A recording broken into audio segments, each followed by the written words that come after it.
seats. Earlier, he had filed his nomination from Ganderbal, from where he's been elected as an MP, as an MLA as well. And now, today, he's filed his nomination from Budgam as well. Why was Budgam chosen, as well as the decision to fight from 2 seats? We do understand there were some apprehensions, concern raised by NC workers also about this. Well, there has not been any official statement why Omar Abdullah has filed nomination from the 2nd seat when he was fighting from, yesterday filed nomination papers from Ganderbal, which has been traditionally the Abdullah family seat, where Sheikh Muhammad Abdullah, Farooq Abdullah and Omar Abdullah has also fought elections in the past. And today he filed his nomination papers from Budgam. This seat was held by Aga Ruhullah, who is now the MP from Srinagar. What we believe is there was some internal politics with an Aga family and the National Conference in Budgam, and they have asked Omar Abdullah to contest election. But the critics have been saying, look, he may not be confident about Ganderbal, given the fact one jailed separatist has filed nomination papers from Ganderbal. That is what is said.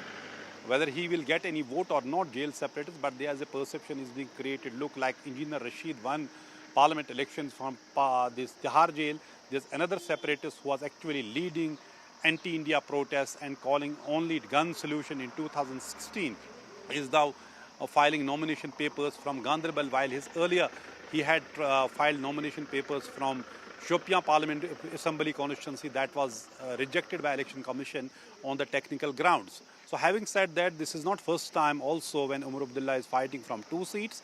In last elections, he had also fought from 2 seats, one in Srinagar, one in Birwa. He had won Birwa last time, and this time he has chosen to fight from the 2 seats, which is Ganderbal and the Budgam. All right. And what is the National Conference really hoping for in the elections? We do understand the elections are being held after a long gap. And everybody, of course, all parties, the BJP as well as the Congress NC alliance have their eyes on the Jammu Kashmir Assembly elections. But what is the NC really hoping for, given the fact that now it's of course is in alliance with the Congress party for the elections? There have been some apprehensions earlier also about getting into this alliance between the Congress and the NC party. But what are the expectations here? Well, National Conference has been sounding very confident after this election, because the way they have got the vote share, NC Congress alliance has got, which was more than 41% in the recent parliament elections. So they say they can build on that vote share and be win the majority in the next in this election. But clearly it is easier said than done. So Omar Abdullah contesting from 2 seats, it also, while it party say, and I spoke to a senior leader in the party this morning, and he said, look, we want double victory for the Omar Abdullah. So that is one side of them, and then they say, look, the way they have formed an alliance with the Congress. And yesterday Rahul Gandhi visited here. He addressed 2 rallies talking about restoration of the state, talking about restoration of the rights of the people of Jammu and Kashmir, launching scathing attacks on the BJP and the Lieutenant Governor for what he called the resorting to corruption and giving resource to the people from outside Jammu and Kashmir and the outsiders, and denying same rights to the people of Jammu and Kashmir. All these things, National Conference and Congress are hoping that they can win the majority in this assembly elections, given the fact they are saying the BJP has snatched statehood and the rights from the people of Jammu and Kashmir. But BJP, on the other hand, is also confident that they can get the most of the seats. What the BJP's General Secretary, J&K in charge, Ram Madhav, has said, so is the Dr. Jatinder Singh. All appear to be confident, but the BJP clearly has the stronghold only in the Jammu region, where they are fighting all the 43 seats, while as in the Kashmir Valley, they are not actually fighting many seats. All right. Thank you so much, Nazir, for getting us those details there. Well, it's last day for filing nominations for Phase 2, and Omar Abdullah has just recently filed his nomination papers. He is fighting from 2 seats, remember, this time from Ganderbal as well as Budgam seat. And, well, that's the latest coming in. At this point in time, we'll keep an eye on the developments taking place here with regards to the Jammu Kashmir polls. Now, the National Conference and PDP have fielded over half a dozen members of political families for the first assembly elections in the region in a decade. Iltija Mufti, who's former Jammu Kashmir Chief Minister Mehbooba Mufti's daughter, will face a first political test in a direct contest with Bashir Ahmed Veeri of National Conference. Well, Brijbehara is seen as the home turf of the Muftis, and the party has been winning for the seat for the past 28 years. Her mother had won the assembly segment in 1996 on a Congress ticket. We've had an exclusive conversation with Iltija. Listen in. Because elections are taking place after 10 years. We don't know what would be the situation. Elections will tell us. Yeah. Do you still feel it is a bastion or there are challenges? Look, we spoke previously in the car for a bit, and like I said, I don't like being complacent. It's not in my nature. I'm a very restless person. So even if something seems easy, I don't like assuming it's easy. So last election, when I remember there was in 2014, it was like a PDP wave in Vijay. It appears that is missing. It's not that wave is in favor of someone else. But despite we have seen massive participation of people in the parliament elections, still I see the campaigning subdued and not seeing such a wave. Well, because a lot happened in the past 10 years. I think that there is no way for any particular party in all of Jammu and Kashmir. You must have noticed, aap itna travel karte hain.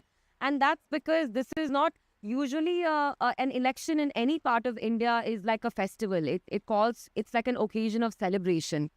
But there's no reason to celebrate in Jammu and Kashmir, and it's largely been subdued for every party because there's a sense of disempowerment.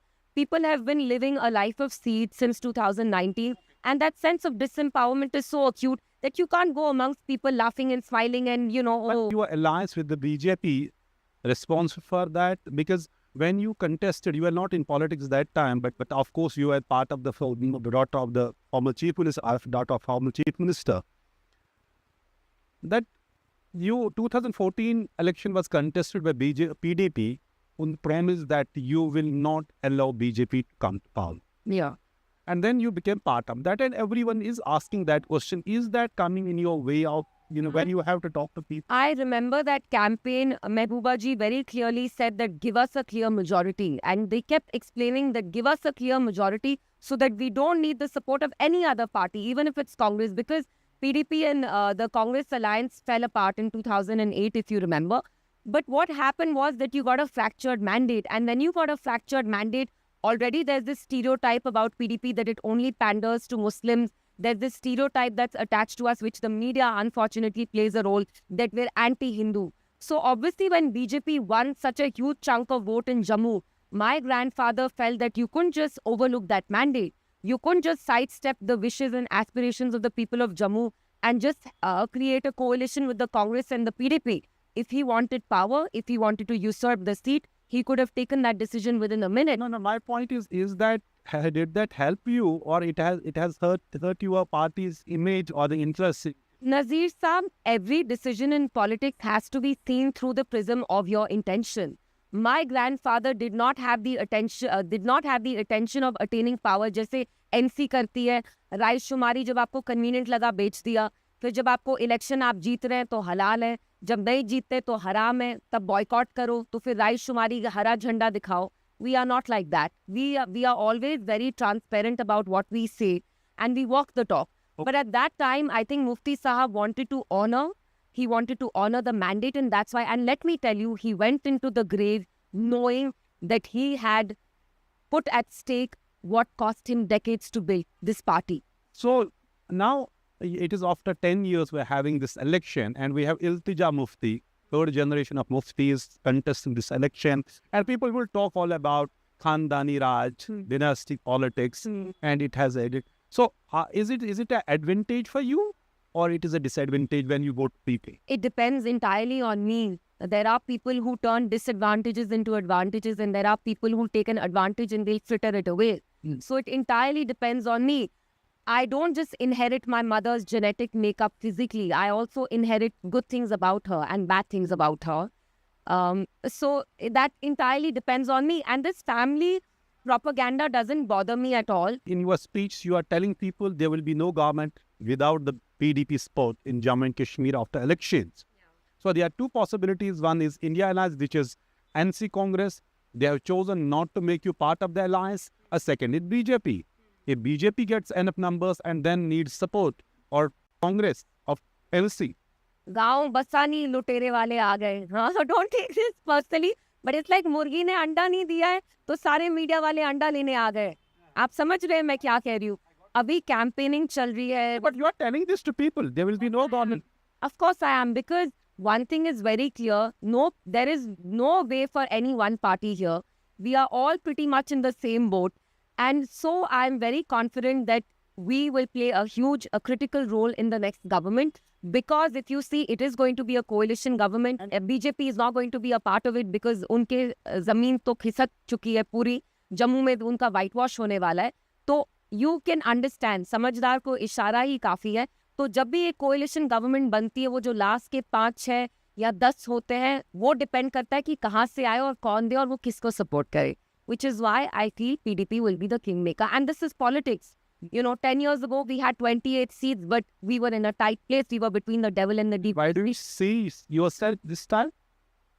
I am not into the number game, but I will again say that PDP is going to play the role of the kingmaker. Okay. All right, that was an exclusive conversation we've had with Iltija there, who's PDP chief Mehbooba Mufti's daughter, and she is also making her debut in these polls. Some more news now. In some trouble for BJP in Haryana polls. Haryana Minister Chaudhry Ranjit Singh Chautala has resigned from the post of Cabinet Minister. Ranjit Singh Chautala was upset with the BJP for not giving him a ticket from Rania Assembly. BJP High Command has dropped 9 sitting MLAs from its first list of 67 candidates for the upcoming Haryana polls. Ranjit Chautala has said that the BJP had given him an offer to contest from Dabwali, but he will only fight from Rania seat. He said he will be fighting as an independent. Earlier, BJP Ratia MLA Lakshman Napa had resigned from the primary membership of the party. He was also denied a ticket for the October 5th Haryana Assembly polls. In a letter to the state party chief, he had said that he was quitting the party and was also resigning from its primary membership. Meanwhile, the Congress party is also holding a crucial meeting to select candidates for Haryana polls today. We'll be getting you more information on that in just a bit. We have reactions coming in. Listen in.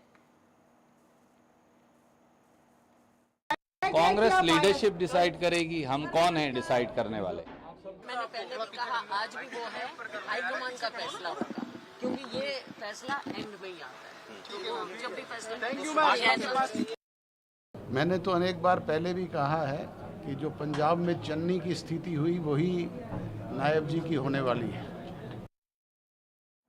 Well, my colleague Gurpreet Chinna is also now joining us on the broadcast. He's getting us more details about the recent resignations that have come in from the BJP. Well, it's a setback for the BJP here ahead of the Haryana polls. Gurpreet, right after the first list was released, in which many names and leaders of the party were not given a chance to contest again. A series of resignations is something that we are witnessing now.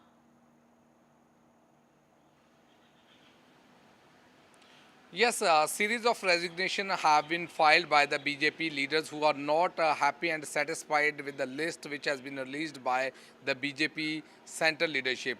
They have allotted a ticket to 67 people in a various Vidhan Sabha, and after that we have seen a lot of rebels. They have come up vocally against the party, and some of the leaders, they had given an ultimatum to the party high command saying if they are not going to take any decision in their favor within 2 days, they will try to chalk out their own political strategy. We have seen Lakshman Napa, that is from Ratia MLA. He has already put in the papers and he has already given resignation and decided to join the Congress party. Anytime he can join the Congress party. At the same time, we have seen that the former minister of Haryana BJP government, Mr. Kamboj, he has also filed his resignation, and he says he will discuss the next political strategy with his own workers and supporters. At the same time, we have seen Ranjit Singh Chautala, that was a minister in Haryana government. He has already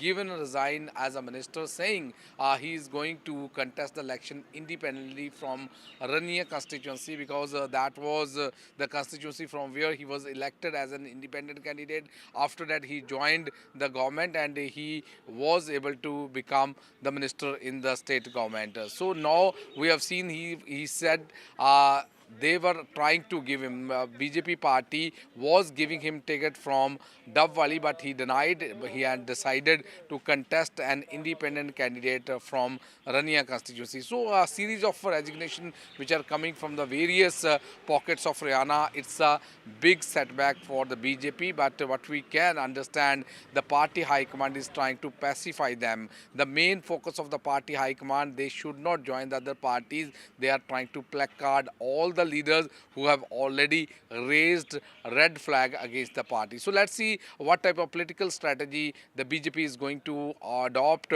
so that they will be able to keep all these leaders in the party, and there should be less damage to the party in Haryana polls. Back to studio. Well, the BJP, of course, has a task cut out in front of them as they have to counter the Congress and the JJP also, but also the internal rebellion that the party is now facing at this point in time is something that the party will have to tackle. As my colleague Gurpreet here is informing us, that the party is trying to placate these leaders, but whether it will be able to do that successfully or not, that remains to be seen. Thank you so much, Gurpreet, for getting us all those details there. We'll come back to you later for more as developments take place. Some more news now that we're tracking at this point in time. A huge face-off erupted between the Congress and the BJP over the Agnipath scheme once again ahead of the Haryana polls. Well, the Congress party has said that it's the opposition pressure that's forcing the government to make changes in Agnipath scheme. The Congress has said that we will not rest till we finish Agnipath.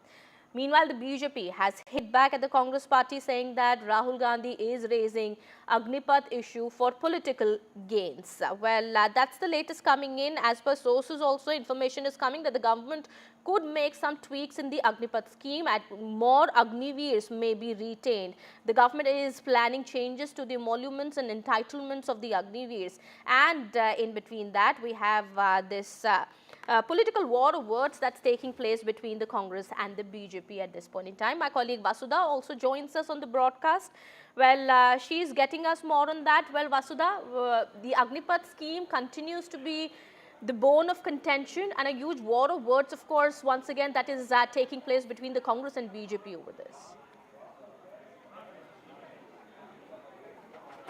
Absolutely, Kitty. What we understand is that the Congress party has once again attacked the centre, the BJP government, on the Agnipath scheme, saying that it's discriminatory to the Agniveers. It has said that it's a betrayal of not just the people of the country, but also the armed forces. And it has said that the party will not rest till that scheme is revoked. It has also made it a point to mention that in the last few days, several schemes have been rolled back by the centre, and it has claimed that it is because of the opposition's pressure. Now, that of course is a reference to the lateral entry scheme that the government had brought in, and a couple of other things which the government basically has sort of like, not just rolled back, but has basically said that it will be looking into all of these actions with a lot of, and will be looking at feedback, gathering, and also will be looking at consultation. Now, with respect to Agnipath, this has been a point of contention. Remember, it's also been part of the Congress party's manifesto, and it has said that this will only increase unemployment in the country. But the criticism of the Congress's attack on Agnipath is that the Congress party has not been able to come up with a strong alternative when it comes to modernization of the armed forces, or for that matter, even adhering or catering to the increasing requirements of India's armed forces, considering that we live in a very fragile geopolitical situation. That is something that the BJP has maintained. It has said that it has put in a lot of thought into the Agnipath scheme, and when we speak to sources in the government, they've also said that they're also always open to changes. Revoking the scheme is not in question, but they're looking at increasing benefits for the Agniveers, and will also be probably looking at increasing the retention period, increasing the retention numbers, so that more Agniveers will find a place beyond the 4.5 or 4 years that is mandated in the scheme. So clearly, the government here has maintained that it is open to a lot of changes, to a lot of review, but at the same time, it has also said And the Congress party is only politicizing the issue and stifling reforms in the country in the name of politics. So clearly, yet another war of words between the opposition party Congress and the BJP and the LOP.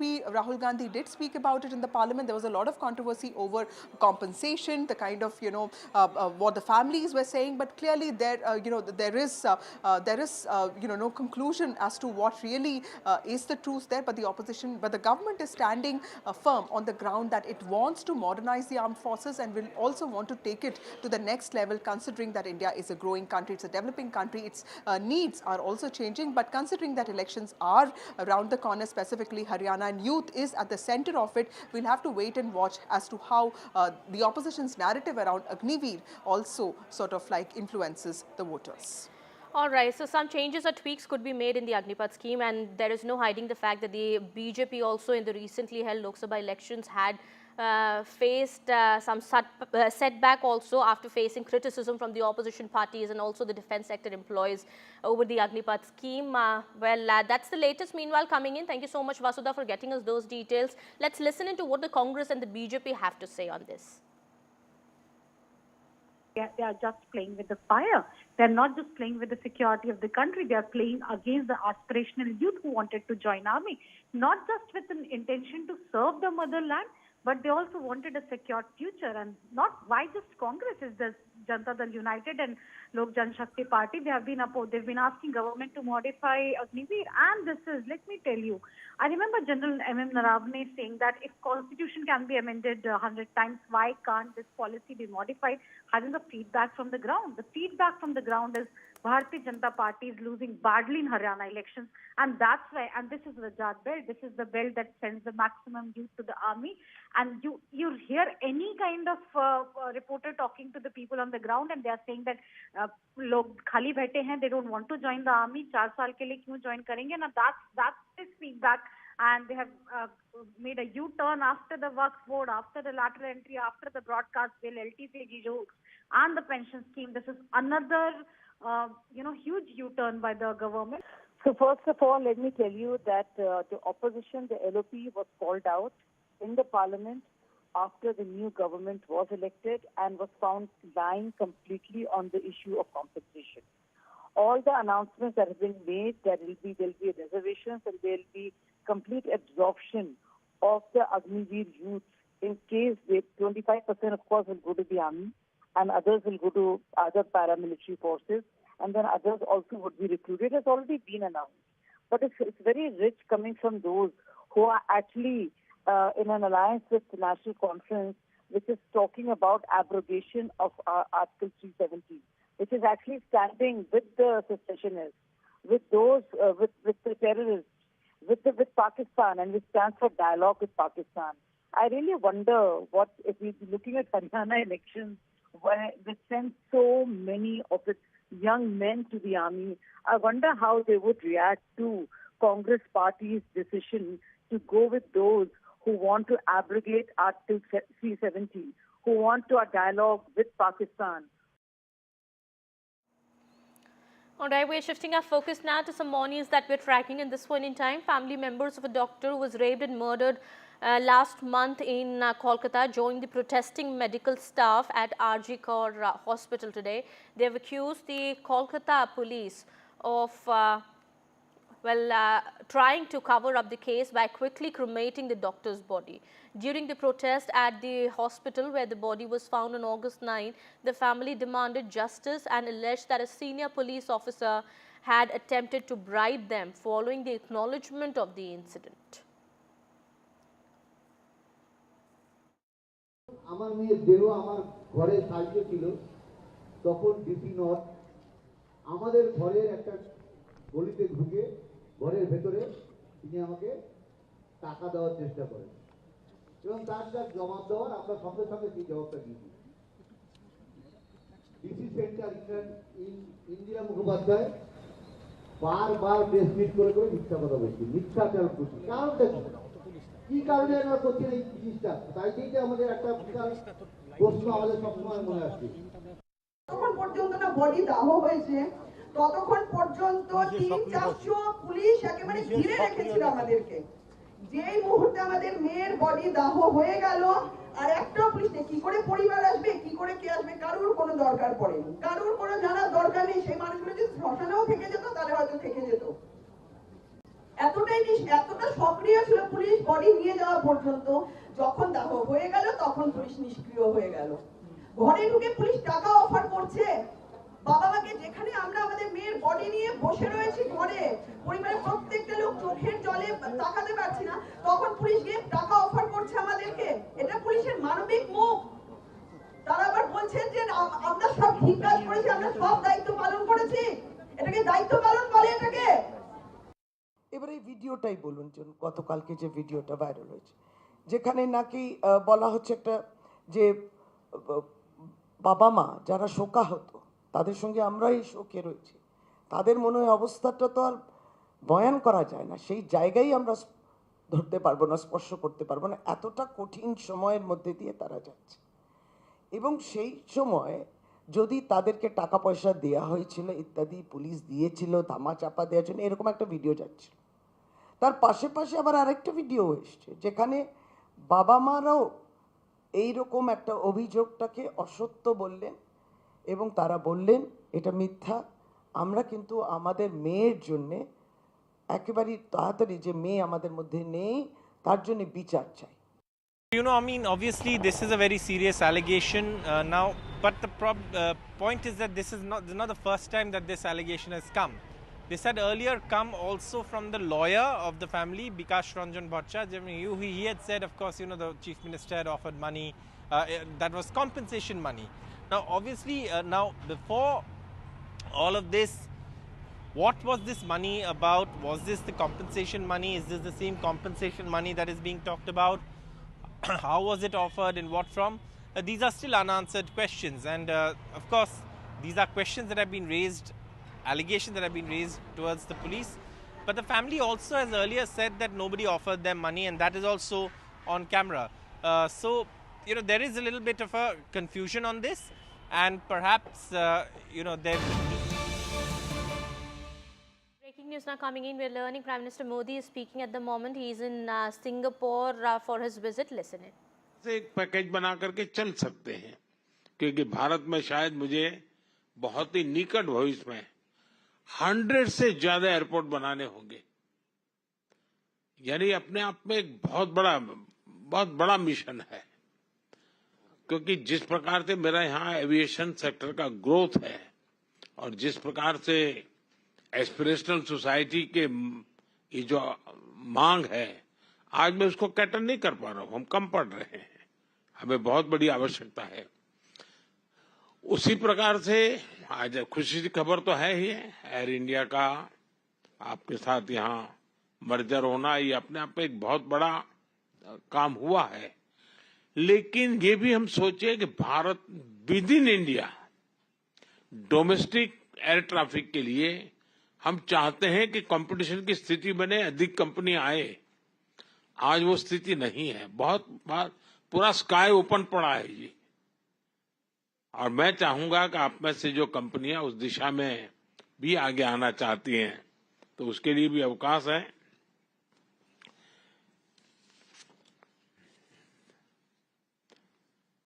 Energy sector में यहाँ पर काफी चर्चा हुई, green hydrogen की, ammonia की। हमने पूरी दुनिया को एक वादा किया है और हम ग्लोबल वार्मिंग को जो चैलेंज मानते हैं, उसमें हम सिर्फ अपनी संवेदना व्यक्त कर करके अटकने वाले नहीं है, हम सॉल्यूशन देने वाले लोग हैं। और हमने 500 गीगावाट का लक्ष्य टारगेट किया है और 2030 तक मुझे करना है। और उसमें मैं न्यूक्लियर की तरफ भी उतना ही जाना चाहता हूं, हाइड्रो पर भी जाना चाहता हूं, सोलार पर भी जाना चाहता हूं, विंड पर भी जाना चाहता हूं। उसी प्रकार से हमने बायोफ्यूल की पॉलिसी बनाई है, उसकी दिशा में भी एक बहुत बड़ा काम। और आपने G20 समिट में भी हमारे जो आउटकम है उसमें बायोफ्यूल की बात आपके ध्यान में आई होगी। भारत उसको लीड करना चाहता है। मैं चाहूंगा ऐसे अनेक क्षेत्र हैं एनर्जी से जुड़े हुए, जिसके कारण ग्रीन जॉब की पूरी संभावना है। उसके लिए भी हम काफी इनिशिएटिव ले रहे हैं। मैं आपसे आग्रह करूंगा, आप आइए। हम देश में दूसरे प्रकार से भी एनवायरनमेंट को एड्रेस करना है, जैसे हमारी स्क्रैपिंग पॉलिसी। ये इतनी बड़ी अपॉर्चुनिटी है। मैं सरकार के सारे पुराने व्हीकल स्क्रैप करने की दिशा में जा रहा हूं। इतने बड़े देश में सारे पुराने व्हीकल स्क्रैप होना है, इतना बड़ा काम है। अगर आपकी कंपनियां मान लीजिए इन्वेस्टमेंट करें या खुद इस दिशा में आए, और उसके कारण इलेक्ट्रिक व्हीकल का बहुत बड़ा नया मार्केट बनेगा। जैसे मेरे मन में है कि मेरे देश की मेरी पहली प्रायोरिटी सारे एम्बुलेंसेस, जितने पुराने एम्बुलेंस हैं, उन सारे एम्बुलेंस को स्क्रैप कर देना और उन सबको नए, और वो भी हाइब्रिड, इलेक्ट्रिक व्हीकल भी हो और हमारे जो रेगुलर जिस प्रकार का फ्यूल का उपयोग करते हैं, ताकि कभी एम्बुलेंस को रुकने की नौबत ना आ जाए। अब आप कल्पना कर सकते हैं हिंदुस्तान जैसे इतने बड़े देश में कितनी बड़ी आवश्यकता होगी। पब्लिक ट्रांसपोर्ट, तो स्क्रैपिंग का एक ऐसा बड़ा क्षेत्र है, अगर आप वहां की कंपनियों को फाइनेंस की मदद कर सकते हैं और थोड़ा शुरू में, क्योंकि एक प्रकार से ग्लोबल गुड के लिए है, ये एनवायरनमेंट की दृष्टि से बहुत बड़ा काम है, तो आपके लिए एक बहुत बड़ा अवसर के रूप में। आप जानते हैं, मैं पहले भी कह चुका हूं, रिफॉर्म के क्षेत्र में मेरी सरकार बहुत प्रतिबद्ध है और हम रिफॉर्म हमारे देश की आवश्यकता, हमारे देश के भविष्य को ध्यान में रख कर करें, लेकिन हम ग्लोबल स्टैंडर्ड को मीट करने वाले रिफॉर्म्स भी कर रहे हैं। और रिफॉर्म, परफॉर्म, ट्रांसफॉर्म करके संकल्प को लेकर के हम चल रहे हैं। और जैसा गौतम जी ने उल्लेख भी किया मेरे लास्ट भाषण का, मैं तो कहूंगा हम रिफॉर्म करेंगे, आप परफॉर्म कीजिए। अवसर ही अवसर है, और इसलिए मैं आप सबको, और आप जानते हैं जहां तक पॉपुलेशन के हिसाब से दुनिया में हमारा जितना है हिस्सा, पहली बार हम उस स्थिति पर पहुंचे हैं कि हमारे पॉपुलेशन का जितना परसेंटेज है उतना ही परसेंटेज, उससे +1 हम ग्लोबल गुड में कंट्रीब्यूट कर रहे हैं। यानी एक वैश्विक जिम्मेवारियों को संतुलित रूप से यानी निभाना, ये बहुत कम लोग कर सकते हैं, जो आज इतना बड़ा भारत देश कर रहा है। तो मैं मानता हूं कि इसको आप आगे जाकर के अपने फायदे में भी कैसे बदल सकते हैं। आप देखते हैं फिनटेक की दुनिया में भारत के पास टैलेंट भी है, उसका लाभ तो मिलेगा, लेकिन भारत के लोग टेक्नोलॉजी के अडॉप्ट करने में कितने तेज हैं। आज फिनटेक की दुनिया में हमारा यूपीआई, फाइनेंशियल डिजिटल ट्रांजैक्शन, दुनिया में जितना रियल टाइम ट्रांजैक्शन होता है उसका 50% अकेले इंडिया में होता है। इसका मतलब ये ऐसा क्षेत्र है कि जिसमें, इसका मतलब ये हुआ कि फिनटेक की दुनिया में अगर ग्लोबल लीडर बनना है तो भारत को केंद्र बिंदु बना करके बड़ी आसानी से आप फिनटेक की दुनिया में आप आगे आ सकते हैं। स्टार्टअप के अंदर हमने काफी रिफॉर्म की है। इस बजट में भी हमने स्टार्टअप को काफी रिलैक्सेशन दिए हैं। भारत में Tier 2, Tier 3 सिटी में भी बहुत तेजी से स्टार्टअप ग्रो कर रहे हैं। 10 साल के भीतर हम करीब 10 साल पहले 100 स्टार्टअप थे, आज करीब 100,000 से भी ज्यादा स्टार्टअप है। बहुत बड़ी मात्रा में ग्लोबली लोग इन्वेस्ट कर रहे हैं और सक्सेसफुल स्टोरी है कि बहुत बड़ी मात्रा में उसमें से यूनिकॉर्न्स बन रहे हैं। मैं चाहूंगा कि आपके यहाँ जो फाइनेंस के वर्ल्ड से जुड़े हुए लोग हैं, भारत के स्टार्टअप की दुनिया को अगर तराशेंगे तो उनके सामने बहुत बड़ी संभावना है। हम बहुत एग्रेसिवली सेमीकंडक्टर के क्षेत्र में जा रहे हैं।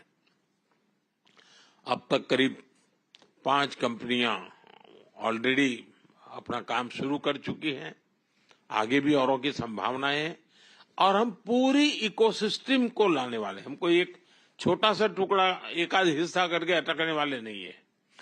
भारत के पास टैलेंट है। आज दुनिया में जितने भी चिप्स हैं, अगर उसका राइटिंग का काम है में हो रहा है। सब बड़ी कंपनियों के रिसर्च यूनिट वहीं पर है। अब हम चाहते हैं कि हम खुद ही यहाँ पर उस दिशा में आगे बढ़े, तो आपके लिए वो भी एक बहुत बड़ा स्कोप है। भारत में एक स्टेबिलिटी है, पॉलिटिकल स्टेबिलिटी है, लेकिन हम हमारी नीतियों में प्रिडिक्टेबल नीतियां लेकर के चल रहे हैं, लेकिन प्रोग्रेसिव पॉलिसी लेकर के भी चल रहे हैं। हम दुनिया में जो भी संभावना है उन नीतियों को और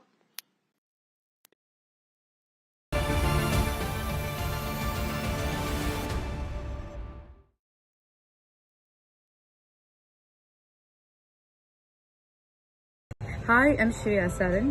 Kerala's Wayanad area is hit by devastating landslides, resulting in loss of lives and livelihood. Kerala needs your help right now. Let's join NDTV initiative. Come, donate. Let's rebuild Wayanad.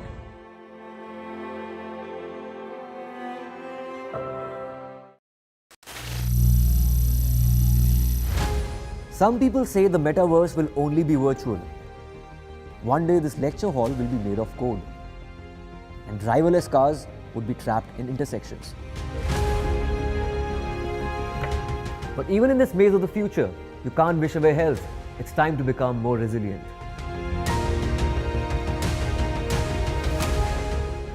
10 years of Banega Swasth India, we have grown and achieved so many milestones.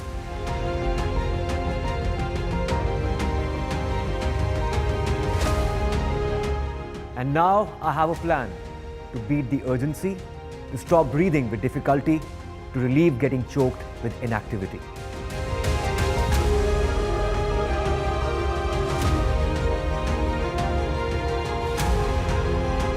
Energize our government, our environment, our society, and ourselves. Everyone, everywhere, every day.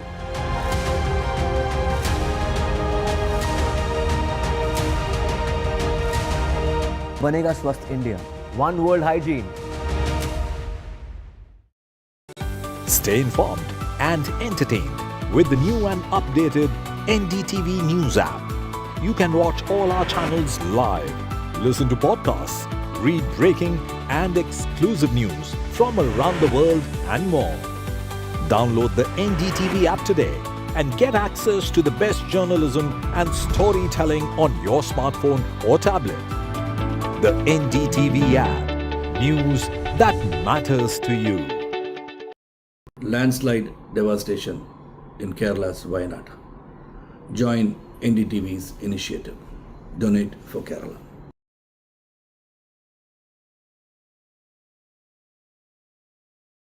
New day, new show, a new experience. Start your day with the news, not views. We bring you stories that matter and impact your life. News that informs and keeps you ahead. From Maximum City, Mumbai, to the seat of power, Delhi, NDTV brings you the best breakfast show. Breakfast news on NDTV, 8 a.m. every day.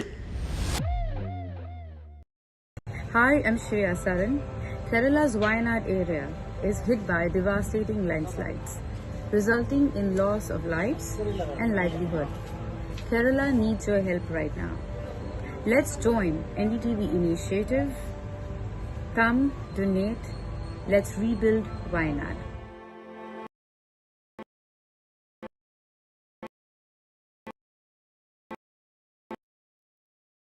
Motorola Razr 50 Ultra comes with Google Gemini.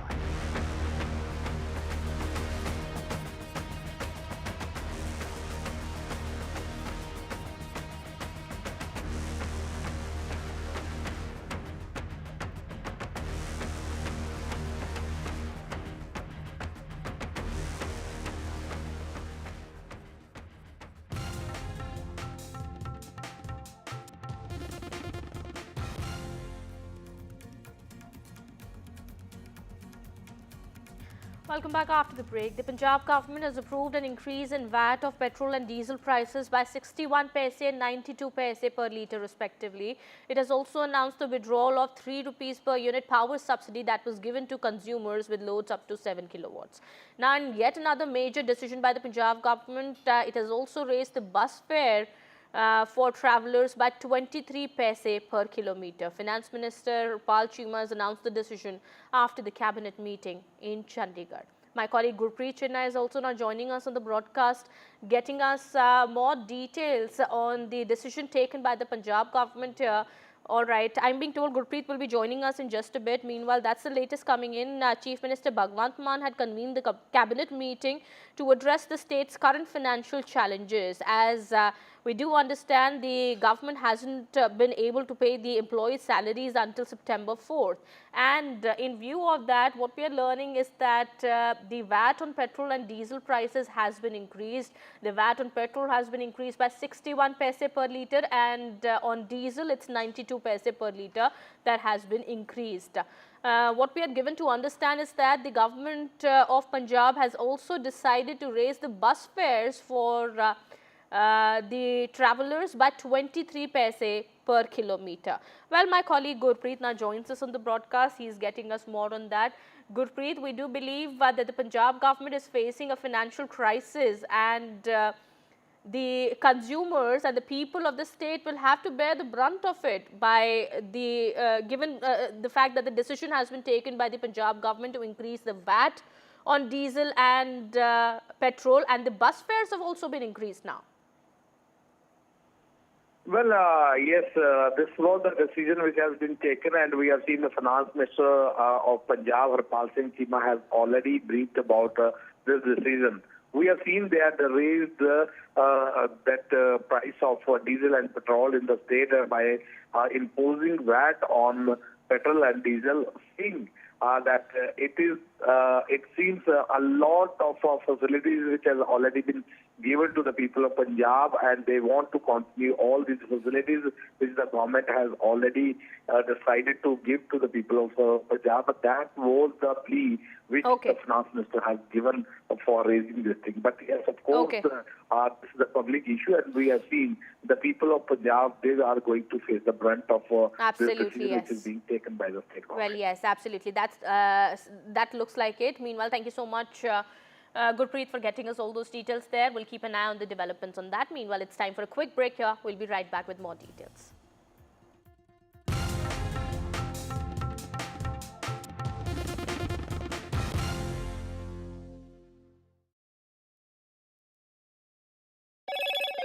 Hello, Moto. Motorola Razr 50 Ultra comes with Google Gemini. Supreme Court reserves order on Delhi Chief Minister's bail plea. Arvind Kejriwal tells SC that he is not a threat in the money laundering case.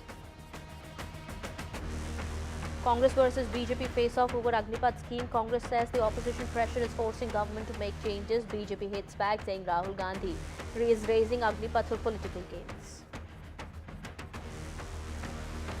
Kolkata rape victims' family alleged that the cops had offered money to them. TMC is assured support to victims' family. TMC says vulture politics is happening in case. The Delhi government has woken up to desilting task after the monsoons. The monsoon recedes, but the Delhi drains are still clogged.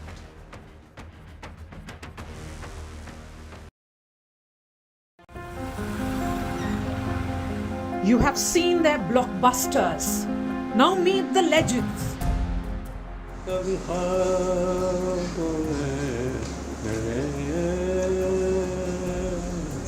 साहब वो गाने जो पहले होते थे 50-60 में अब वो नहीं होते. गानों को क्या हो गया? For the first time in decades on a news TV network. When you were giving blockbuster after blockbuster, when stars like Amitabh Bachchan were, being created. You don't create Amitabh Bachchan, you discover it. जो iconic जोड़ी बनी सलीम जावेद की, वो destiny नहीं है तो ये hard work है. आप लोग दोनों की ये आप लोग दोनों की हार्ड वर्क है. देखिए, हार्ड वर्क का मतलब ये नहीं है anybody who doesn't believe in destiny doesn't mean that he controls everything. I don't believe in destiny, but I don't have any delusion that I control everything. Salim Javed ने जब script लिखी, राइटर्स थे, तो उनका नाम हुआ. उसके बाद किसी राइटर का नाम क्यों नहीं? इतना किसी का रिकॉर्ड ही नहीं था ना. Real stars of Bollywood, Salim Javed join NDTV for an exclusive conversation. So we can break some news to our viewers that Salim Javed will be returning very soon. Come back.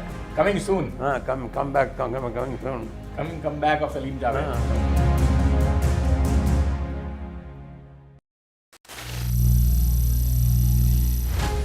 Some people say the metaverse will only be virtual. One day this lecture hall will be made of code, and driverless cars would be trapped in intersections. But even in this maze of the future, you can't wish away health. It's time to become more resilient.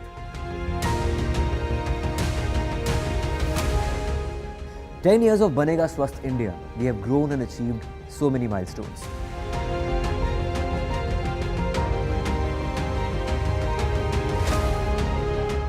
And now I have a plan to beat the urgency, to stop breathing with difficulty, to relieve getting choked with inactivity.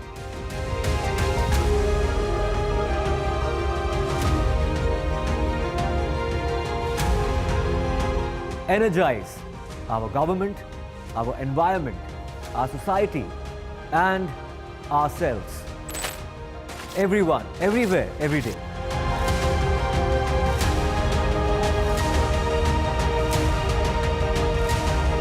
Banega Swasth India.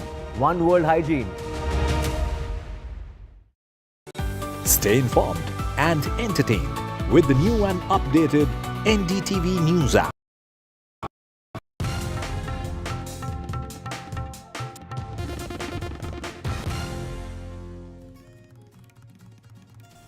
Welcome back after the break. The Karnataka government has decided to withhold a Teachers' Day award announced for Ramakrishna Vijay, who is the principal of the government pre-university college in Kundapur in Udupi district. The state government withheld the best principal award for the year 2024 to 25. Well, the controversy dates back to an incident 2 years ago when the principal enforced a ban on female students wearing hijab. This followed outrage expressed by a section of activists over his choice, alleging that he was one of those who were responsible for the hijab controversy that erupted during the previous BJP regime. Well, with that, it's time to wrap this edition. More news and updates will continue on the other side. Stay tuned.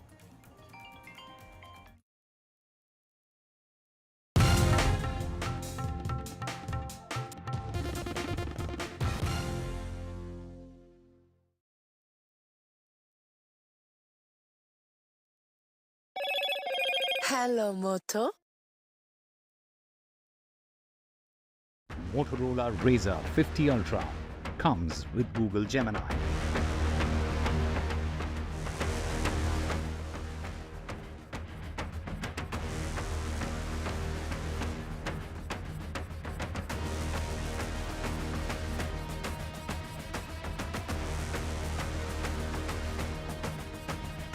Ganesh Mandals in Mumbai more than a platform.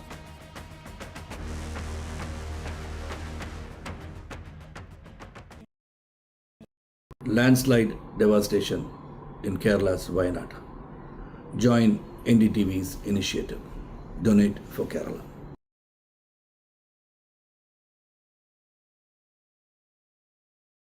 New day, new show, a new experience.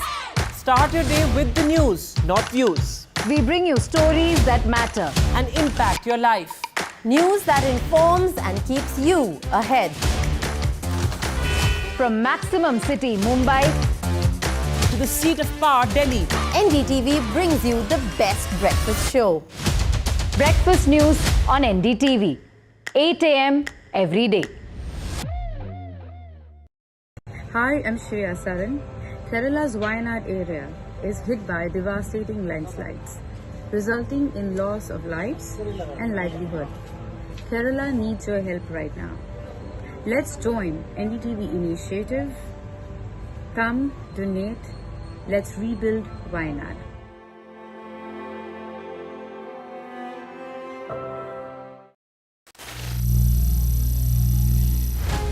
Some people say the metaverse will only be virtual.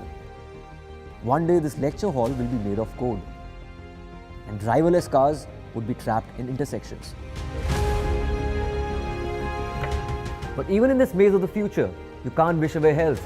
It's time to become more resilient.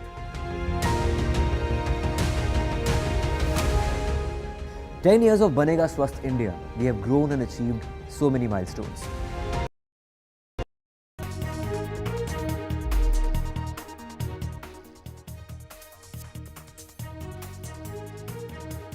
Hello and welcome. You're watching NDTV 24/7. I'm Osama Shah. There is big update on Arvind Kejriwal's bail plea. The Supreme Court has reserved its order. We'll get you all the details. But first, let's take a look at the headlines. The Supreme Court reserves its order on the Delhi Chief Minister's bail plea. Arvind Kejriwal tells the Supreme Court that he's not a threat in the money laundering case. The Delhi Chief Minister has challenged his arrest in the CBI case that is linked with the liquor policy.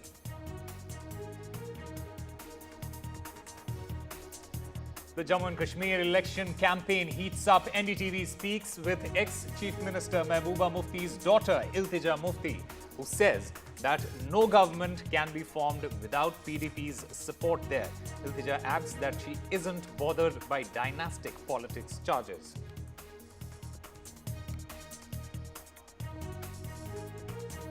It is a rush in Jammu and Kashmir as leaders file their nominations. Omar Abdullah files his second set of papers from Budgam. The Jammu and Kashmir Congress chief Tariq Ahmed files his nomination from Central Shalteng. It is Congress versus the BJP over the Agnipath scheme. Congress says that the opposition pressure is forcing the government to make these changes. Adds that they will not rest till they finish Agnipath. BJP, in the meanwhile, has retorted, saying that Rahul Gandhi raising the Agnipath issue is only for political gains.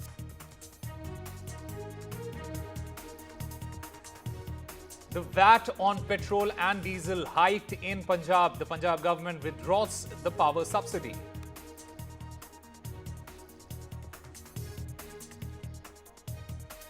Prime Minister Narendra Modi fronts India's semiconductor push. He interacts with the business leaders in Singapore. India and Singapore sign MOUs in semiconductors as well as digital tech.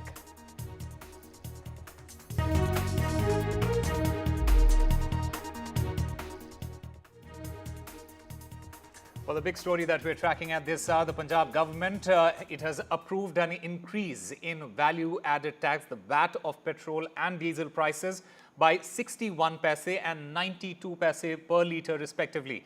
It also announced that the withdrawal of rupees 3 per unit power subsidy that was given to the consumers with loads up to 7 kilowatt. Now, in another major decision, it raised the bus fare by 23 paise per kilometre.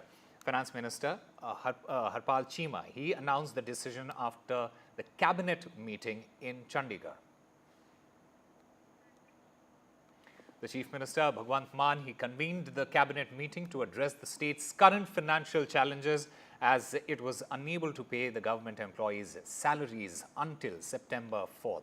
So a big news coming in from Punjab, and the Punjab government, it has now approved an increase in value-added tax of petrol and diesel prices there.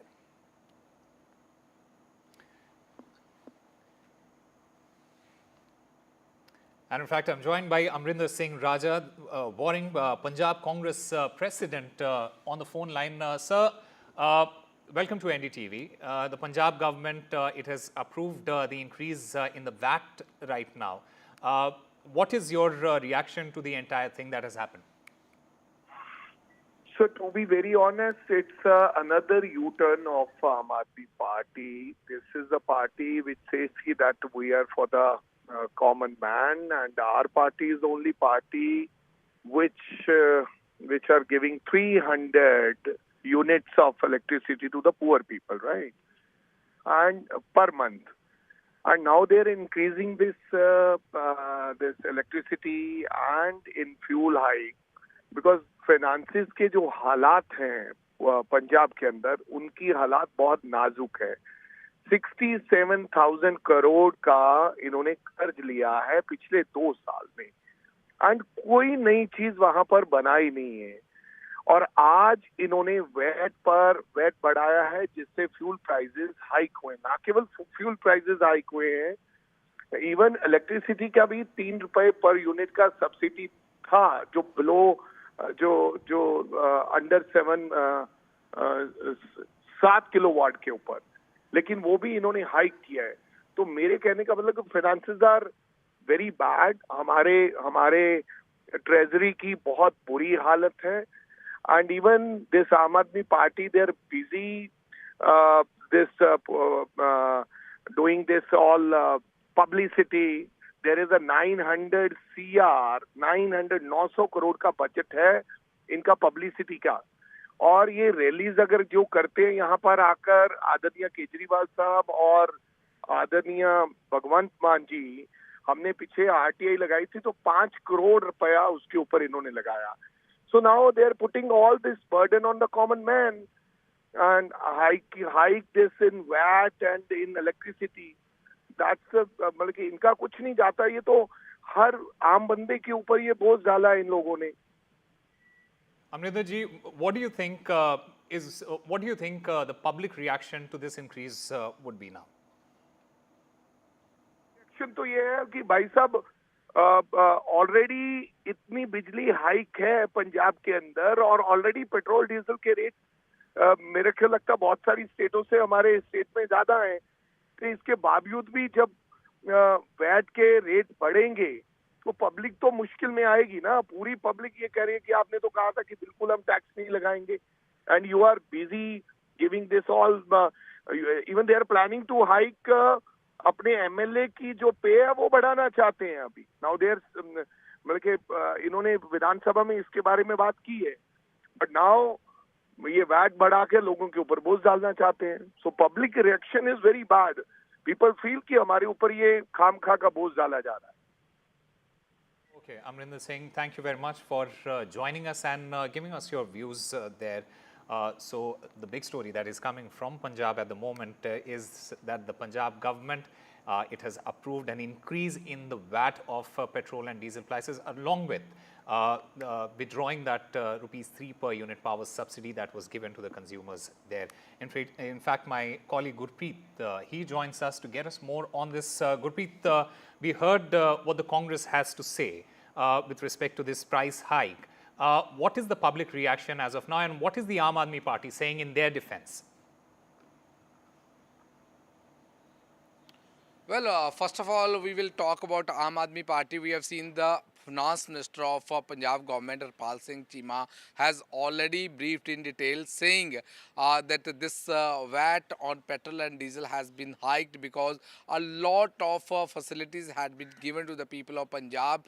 They wanted that should be continued. He was also cited one of the examples, saying 300 electricity unit per month has been given to people of Punjab, and 90% people, they are getting benefit out of this policy of the state government. So he has given his own plea, saying that they wanted to continue those facilities which have already been given to the people of Punjab, and for that this VAT has been hiked. But of course we have seen the people of Punjab, they had already put a lot of question mark over the decision. They have they said why they are going to face brunt, because petrol and diesel is related to every citizen, every person of the state, and they say if this extra burden will be on them, it will definitely affect their pockets. And somewhere down the lane, they are also hopeful and expecting from the government should make such type of policy that should not put more burden on the common man. If we can talk about the subsidy, we have seen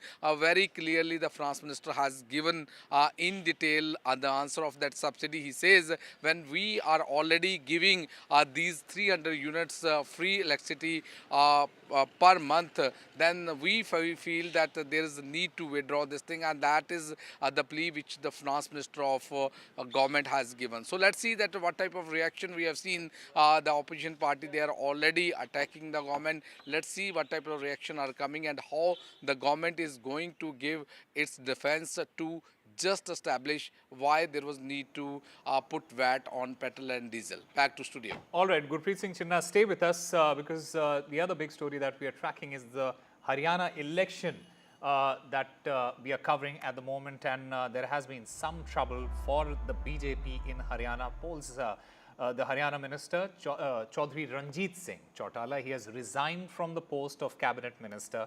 Ranjit Singh Chautala, he was upset with the BJP for not giving him a ticket from Rania Assembly. Now, BJP High Command has dropped 9 sitting MLAs from its first list of 67 candidates for the upcoming Haryana elections. This also includes Ranjit Chautala. He, in fact, said that the BJP, it gave him an offer to contest from Dabwali, but he will only fight from Rania as an independent, is what he has suggested. In fact, earlier, BJP Rathia MLA Lakshman Napa, he also resigned from the primary membership of the party. He was also denied a ticket for the October 5th Haryana Assembly polls. Napa, in fact, in a letter to the state party chief, Mohanlal Badoli, he shortly after the BJP put out that first list of candidates, he said that he was quitting the party and resigning from its primary membership. Meanwhile, the Congress is holding a crucial meeting to select its candidates for the Haryana polls there. Let's also listen in to some of the political reactions that have come in. Congress leadership decide करेगी, हम कौन हैं decide करने वाले? मैंने पहले भी कहा, आज भी वो है, हाईकमान का फैसला होगा, क्योंकि ये फैसला एंड में ही आता है। तो जब भी फैसला मैंने तो अनेक बार पहले भी कहा है कि जो पंजाब में चन्नी की स्थिति हुई वही नायब जी की होने वाली है। And Gurpreet Singh Chinna is still there with us. Gurpreet, the Congress and its allies, they're quite confident with respect to their chances in the elections. Is it a correct assessment there?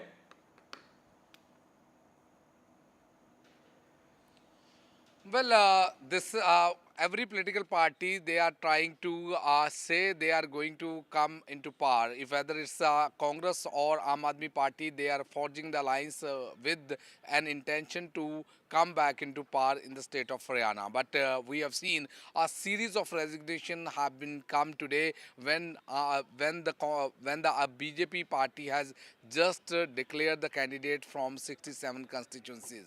That is more damaging for the BJP party in the state politics. Now it's a challenge for the BJP how they are going to placate all these leaders who have turned rebellion within the party, and some of the leaders like MLA from Ratia, he has already decided to change the shape because he is going to join the Congress party. What we have learned from inside sources of a Congress party, they are also trying to make such type of political strategy so that there should be less rebellion, and that is also one of the core reasons why they are going to forge an alliance with the Aam Aadmi Party, because they want there should not be vote division within the state politics. But as of now, what we can understand and what we have learned from the various political party, various political strategies are being made by the political party to just try to get power in the state of Haryana polls. So let's see which party and which political strategy will work out for the voters also and for the political parties. That is yet to be seen. Back to studio. All right, Gurpreet Singh Chinna, thank you very much for getting us all the latest from Haryana. Now from Haryana to Jammu and Kashmir, because today is the last date for filing of nominations for phase 2 of polls in Jammu and Kashmir.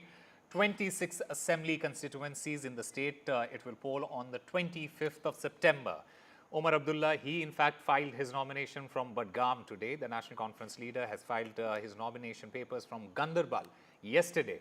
The Budgam seat, it was held by Agha Ruhullah, MP from Srinagar. Jammu and Kashmir Congress chief Tariq Hamid Karra, he has in fact filed his nomination from Central Shalteng. Meanwhile, the Election Commission of India, it issued the notification for the filing of nominations for the third and final phase of these polls. As many as 40 seats vote in the third phase of polling on October 1st. हमने ये लड़ाई लड़नी है कि हमारी जो खोई हुई इज्जत है, हमारा जो छीना हुआ वकार है, हमारी जो पहचान है, उसको हमने दिल्ली से लड़ झगड़ के दोबारा वापस हासिल करना है। और इसमें रुकावटें आएंगी। दिल्ली की तरफ से हमारी आवाज को कमजोर करने की मुकम्मल कोशिश की जाएगी। इस इलेक्शन में हम अपनी आवाज को कमजोर होने नहीं देंगे। Meanwhile, the National Conference and People's Democratic Party, they have fielded over half a dozen members of political families for the first assembly elections in the region in a decade. Iltija Mufti, who's former Jammu and Kashmir Chief Minister Mehbooba Mufti's daughter, she will face her first political test in a direct contest with Bashir Ahmed Viri of National Conference. Now, Bijbheda is seen as the home turf of the Muftis, and the party has been winning that seat for the past 28 years. Her mother, she won the assembly segment in 1996 on a Congress ticket. Here's an exclusive interview with Iltija. Listen in. Elections are happening, taking place after 10 years. We don't know what would be the situation. Elections will tell us. Yeah. Do you still feel it is a bastion or there are challenges? Look, we spoke previously in the car for a bit, and like I said, I don't like being complacent. It's not in my nature. I'm a very restless person. So even if something seems easy, I don't like assuming it's easy. So last election, when I remember there was in 2014, it was like a PDP wave in Vijay. It appears that is missing. It's not that wave is in favor of someone else. But despite we have seen massive participation of people in the parliament elections, still I see the campaigning subdued and not seeing such a wave. Well, because a lot happened in the past 10 years. I think that there is no way for any particular party in all of Jammu and Kashmir. You must have noticed, aap itna travel karte hai. And that's because this is not usually an election in any part of India is like a festival. It's like an occasion of celebration. But there's no reason to celebrate in Jammu and Kashmir, and it's largely been subdued for every party because there's a sense of disempowerment. People have been living a life of siege since 2019, and that sense of disempowerment is so acute that you can't go amongst people laughing and smiling and, But your alliance with the BJP responsible for that, because when you contested, you were not in politics that time, but of course you were part of the daughter of the former chief minister, daughter of former chief minister. That 2014 election was contested by PDP on the premise that you will not allow BJP to come to power. Yeah. And then you became part of that, and everyone is asking that question. Is that coming in your way of, when you have to talk to people? I remember that campaign, Mehbooba ji very clearly said that give us a clear majority. And they kept explaining that give us a clear majority so that we don't need the support of any other party, even if it's Congress, because PDP and the Congress alliance fell apart in 2008, if you remember.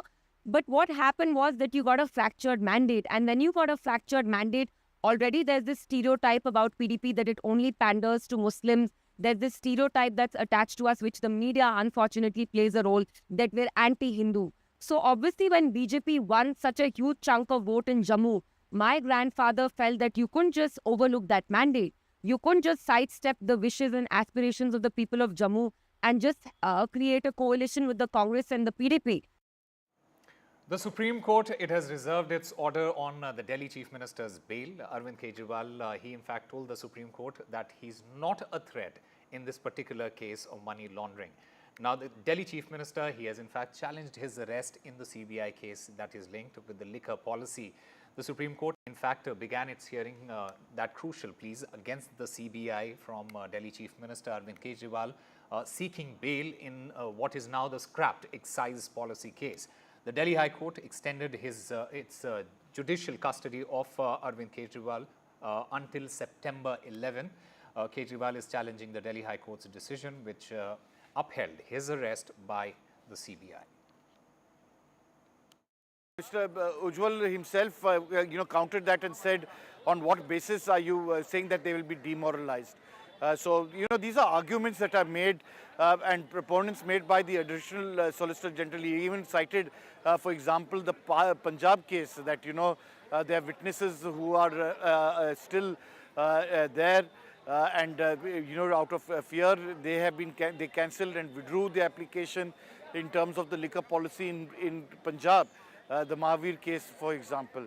So a lot of points put forward. As I said, it's been an entire full day of the Supreme Court taking to hear Mr. Arvind Kejriwal's bail plea. The top lawyers of this court, Mr. Singhvi as well as Mr. Raju on behalf of the CBI, arguing on various technical grounds of why Mr. Kejriwal should not be released and why Mr. Kejriwal should be released from his lawyers. The judges themselves, just listening to that point, Justice Ujjal, of course, quite clear in his mind about the fact that, what are the conditions on why bail should be granted. Justice Surya Kant wanting to go into more details into the merits of the case, and that is the reason why it's taken a long time to discuss this entire matter before, of course, the reserved orders. We'll have to wait and see when they issue this decision. It's not clear yet whether they will be able to give a judgment at the earliest.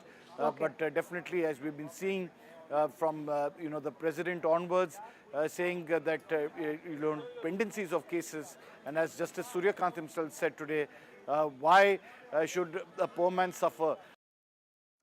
A face-off erupted between Congress and the BJP over Agnipath scheme. Once again, ahead of the Haryana polls, it is Congress versus BJP over this Agnipath scheme. The Congress, it says that the opposition's pressure, it's forcing the government to make certain changes. It also adds, the Congress also added that they will not finish resting till they in fact finish Agnipath.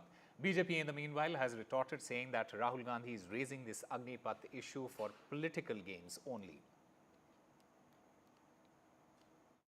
What we understand is that the Congress party has once again attacked the centre, the BJP government, on the Agnipath scheme, saying that it's discriminatory to the Agniveers. It has said that it's a betrayal of not just the people of the country but also the armed forces, and it has said that the party will not rest till that scheme is revoked. It has also made it a point to mention that in the last few days several schemes have been rolled back by the centre, and it has claimed that it is because of the opposition's pressure. Now, that of course is a reference to the lateral entry scheme that the government had brought in, and a couple of other things which the government basically has not just rolled back but has basically said that it will be looking into all of these actions with a lot of, and will be looking at feedback gathering, and also will be looking at consultation. Now, with respect to Agnipath, this has been a point of contention. Remember, it's also been part of the Congress party's manifesto, and it has said that this will only increase unemployment in the country. But the criticism of the Congress's attack on Agnipath is that the Congress party has not been able to come up with a strong alternative when it comes to modernization of the armed forces, or for that matter even adhering or catering to the increasing requirements of India's armed forces, considering that we live in a very fragile geopolitical situation. That is something that the BJP has maintained. It has said that it has put in a lot of thought into the Agnipath scheme, and when we speak to sources in the government, they've also said that they're also always open to changes. Revoking the scheme is not in question, but they're looking at increasing benefits for the Agniveers, and will also be probably looking at increasing the retention period, increasing the retention numbers, so that more Agniveers will find a place beyond the 4.5 or 4 years that is mandated in the scheme. So clearly the government here has maintained that it is open to a lot of changes, to a lot of review, but at the same time it has also said and the Congress party is only politicizing the issue and stifling reforms in the country in the name of politics. They are just playing with the fire. They're not just playing with the security of the country. They are playing against the aspirational youth who wanted to join army, not just with an intention to serve the motherland, but they also wanted a secure future. And not why just Congress, is the Janata Dal United and Lok Janshakti Party. They've been asking government to modify Agniveer, and this is, let me tell you, I remember General M.M. Naravane saying that if constitution can be amended 100 times, why can't this policy be modified? Having the feedback from the ground. The feedback from the ground is Bharatiya Janata Party is losing badly in Haryana elections, and that's why, and this is the Rajat belt, this is the belt that sends the maximum youth to the army, and you hear any kind of reporter talking to the people on the ground, and they are saying that log khali baithe hain, they don't want to join the army, 4 saal ke liye kyun join karenge, and that's his feedback. and they have made a U-turn after the Waqf Board, after the lateral entry, after the broadcast bill, LTCG jokes, and the pension scheme. This is another, huge U-turn by the government. So first of all, let me tell you that the opposition, the LOP, was called out in the parliament after the new government was elected and was found lying completely on the issue of compensation. All the announcements that have been made, there will be reservations and there will be complete absorption of the Agniveer youth. In case 25% of course will go to the army and others will go to other paramilitary forces, and then others also would be recruited. It has already been announced. But it's very rich coming from those who are actually in an alliance with the National Conference, which is talking about abrogation of Article 370, which is actually standing with the secessionists, with those, with the terrorists, with Pakistan, and which stands for dialogue with Pakistan. I really wonder what if we're looking at Haryana elections, where they send so many of its young men to the army.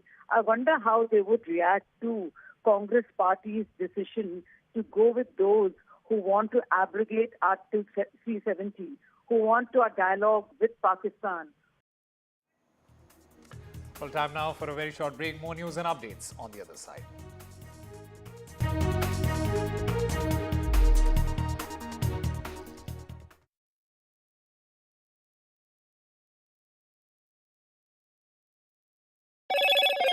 Hello, Moto. Motorola Razr 50 Ultra comes with Google Gemini.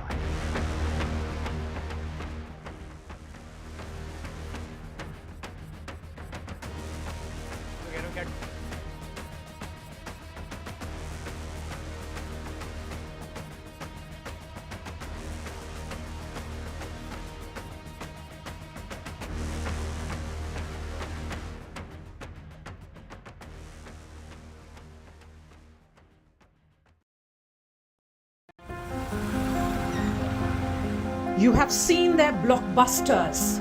Now meet the legends.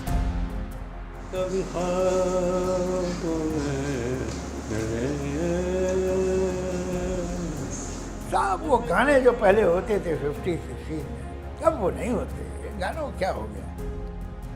For the first time in decades on a news TV network. When you were giving blockbuster after blockbuster, when stars like Amitabh Bachchan were being created. You don't create Amitabh Bachchan, you discover it.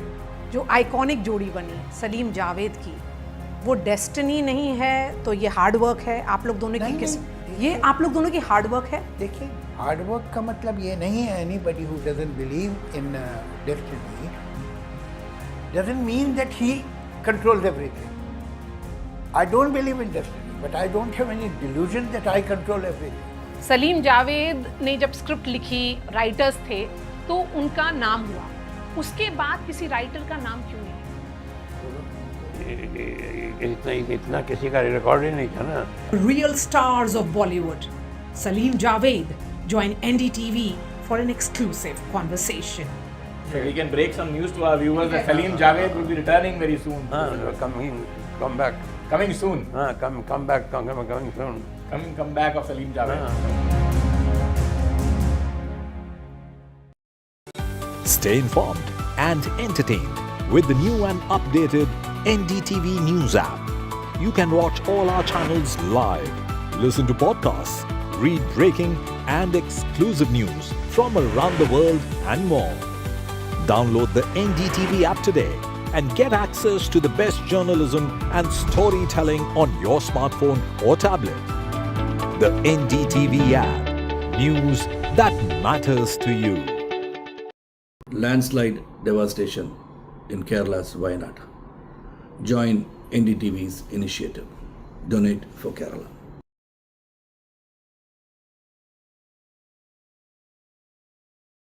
New day, new show, a new experience. Start your day with the news, not views. We bring you stories that matter and impact your life. News that informs and keeps you ahead. From Maximum City, Mumbai, to the seat of power, Delhi, NDTV brings you the best breakfast show. Breakfast news on NDTV, 8 a.m. every day. Hi, I'm Shreya Saran. Kerala's Wayanad area is hit by devastating landslides, resulting in loss of lives and livelihood. Kerala needs your help right now. Let's join NDTV initiative. Come, donate. Let's rebuild Wayanad.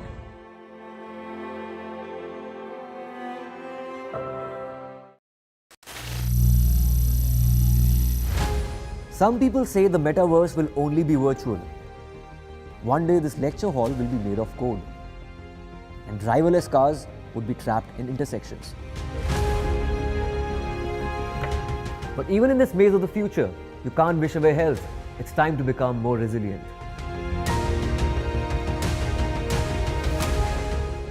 "10 years of Banega Swasth India, we have grown and achieved so many milestones.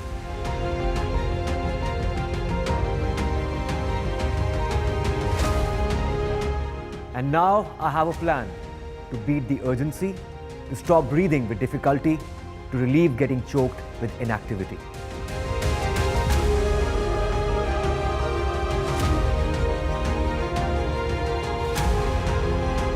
Energize our government, our environment, our society, and ourselves. Everyone, everywhere, every day.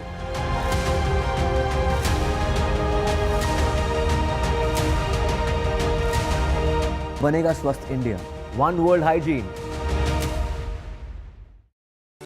Stay informed and entertained with the new and updated NDTV News app. You can watch all our channels live, listen to podcasts, read breaking and exclusive news from around the world and more. Download the NDTV app today and get access.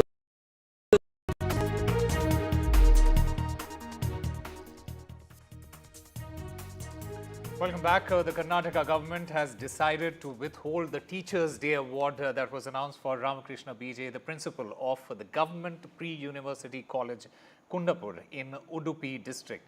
The state government on Wednesday withheld the Best Principal Award for the year 24-25.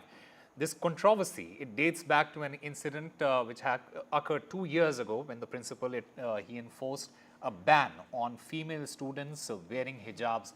Now, this followed outrage expressed by a section of activists and academics over his choice, alleging that he was one of the people who was responsible for the hijab controversy that had erupted during the previous BJP regime.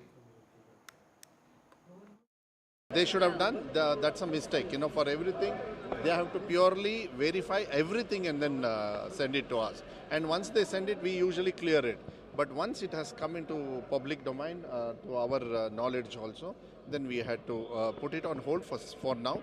Later we'll take a decision once. At that time he was actually following the government rules. So No. But the way he treated the children, that is the issue, that's all. If nothing is done, no problem is there, then we'll take a call. We'll have to do that.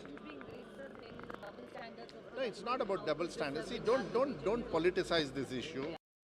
The principal has been maintaining that it is only due to some technical error that the award has been withheld. But in the meantime, the Karnataka government has maintained that there is nothing political about it and that they are looking into a report that could perhaps be submitted that could also perhaps prove the wrongdoing of this principal, and based on which they would be further considering whether this award must be given to him or not, is what we hear from the education department so far. But yes, this has snowballed into a bigger controversy, especially with what happened in 2022 that has been highlighted by the SDPI by taking to social media platform and contesting against this award that was first offered to Mr. Ramakrishna, who has been one of the faces in this hijab controversy there.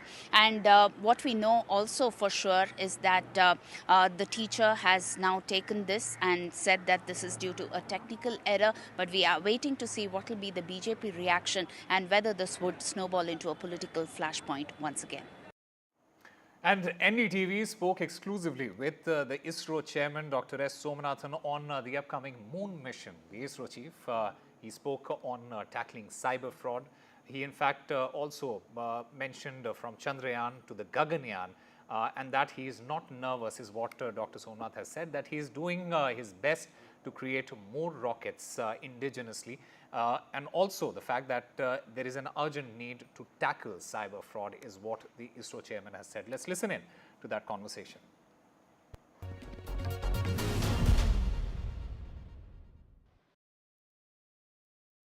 Have with us Mr. S. Somnath, who is the ISRO chairman. So thank you so much for joining us. So you come here to inaugurate and partake in the foundation stone laying ceremony for cyber security. Do you think that India has done enough to combat cyber frauds, and how do you think they could do that, especially when it comes to boosting digital literacy as well? See, I will speak about the type of growth that is happening in the digital domain in India. It's really phenomenal. In the last few years, we have seen the growth of the digital payment infrastructure, the utilization of digital infrastructure for learning, education, and even in trade and commerce. Those are really growing very well. And along with that, the threat related to that, cyber, is also growing. So it's a two-pronged approach. One, you need to increase the digital ecosystem, but also have to handle these threats, which are originating mostly from outside the country. So it's a national requirement to strengthen it. So it happens in various counts. It happens in national institutions as well as in private ecosystem. Today, CISA is one of that associate which will support the national growth in cyber strengthening, and they have been working with many of those national institutions in the past. And today they are laying foundation stone for a different thing. It's not just to create a business, but to create an R&D ecosystem of cyber security through collaboration with other partners as well as academic institutions. This is really a good step, and calling it by Nalanda as a place where the global partnership happens. So I'm really happy because of that idea that I came over here and to have the foundation stone laid. So, have you been a victim of cyber fraud yourself? Of course, not a victim, but there were a lot of attempts. Like all of you would have also faced telephone calls and putting you to those type of situations. But fortunately, I am a little more educated on what are the possibilities, so I did not fall into any of them till now. Today is also Teachers' Day, so who would be your greatest teacher? All those teachers, starting with my younger days, school days. And I always found a good teacher who will be able to inspire me, and went through that career. So there are many. I don't want to name. So this is a day of thanking them all. So you've also mentioned that you would like more investments in the space sector. And what do you think are the challenges, especially when it comes to the satellite launch market? Satellite launch market is very, very demanding. Today there are not enough rockets across the globe. So there are more satellites than the rockets. But then the launch market is it's a geopolitical thing. It's not just the number alone that matters, but the cost, the other political influences, the regional demand structure, all this matters. So we are trying to do our best to create more rockets and make it available for commercial ventures. So I find it is very, very interesting in various sectors. One small satellite side, there is a huge demand. That's why there are a lot of startups working on them. In the middle level, there we have PSLVs, which is doing very well. In the high level, we still don't have enough of capability, high capacity, so we are trying to develop. So we look at in various ways, so it has different complex models. After Chandrayaan, there's Gaganyaan. Do you think that your expectations are really high? I need to Nervous? Thank you. No, there is no nervousness at all. Thank you. All right, another big story that we are tracking at this hour, the Madras High Court. It has quashed the hate speech FIR against Union Minister Shobha Karandlaje following an apology that she has tendered. Now, Shobha Karandlaje had tendered her apology to the people of Tamil Nadu. The Tamil Nadu government, it says that they have accepted this apology, but it doesn't insist on an apology via a press meet. At a press conference, Shobha Karandlaje, she had said that Rameshwaram cafe bombers, they were trained in Tamil Nadu. Tamil Nadu argued the NIA had made no such statement and then demanded her apology through a press conference. In fact, my colleague Sam Daniel joins us to get us more on this story. Sam, apologies have been tendered, but it doesn't look like this is the end of to this controversy at the moment.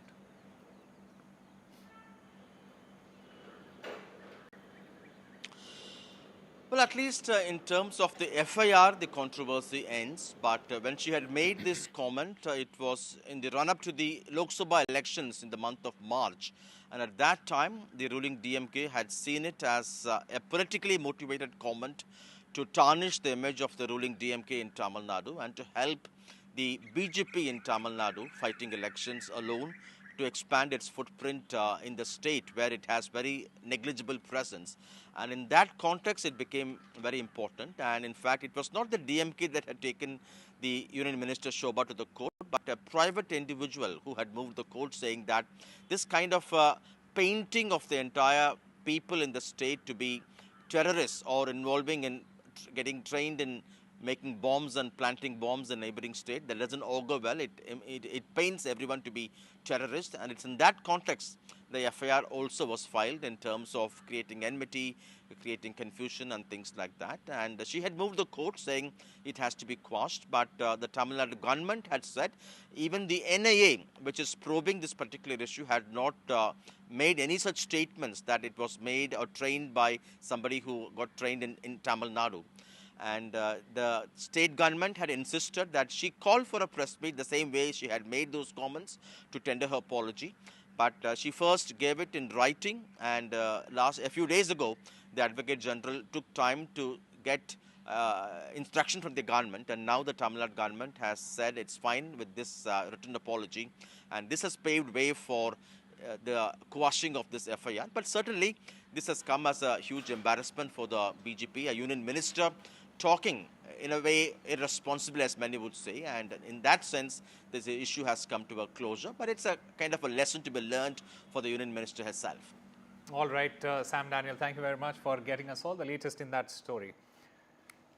Moving on, top financial services firm Morgan Stanley, in its latest report, has said that India has surpassed China in a key market index. Now, with India's rising market weight, more foreign inflows are expected, which essentially means it's good news for the investors here.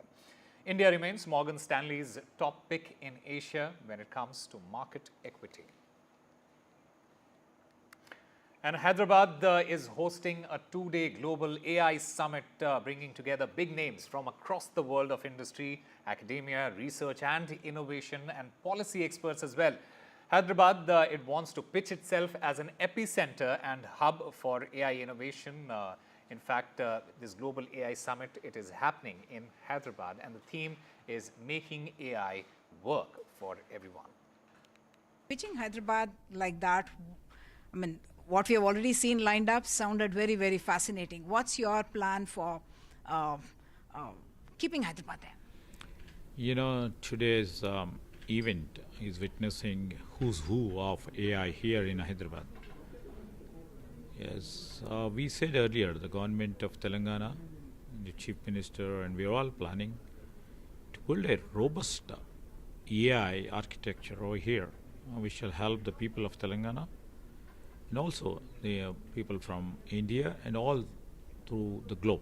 This basically the intention and the objective of this summit is to sensitize, educate, and to bring awareness primarily among people, and also try to embrace the AI into governance, and also sees that all verticals, including, you know, one, if you take the governance as a vertical and our industry, you know, the services and everything coming together, you know, it is inevitable that AI is going to come into their lives, into their systems. So we just thought we would like to make us sensitized. In fact, you have announced a skill university, and capacity building in AI is one of the most important areas, isn't it? You know, initially that was our intention, primarily to make everybody train on AI and high-end technologies or cutting-edge technologies, especially on disruptive technologies. Then we framed the idea of bringing this AI special school, and then it went on like, you know, we have to do the skilling in high-end technologies. And we thought of putting one more digital university, but now we are trying to fuse this both digital and also skill university.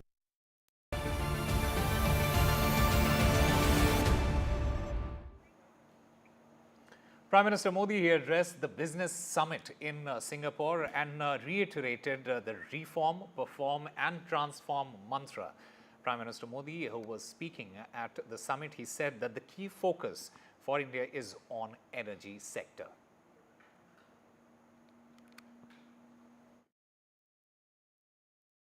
आप जानते हैं, मैं पहले भी कह चुका हूं, reform के क्षेत्र में मेरी सरकार बहुत प्रतिबद्ध है और हम रिफॉर्म हमारे देश की आवश्यकता, हमारे देश के भविष्य को ध्यान में रख के कर रहे हैं, लेकिन हम ग्लोबल स्टैंडर्ड को मीट करने वाले रिफॉर्म्स भी कर रहे हैं और रिफॉर्म, परफॉर्म, ट्रांसफॉर्म करके संकल्प को लेकर के हम चल रहे हैं.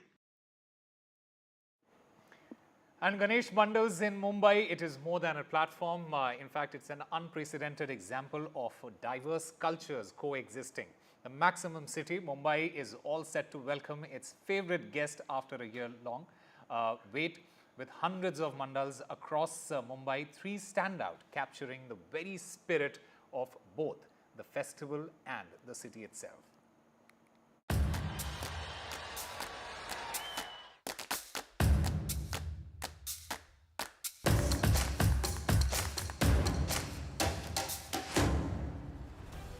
Maximum City is all set to welcome its favorite guest after a long year. With hundreds of mandals across Mumbai, 3 stand out, capturing the very spirit of both the festival and the city itself. Lokmanya Tilak urged the nation to come together during festivals, and the Keshavji Naik Chawl was the first to do it. Adhering to that clarion call, his close associates, those who used to stay in our building, those are ex-resident of our building, they started Ganesh festival in this chawl in 1893. So that was the first year we started Ganesh festival. Lokmanya Balgangadhar Tilak visited our Ganesh festival on 15 September 1901.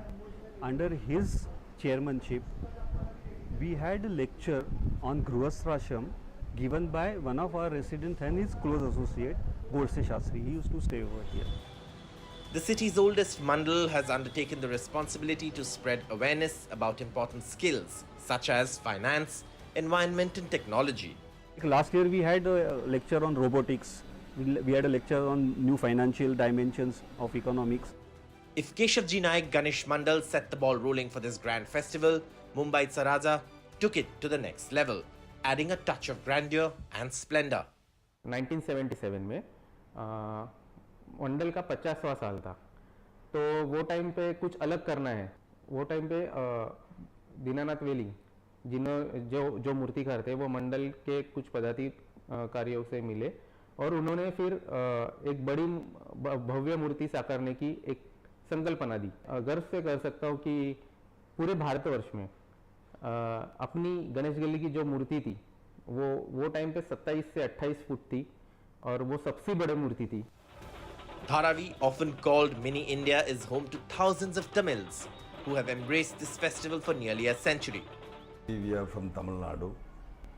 They are from Tamil Nadu. Our forefathers fled from Tamil Nadu to Mumbai and settled themselves in Dharavi. They engaged themselves in the leather tanneries as on daily wages basis. The Tamil people who left their homes stayed due to drought and caste atrocities thought of having a temple of their own here, a Dravida temple. But how did these two distinct cultures, Maharashtrian and Tamil, blend so seamlessly? When our forefathers followed the Maharashtrian style, the other generation who came back, they started following us. They're following us. So our style will be maybe mingled with the Maharashtrian style. Only the way of conducting puja may be different. So we respect Maharashtra more than Tamil Nadu because we got everything in Tamil Nadu, not everything in Maharashtra, not in Tamil Nadu. The Ganesh Mandals in Mumbai city are much more than a platform. While some use their global popularity to spread awareness amongst different sections of the population, there are many others which try to unite people of different faiths and beliefs, pretty much like the city. With camera person Praveen G. Rohit, this is Anuj Raiti reporting for NDTV 24/7. And actor Vijay's goat, movie has released today worldwide. This would be his penultimate film before his electoral plunge in 2026 polls in Tamil Nadu. It's a spy thriller and Vijay dons the dual roles. Actor Vijay's GOAT is all set to be released on the 5th of September. This film would be his penultimate movie before he makes his political plunge before the 2026 elections. And joining us now, the director, Mr. Venkat Prabhu. Thank you very much for your time. Congratulations. Thank you. This is your first film with Vijay. You have earlier directed the other big star, Mr. Ajit. How special was this? Tell us about that Vijay experience. It was a wonderful experience, wonderful, which I could cherish for a lifetime. You know, first I was a little scared when we started the filming. You know, because I didn't know whether it'll be okay to ask him for one more and ask him for another option of reaction and stuff. But he made it so easy for me, being up close and personal with him, and got to know a lot of things from him. And he's a wonderful actor, brilliant actor, and you know, he's a very spontaneous person as well at the same time, and he prepares very well, very professional, and we all know how amazing dancer he is. And this film, The Greatest of All Time, will be a wholesome entertainment for his fans, because I've treated it as a farewell film for him, and you know, I wanted this to be a celebration in theaters. The real story, real life story. No, it's a fiction, sir. It is, the movie is not a science fiction film, and right. People they've assumed it could be a science fiction, but it is not a science fiction film. It's a spy thriller. It's an espionage kind of action thriller. Something which I haven't done before in my previous films, and something which he hasn't done before as well. So he plays two different roles in the film. One a younger version and one older version. So this is a pure commercial or just not for his fans, but for all general audience as well. It will be a celebration of cinema is what the mood is. He dons a dual role, and he has already done this kind of dual roles in 5 other films. Yeah. What signature or special element you have tried to bring in this time? Well, I've tried a lot to make it look different from his previous films. He has played older roles in even in a film called Bigil. Right. He's done father and son role.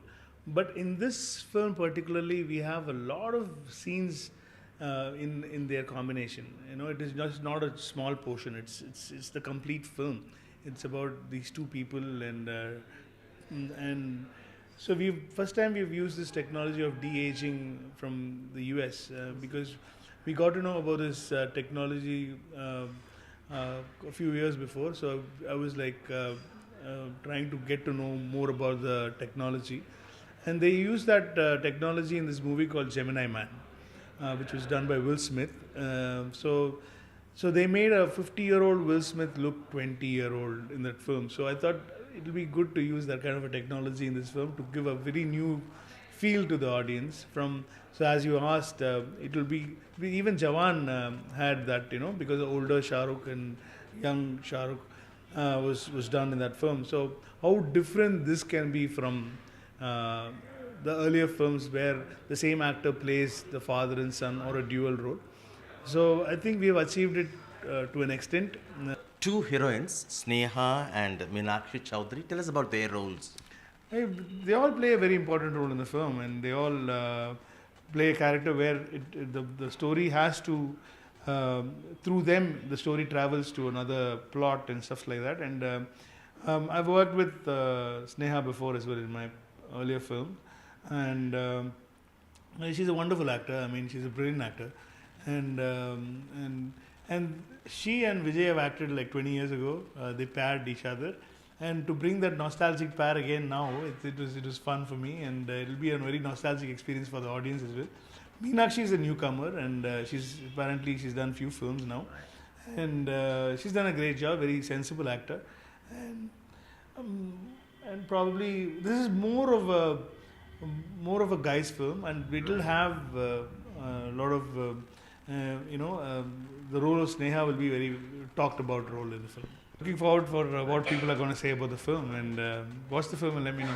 Sure. Venkat, thank you so much for your time. It was joy talking to you, and we wish you the film will really become greatest of all times at the box office as well. That was Mr. Venkat Prabhu, the director of actor Vijay's GOAT, speaking to us in Chennai with Suresh, Sam Daniel, Find It TV. All right, time for a very short break. Newsroom news break on the other side with Ankit Tyagi.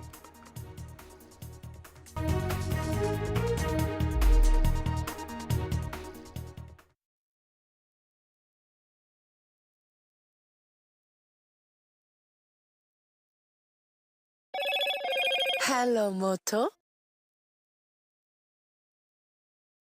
Motorola Razr 50 Ultra comes with Google Gemini.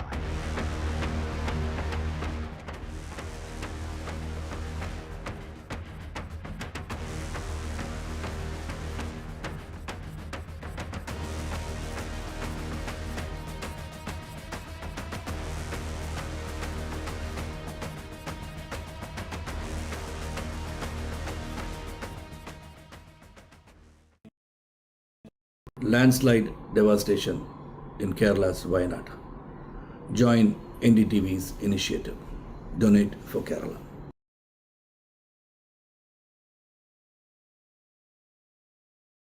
New day, new show, a new experience. Start your day with the news, not views. We bring you stories that matter and impact your life. News that informs and keeps you ahead.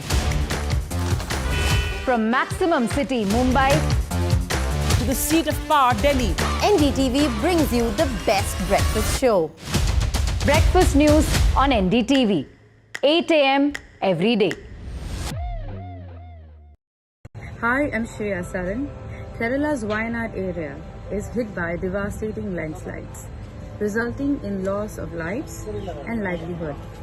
Kerala needs your help right now. Let's join NDTV initiative. Come, donate.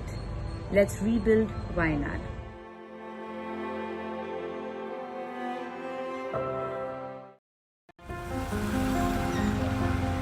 You have seen their blockbusters. Now meet the legends.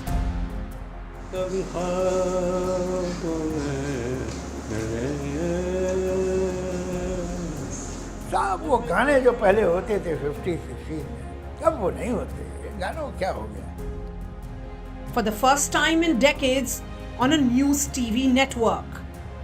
When you were giving blockbuster after blockbuster, when stars like Amitabh Bachchan were, being created. You don't create Amitabh Bachchan, you discover it. जो iconic जोड़ी बनी सलीम जावेद की, वो destiny नहीं है तो ये hard work है. आप लोग दोनों की किस ये आप लोग दोनों की हार्ड वर्क है. देखिए, हार्ड वर्क का मतलब ये नहीं है anybody who doesn't believe in destiny doesn't mean that he controls everything. I don't believe in destiny, but I don't have any delusion that I control everything. Salim Javed ने जब script लिखी, राइटर्स थे, तो उनका नाम हुआ. उसके बाद किसी राइटर का नाम क्यों नहीं? इतना किसी का रिकॉर्ड ही नहीं था ना. Real stars of Bollywood, Salim Javed join NDTV for an exclusive conversation. So we can break some news to our viewers that Salim Javed will be returning very soon. Come back. Coming soon. Come back. Coming soon. Come back of Salim Javed.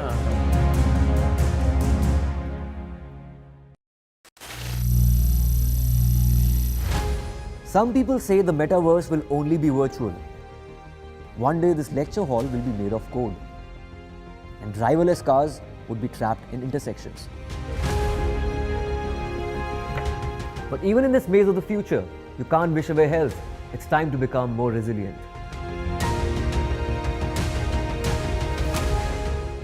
"10 years of Banega Swasth India, we have grown and achieved so many milestones.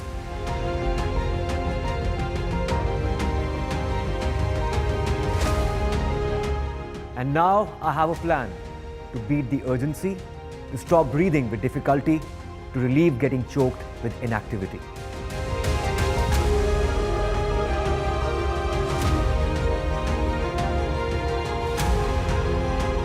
Energize our government, our environment, our society, and ourselves. Everyone, everywhere, every day.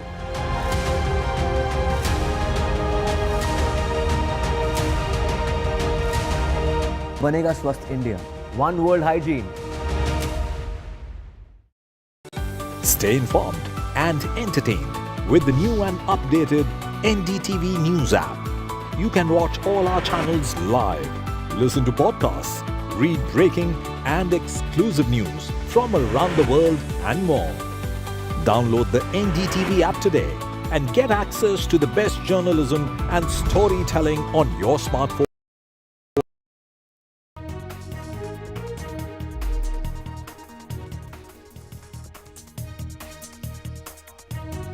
Good evening and welcome to NDTV. I am Ankit Tyagi. It's 6 p.m. ladies and gentlemen. Let's quickly take a look at the headlines that we are tracking at the top of this action-packed news hour. VAT on petrol and diesel hiked in Punjab. Government withdraws power subsidy to tackle fiscal crisis in the state. Supreme Court reserves its order on Delhi Chief Minister Arvind Kejriwal's bail plea.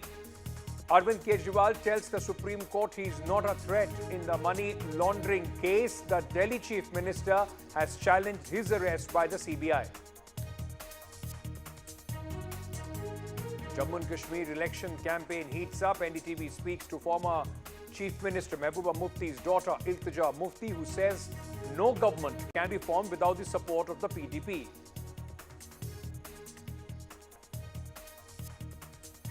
Rush of leaders to file nomination in Jammu and Kashmir. Omar Abdullah files his papers from the second seat of Budgam. Jammu and Kashmir Congress Chief Tariq Hamid Kara files his nomination from Central Shatlang. Congress versus BJP on the Agnipath scheme. Congress says opposition pressure forcing government to think of changes. Will not rest till Agnipath scheme is finished. BJP says Rahul Gandhi raising Agnipath for political gains. Prime Minister Modi fronts India's semiconductor push, interacts with business leaders in Singapore. India-Singapore sign MOUs in semiconductor and digital technology.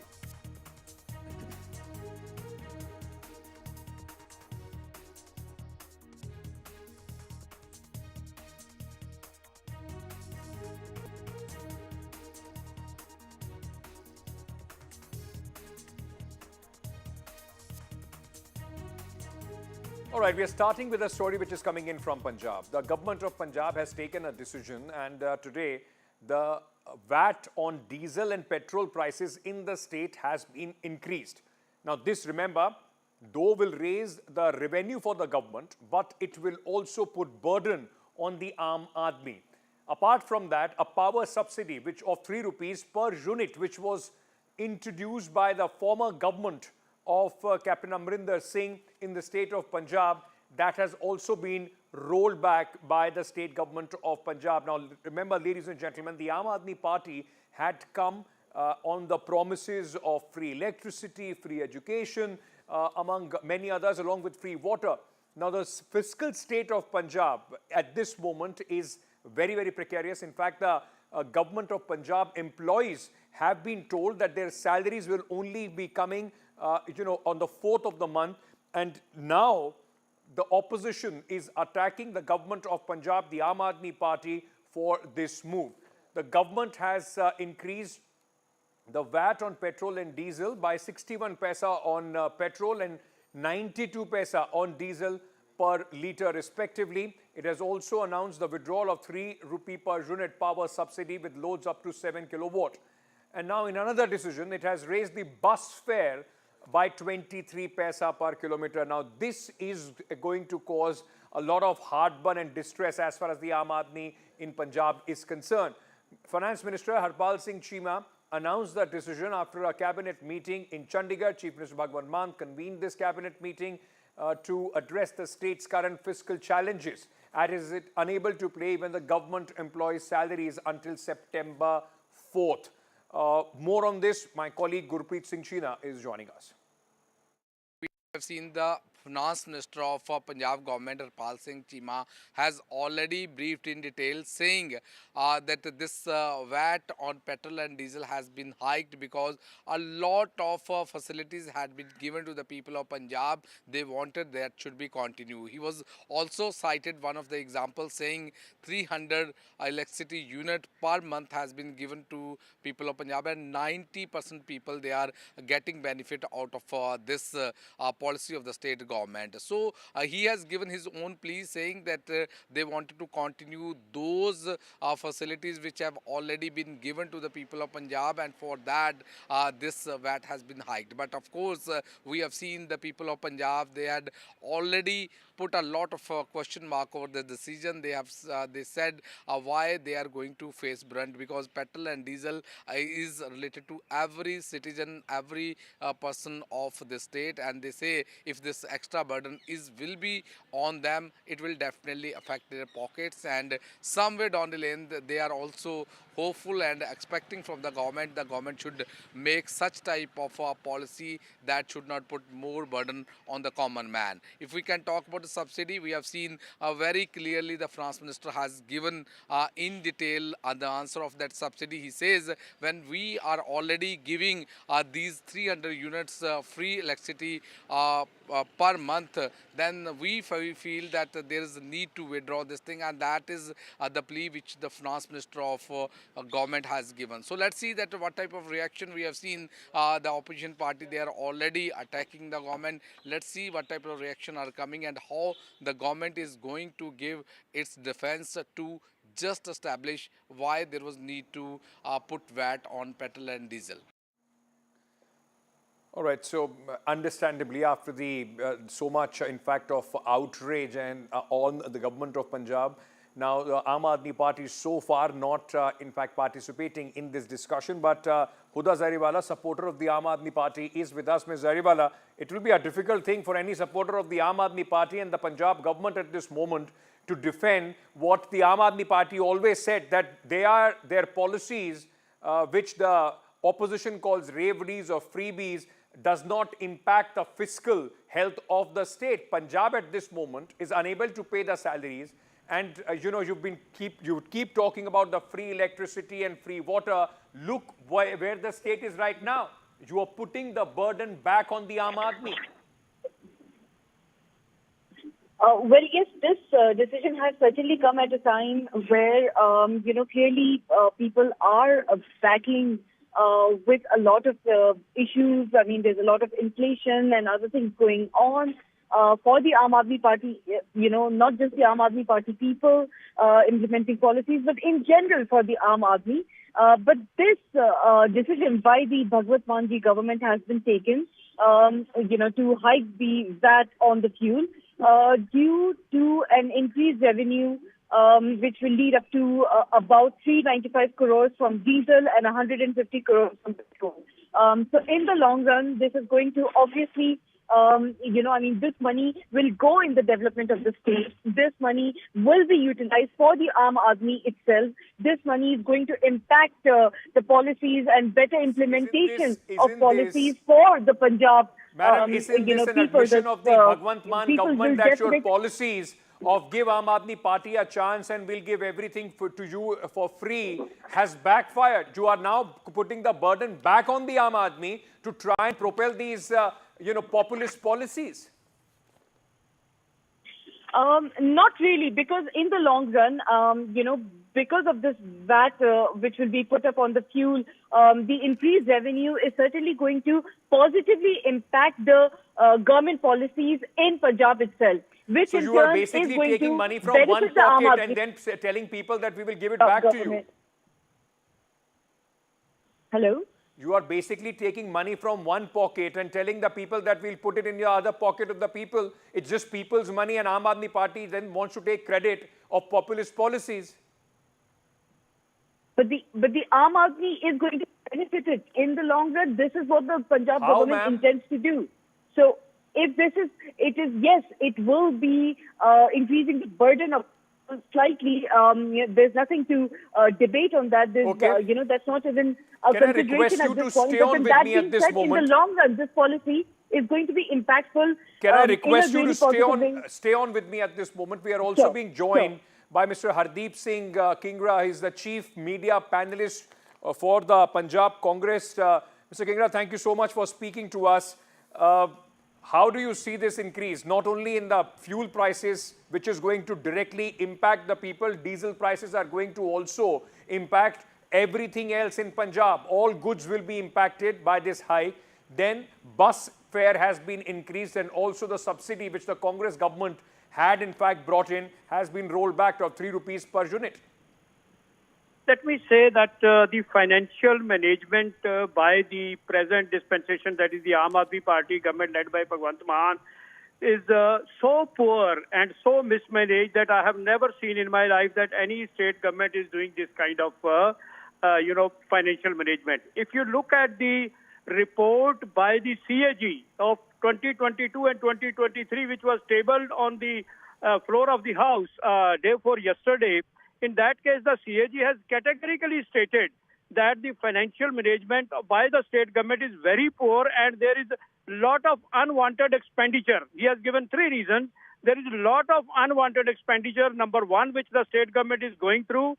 And second is that the state government is unable to utilize the grant from the central government.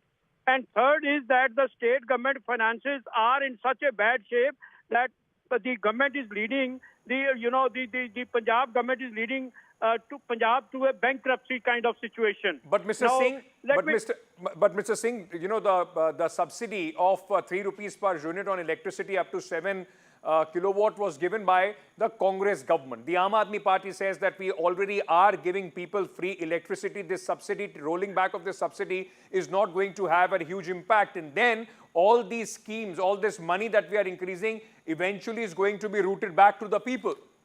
I don't agree on this, because if the 300 unit they are giving free, then what is the subsidy? It has no meaning. So once they have said, and secondly, 38,000 crore is they are putting a electricity board or the distribution agencies into that and the loss.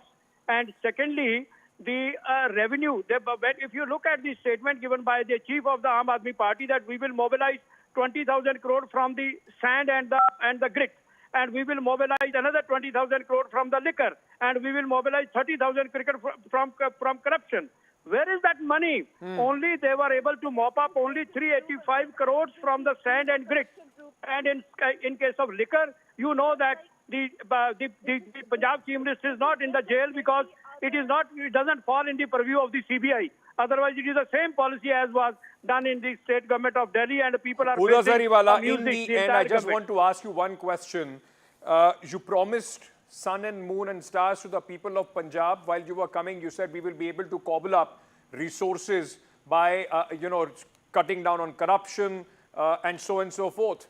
Now, after more than 2 years in the government, as far as the Punjab government is concerned, in fact, 3 years now in the government, the reality is sinking in. You've not been able to do what you promised to the people.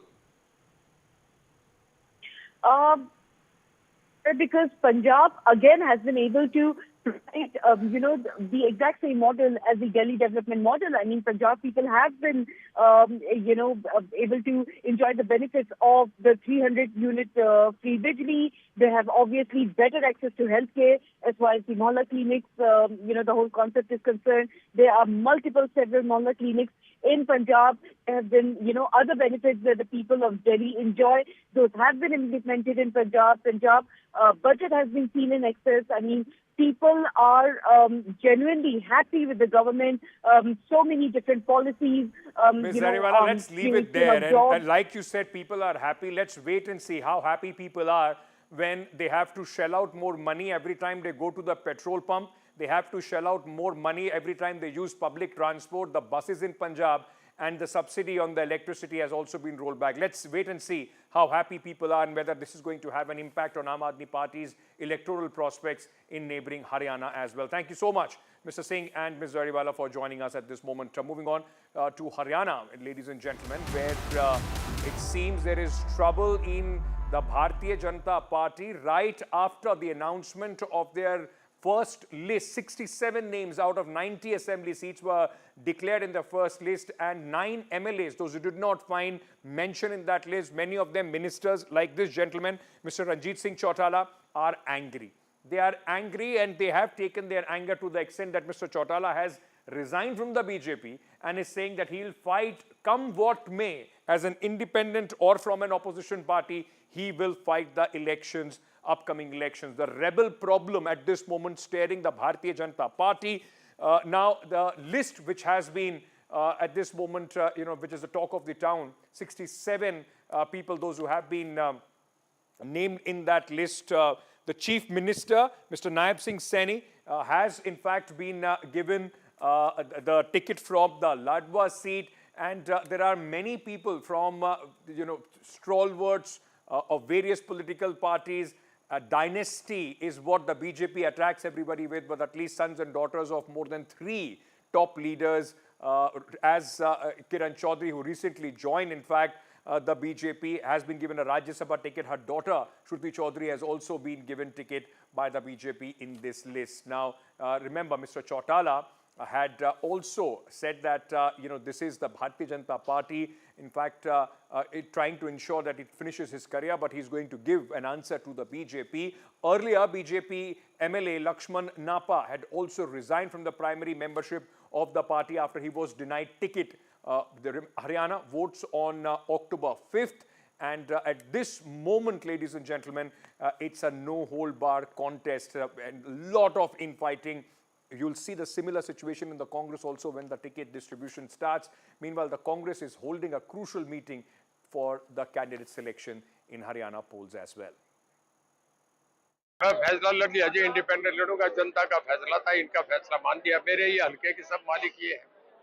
ये workers का फैसला या आपका फैसला? Worker का फैसला। तो आप भाजपा के नेताओं से आपकी बातचीत चल रही थी सुबह से, क्या ऑफर्स नहीं दी गई? नहीं, मैं रहा हूँ उनके साथ, पर उसके बाद टिकट के होने के बाद सिर्फ फैसला मेरा हो गया कि नहीं लड़ूंगा। मंत्री पद भी है आपके पास? हाँ है, इस्तीफा दे दिया। मैंने तो अनेक बार पहले भी कहा है कि जो पंजाब में चन्नी की स्थिति हुई वही नायब जी की होने वाली है। कांग्रेस लीडरशिप डिसाइड करेगी, हम कौन हैं डिसाइड करने वाले। मैंने पहले भी कहा, आज भी वो है, हाईकमान का फैसला होगा, क्योंकि ये फैसला एंड में ही आता है। जब भी फैसला The town is the BJP's list. Let's just tell you a little bit more about the BJP's list. 67 candidates out of 90 have been declared. Naib Singh Saini, the Chief Minister, is going to contest from the Ladwa seat instead of Karnal. This is important. The thought behind this is important because the BJP wanted him to contest from Karnal, which was the seat of the former Chief Minister Manohar Lal Khattar. Meanwhile, Anil Vij, the stalwart of the BJP, a strong candidate who was for some time being sidelined, had to resign as a minister as well. He is again contesting from Ambala. It's seen as his bastion. BJP, remember, 10 years in the government, is also facing anti-incumbency. 9 sitting MLAs have been, in fact, denied ticket by the Bharatiya Janata Party in the upcoming polls, and that is why there are a lot of rebellions. Ticket to Shruti Chaudhary from Tosham. Her mother, in fact, has come from the Congress party, Rajya Sabha MP now. Her daughter is now being given. Shruti, in fact, his mother is Rajya Sabha MP, Kiran Chaudhary's daughter. And similarly, there are others like Rao Indrajit's daughter, who has also been given tickets from Ateli to Rao Indrajit's daughter has also been given to Aarti Rao. So the whole dynasty charge of the BJP somehow unraveling here.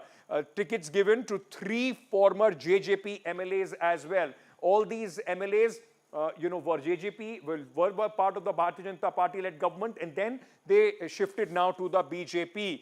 Now, at this moment, it is going to be interesting to see how this impacts the upcoming polls. The import of these 3 MLAs from the JJP and also the 9 possible rebels that the BJP is staring at. Let me go across for a live update on this. My colleague Gurpreet Singh Sheena joining us for details on Haryana. Gurpreet, just give our viewers a sense. At this moment, it seems BJP is looking at a big rebellion problem in Haryana. Well, yes, that is the ground situation, what we are sensing at this point of time. We have seen since this list has been declared by the BJP party, after that a lot of voices have come against the party. Not only we have seen Lakshman Das Napa from Ratia constituency, he is going to join the Congress. We have seen the other voices, whether Kavita Jain from Sonipat, they are also putting a question mark over the party selection of the candidates, and we have seen Karandev Kambose, one of the former minister, and he's a big face from OBC. He's also putting in his paper and putting a lot of questions, though he has not made it very clear where he's going and what type of political strategy he's going to opt. As of now, we have seen the two things are emerging for the BJP. One is the challenge for combat with the anti-incumbency, because they have been ruling in the state for the last 10 years, for the last 2 terms, and they were already struggling with this anti-incumbency, and that could be possible reasons why at the last leg of the government the chief minister has been replaced with Naib Singh Saini. So now it seems that another challenge for the BJP is to placate these all rebellions, otherwise it will definitely damage for the Haryana polls. Now let's see that what type of political strategy the BJP is going to adopt so that these should not damage the party as well as the vote bank in Haryana polls. Back to studio. You know, it will be interesting to see. Actually, the real picture will unravel once the Congress, in fact, also announces its tickets, because there is going to be a lot of movement there already. Parties like INLD and others waiting for the rebels to join their ranks as far as the ticket distribution and the contest of Haryana is concerned. Gurpreet, thank you. With that, we are slipping into a very short break. News and updates on the other side. Stay tuned.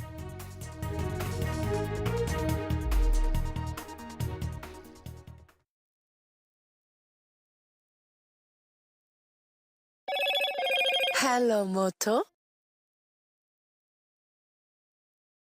Motorola Razr 50 Ultra comes with Google Gemini.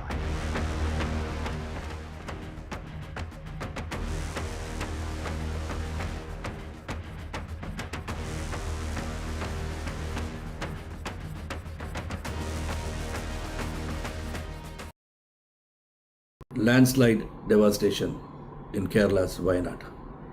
Join NDTV's initiative. Donate for Kerala.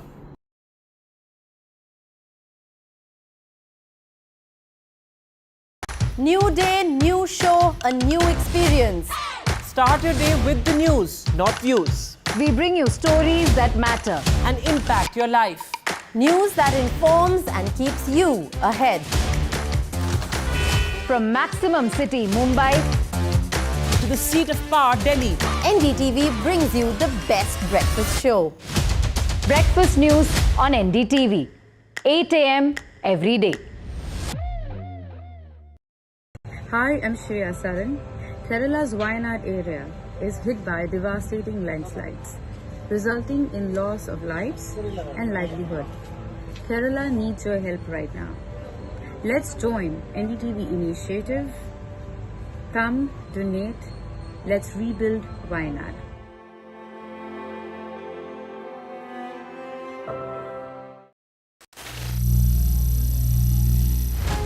Some people say the metaverse will only be virtual. One day this lecture hall will be made of code, and driverless cars would be trapped in intersections. But even in this maze of the future, you can't wish away health. It's time to become more resilient.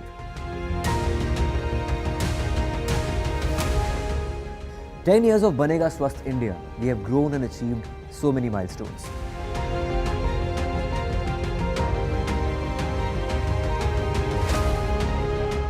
And now I have a plan to beat the urgency, to stop breathing with difficulty, to relieve getting choked with inactivity.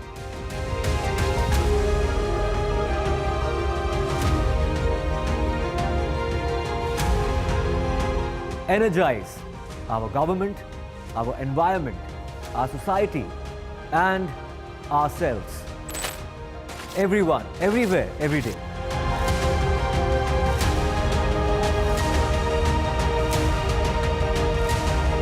Banega Swasth India. One world hygiene.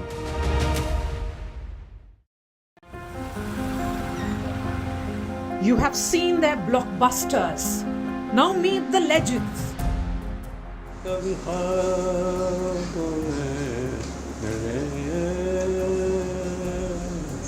साहब वो गाने जो पहले होते थे 50, 60 में, अब वो नहीं होते। गानों को क्या हो गया? For the first time in decades on a news TV network.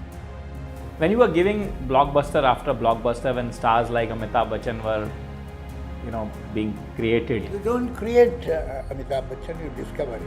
जो आइकॉनिक जोड़ी बनी सलीम जावेद की, वो डेस्टिनी नहीं है तो ये हार्ड वर्क है आप लोग दोनों की। किस ये आप लोग दोनों की हार्ड वर्क है? देखिए, हार्ड वर्क का मतलब ये नहीं है anybody who doesn't believe in destiny doesn't mean that he controls everything. I don't believe in destiny, but I don't have any delusion that I control everything. Salim Javed ने जब script लिखी, राइटर्स थे, तो उनका नाम हुआ। उसके बाद किसी राइटर का नाम क्यों नहीं? इतना किसी का रिकॉर्ड ही नहीं था ना। Real stars of Bollywood, Salim Javed join NDTV for an exclusive conversation. So we can break some news to our viewers that Salim Javed will be returning very soon. Come back. Coming soon. Come back. Coming soon. Come back of Salim Javed. Stay informed and entertained with the new and updated NDTV News app.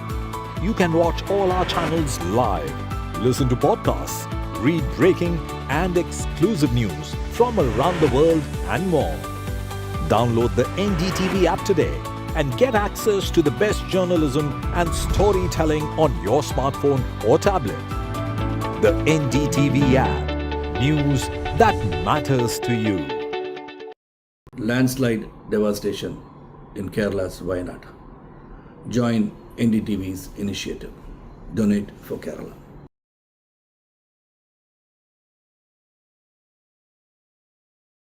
New day, new show, a new experience. Start your day with the news, not views. We bring you stories that matter and impact your life. News that informs and keeps you ahead.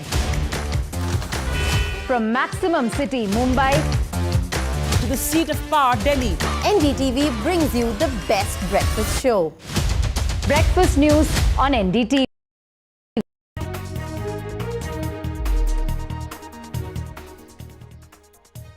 Top financial services firm Morgan Stanley in its latest report has said India has surpassed China in a key market index. With India rising market weight, more foreign inflows are expected, which essentially means it's good news for investors. India remains Morgan Stanley's top pick in Asia when it comes to market equity. Short break, news and updates on the other side. Stay tuned.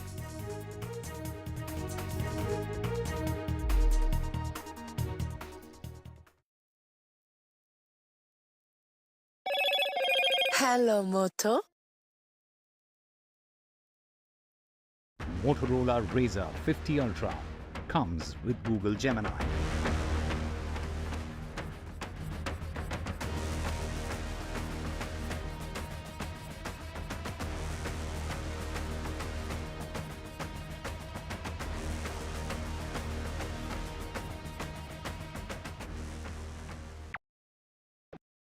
Hi, I'm Shreya Saran.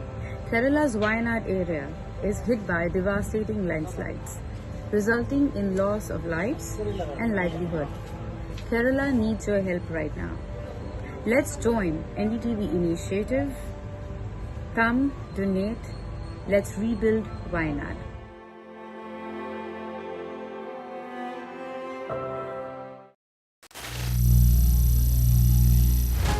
Some people say the metaverse will only be virtual. One day this lecture hall will be made of code, and driverless cars would be trapped in intersections. But even in this maze of the future, you can't wish away health. It's time to become more resilient.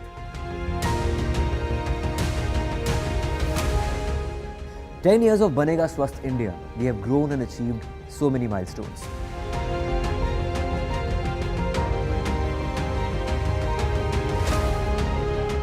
And now I have a plan to beat the urgency to stop breathing with difficulty, to relieve getting choked with inactivity.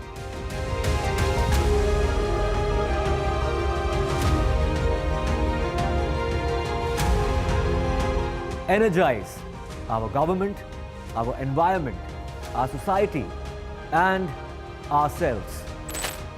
Everyone, everywhere, every day.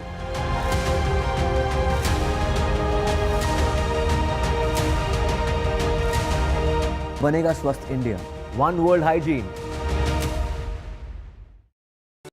Stay informed and entertained with the new and updated NDTV News app. You can watch all our channels live, listen to podcasts, read breaking and exclusive news from around the world and more. Download the NDTV app today and get access to the best journalism and storytelling on your smartphone or tablet. The NDTV app. News that matters to you. Landslide devastation in Kerala's Wayanad. Join NDTV's initiative. Donate for Kerala.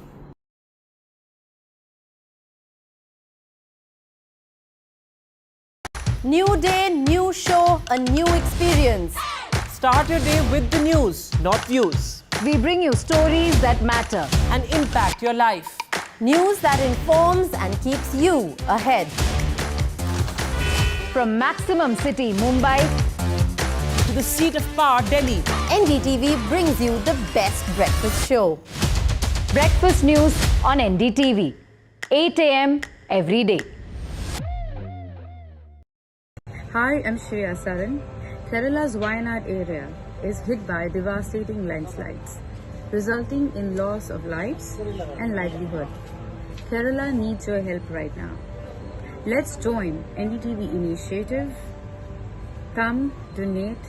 Let's rebuild Wayanad.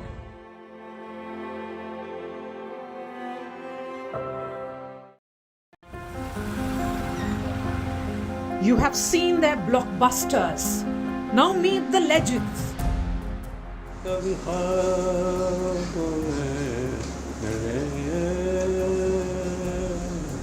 साहब वो गाने जो पहले होते थे 50, 60 में, अब वो नहीं होते. ये गानों को क्या हो गया? For the first time in decades on a news TV network. When you were giving blockbuster after blockbuster, when stars like Amitabh Bachchan were, being created. You don't create Amitabh Bachchan, you discover it. जो iconic जोड़ी बनी सलीम जावेद की, वो destiny नहीं है तो ये hard work है. आप लोग दोनों की ये आप लोग दोनों की हार्ड वर्क है. देखिए, हार्ड वर्क का मतलब ये नहीं है anybody who doesn't believe in destiny doesn't mean that he controls everything. I don't believe in destiny, but I don't have any delusion that I control everything. Salim Javed ने जब script लिखी, राइटर्स थे, तो उनका नाम हुआ. उसके बाद किसी राइटर का नाम क्यों नहीं?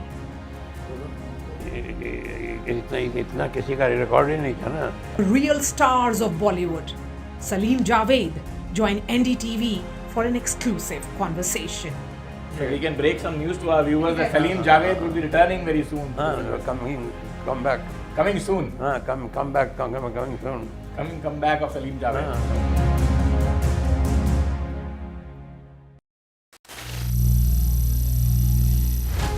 Some people say the metaverse will only be virtual. One day this lecture hall will be made of code, and driverless cars would be trapped in intersections. But even in this maze of the future, you can't wish away health. It's time to become more resilient.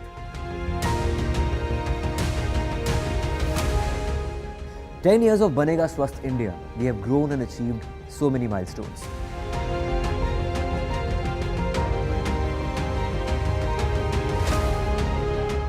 And now I have a plan to beat the urgency, to stop breathing with difficulty, to relieve getting choked with inactivity.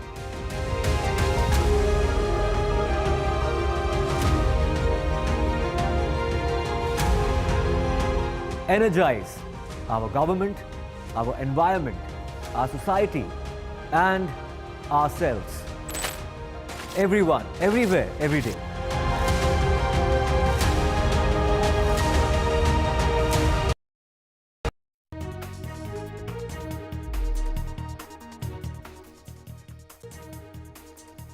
Now, elections are around the corner, and of course, one of the key Congress's attack on the government has been on the Agnipath scheme. Just not now, but continuously, even in the Lok Sabha elections. Haryana specifically now will see a lot of heat being generated as far as the Agnipath scheme is concerned.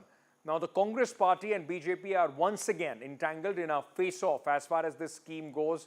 The face-off erupted between the Congress and the BJP over this scheme ahead of the Haryana polls, after the Congress, in fact, said that the opposition pressure is forcing the government to make changes in the scheme, and we will not rest till we completely decimate this scheme, finish it off. BJP, meanwhile, has responded and has said Rahul Gandhi is raising the Agnipath scheme for political gains in Haryana. What we understand is that the Congress party has once again attacked the centre, the BJP government, on the Agnipath scheme, saying that it's discriminatory to the Agniveers. It has said that it's a betrayal of not just the people of the country but also the armed forces, and it has said that the party will not rest till that scheme is revoked. It has also made it a point to mention that in the last few days several schemes have been rolled back by the centre, and it has claimed that it is because of the opposition's pressure. Now, that of course is a reference to the lateral entry scheme that the government had brought in, and a couple of other things which the government basically has sort of like, not just rolled back, but has basically said that it will be looking into all of these actions with a lot of, and will be looking at feedback, gathering, and also will be looking at consultation. Now, with respect to Agnipath, this has been a point of contention. Remember, it's also been part of the Congress party's manifesto, and it has said that this will only increase unemployment in the country. But the criticism of the Congress's attack on Agnipath is that the Congress party has not been able to come up with a strong alternative when it comes to modernization of the armed forces, or for that matter even adhering or catering to the increasing requirements of India's armed forces, considering that we live in a very fragile geopolitical situation. That is something that the BJP has maintained. It has said that it has put in a lot of thought into the Agnipath scheme, and when we speak to sources in the government, they've also said that they're also always open to changes. Revoking the scheme is not in question, but they're looking at increasing benefits for the Agniveers, and will also be probably looking at increasing the retention period, increasing the retention numbers, so that more Agniveers will find a place beyond the 4.5 or 4 years that is mandated in the scheme. So clearly the government here has maintained that it is open to a lot of changes, to a lot of review, but at the same time it has also said and the Congress party is only politicizing the issue and stifling reforms in the country in the name of politics. Just playing with the fire. They're not just playing with the security of the country, they are playing against the aspirational youth who wanted to join army, not just with an intention to serve the motherland, but they also wanted a secure future. And not why just Congress, is the Janata Dal United and Lok Janshakti Party. They've been asking government to modify Agniveer, and this is, let me tell you, I remember General M.M. Naravane saying that if constitution can be amended 100 times, why can't this policy be modified? Having the feedback from the ground. The feedback from the ground is Bharatiya Janata Party is losing badly in Haryana elections, and that's why, and this is the Rajat belt, this is the belt that sends the maximum youth to the army, and you hear any kind of reporter talking to the people on the ground, and they are saying that log khali baithe hain, they don't want to join the army, 4 saal ke liye kyun join karenge, and that's his feedback. And they have made a U-turn after the Waqf board, after the lateral entry, after the broadcast bill, LTC jokes, and the pension scheme. This is another huge U-turn by the government. So first of all, let me tell you that the opposition, the LOP, was called out in the parliament after the new government was elected and was found lying completely on the issue of compensation. All the announcements that have been made, there will be reservations and there will be complete absorption of the Agniveer youth. In case 25% of course will go to the army, and others will go to other paramilitary forces, and then others also would be recruited. It has already been announced. But it's very rich coming from those who are actually in an alliance with the National Conference, which is talking about abrogation of Article 370, which is actually standing with the secessionists, with those, with the terrorists, with Pakistan, and which stands for dialogue with Pakistan. I really wonder what, if we're looking at Haryana elections, where they send so many of its young men to the army, I wonder how they would react to Congress party's decision to go with those who want to abrogate Article 370, go on to a dialogue with Pakistan. You'll hear a lot about this in the days to come because of the Haryana polls. Now let's just shift focus and honor the people, the pillars, those who have made most of us who we are today, our teachers. Today is the Teachers' Day. As all of us, in fact, remember our favorite teachers, try and reconnect with the memories that we had, and in them and their contribution in shaping us as who we have become today. It's important to note that, it just doesn't become a day where we think of our teachers today and then forget about it, because teachers play a very, very important role in nation building. And of course, for India to become and to realize its true potential, teachers are going to be one of the most important pillars. Today, as I said, is a Teachers' Day. Prime Minister also, in fact, spoke about the Teachers' Day and said teachers contribute to nation building.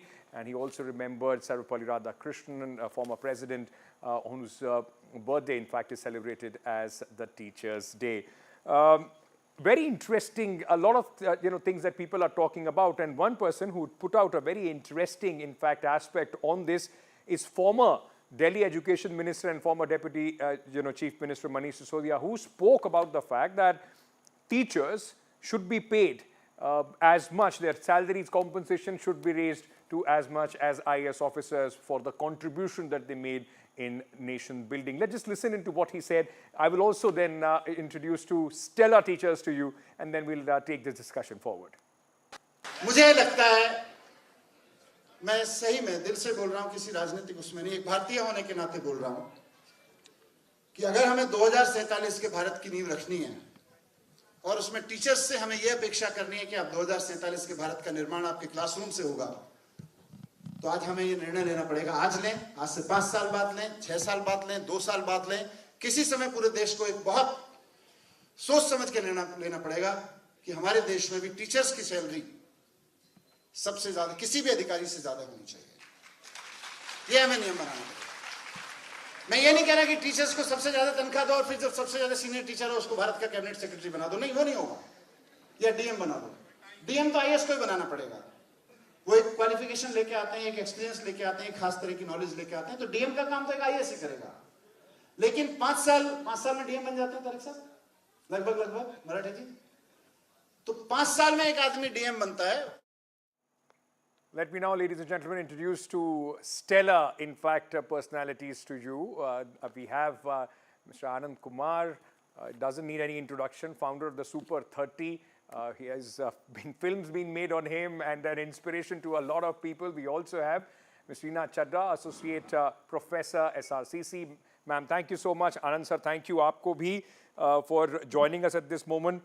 Let me start by asking you, मैं आप दोनों से ये पूछ लेता हूँ, आनंद sir शुरुआत आपसे कर लेता हूँ। ऐसा भी होता है क्या कि बस 5 सितंबर को हैप्पी टीचर्स डे सर, बहुत सारे फोन आ गए, हमारे जैसे मीडिया वाले भी आपके पास आ गए और उसके बाद साल भर के लिए उनका तो काम है कर ही रहे हैं? नहीं, ऐसा होता है। अब तो सच पूछिए तो रस्मायादगी भर रह गई है ये बातें। टीचर्स का सम्मान धीरे धीरे मार्केट से उठता जा रहा है। इसमें टीचर्स की भी भूमिकाएं संदिग्ध है। कई टीचर्स शिक्षण को, एजुकेशन को व्यापार बना दिया। कई लोग उतना ध्यान से पढ़ा नहीं रहे, तो टीचर्स की तरफ से भी गलतियां हुई हैं। लेकिन समाज को चाहिए, सोसाइटी को चाहिए कि जो भी टीचर, ऐसे लाखों लाख टीचर, करोड़ों टीचर हमारे देश दुनिया में है जो बच्चों के लिए अच्छा काम कर रहे हैं, उनको प्यार दे, सम्मान दे। अब आजकल आप क्या देखते हैं, ज्यादातर सीरियल्स देखते हैं, ओटीटी देखते हैं, फिल्म देखते हैं, तो जब भी टीचर्स को दिखाया जाता है तो कोई कागज फेंक रहा है, उनका मजाक उड़ा रहा है, मोटा चश्मा लटका हुआ है। ये सब चीजें भी बंद होनी चाहिए और टीचर का समाज में सम्मान होना चाहिए ताकि आने वाली युवा पीढ़ी, नई नस्लें भी टीचर बनना चाहे।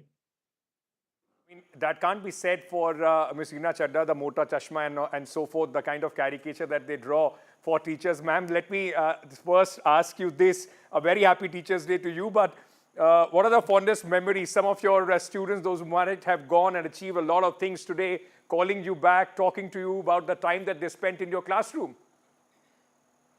Yes, it's been a beautiful, I would say, today has been a lovely day. I have received messages from students way back, I think I've been teaching for 38 years. And so those who have achieved so much in life, they have come forward, they have said thank yous, I had messages. So I think that really made my day. And we have had super achievers in our college. I mean, we've taken creme de la creme, and they are such good teachers. So teachers to us, because a teacher is a student all one's life. So if you want to be a good teacher, you have to be actually a good student. And I've learned a lot from my students. And the joy that I get when they perform and outperform us and they reach the acme of success, I think that joy cannot be measured in any monetary terms. That's true. But let me ask you this as well before I get back to Mr. Anand Kumar. Tell me one thing, ma'am. You know, we keep talking about this demographic dividend that India has. We are a young population. We are aiming by 2047 to be a developed nation. How important is the role of the teachers as building blocks of society, of this developed nation? What more needs to be done in this education sector so that, you know, not only do we honor teachers, but teachers can produce a crop that takes India a lot forward than where we are today? I think as a teacher, we are required to provide, our education's got three components. We provide them with knowledge sets, skill sets, and also with a mindset. Now, if I can inculcate in my student the passion to excel, develop critical thinking, innovation, I would say also about, in some way of problem solving. And most importantly, give them the confidence that they are the future of the nation. They are going to take us forward. So then I think I would have done my duty as a teacher, and that is how we can contribute towards nation building. Okay. Ma'am, I'm so sorry. Anand sir, aapko bhi pehle mein maafi meri le lijiye. I have to cut to this program. Chairman of the Adani Group, Mr. Gautam Adani, at this moment is speaking in Mumbai. Let's just listen in. Here, a very happy Teachers' Day.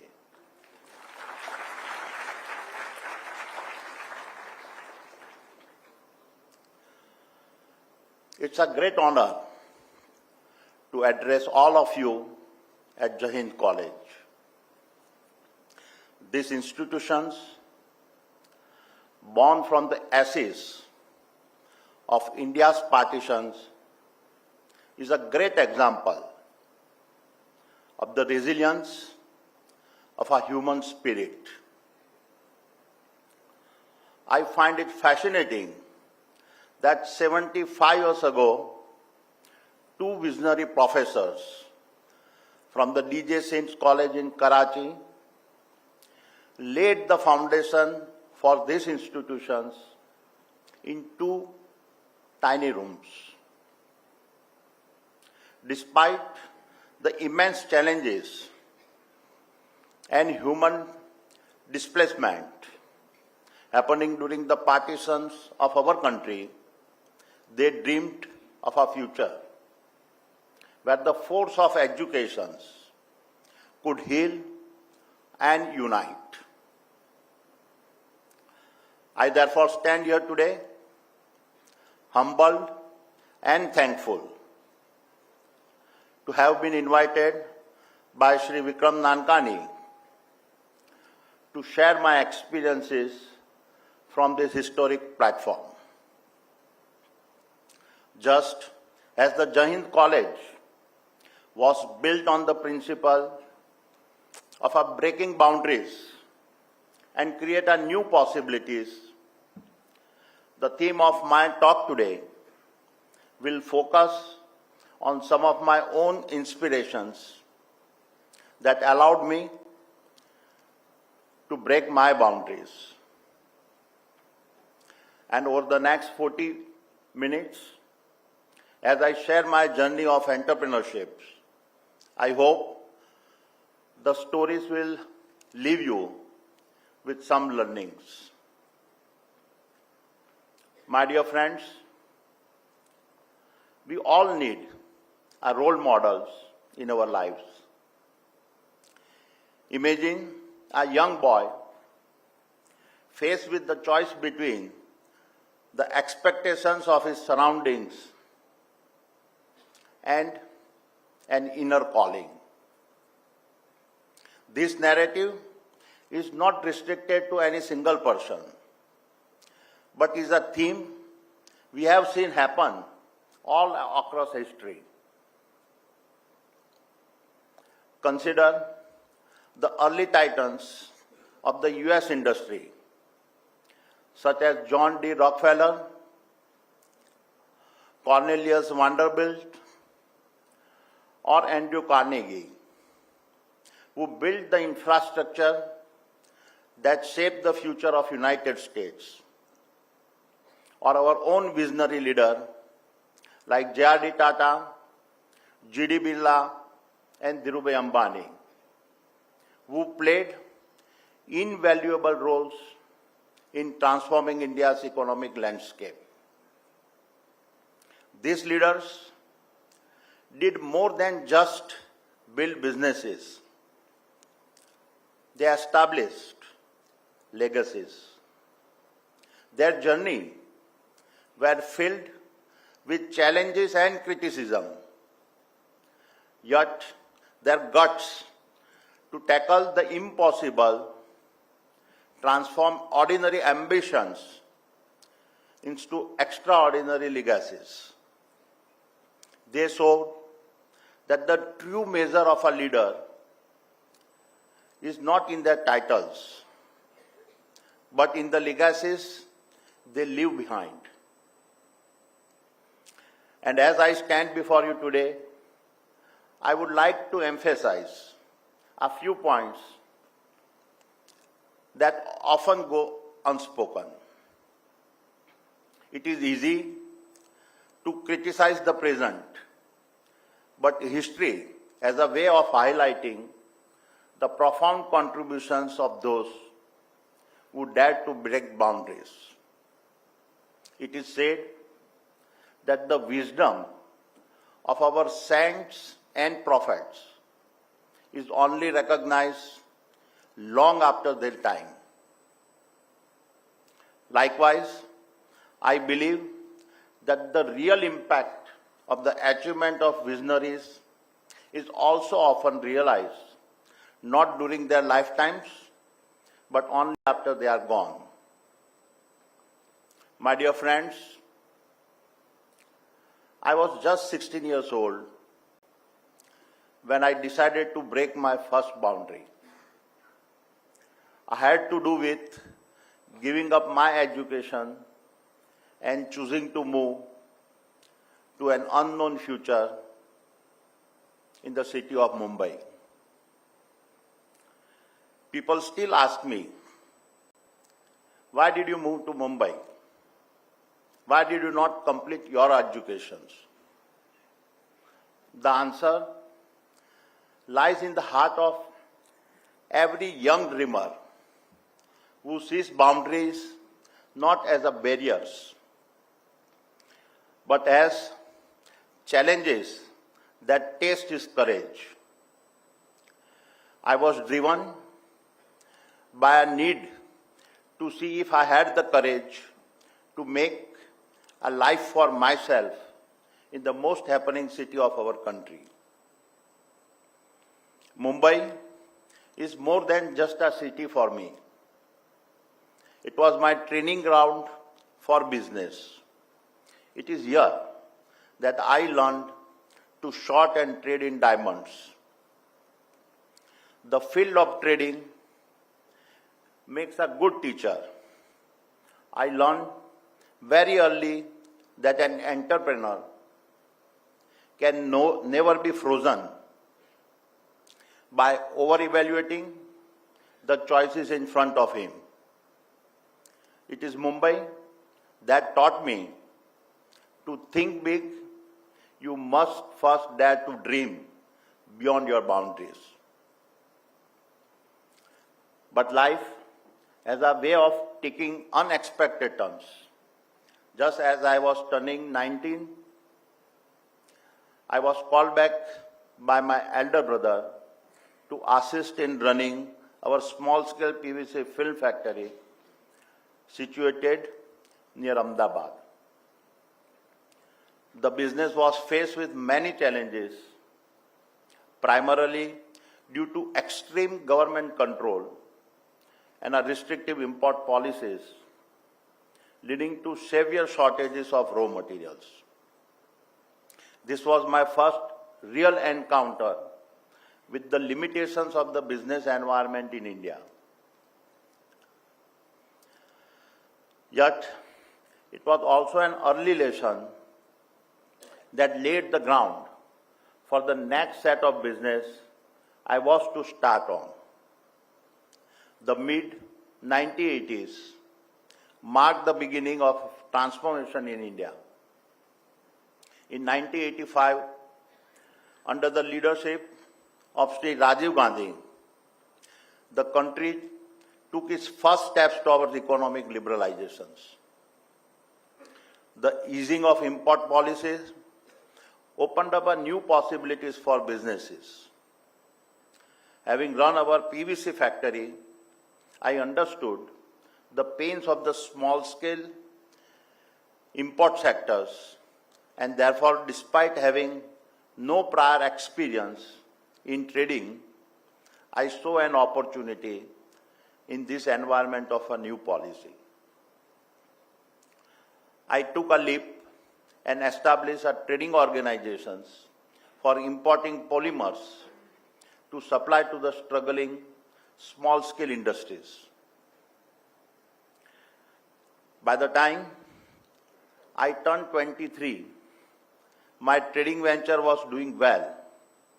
Then came 1991, when India faced a severe foreign exchange crisis that brought the country to the brink of economic collapse.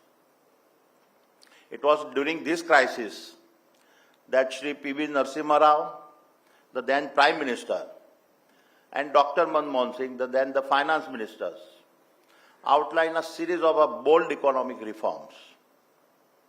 These reforms included reducing of import tariffs, deregulating industries, opening up the economy to foreign investments, and encouraging public-private partnership in infrastructure development.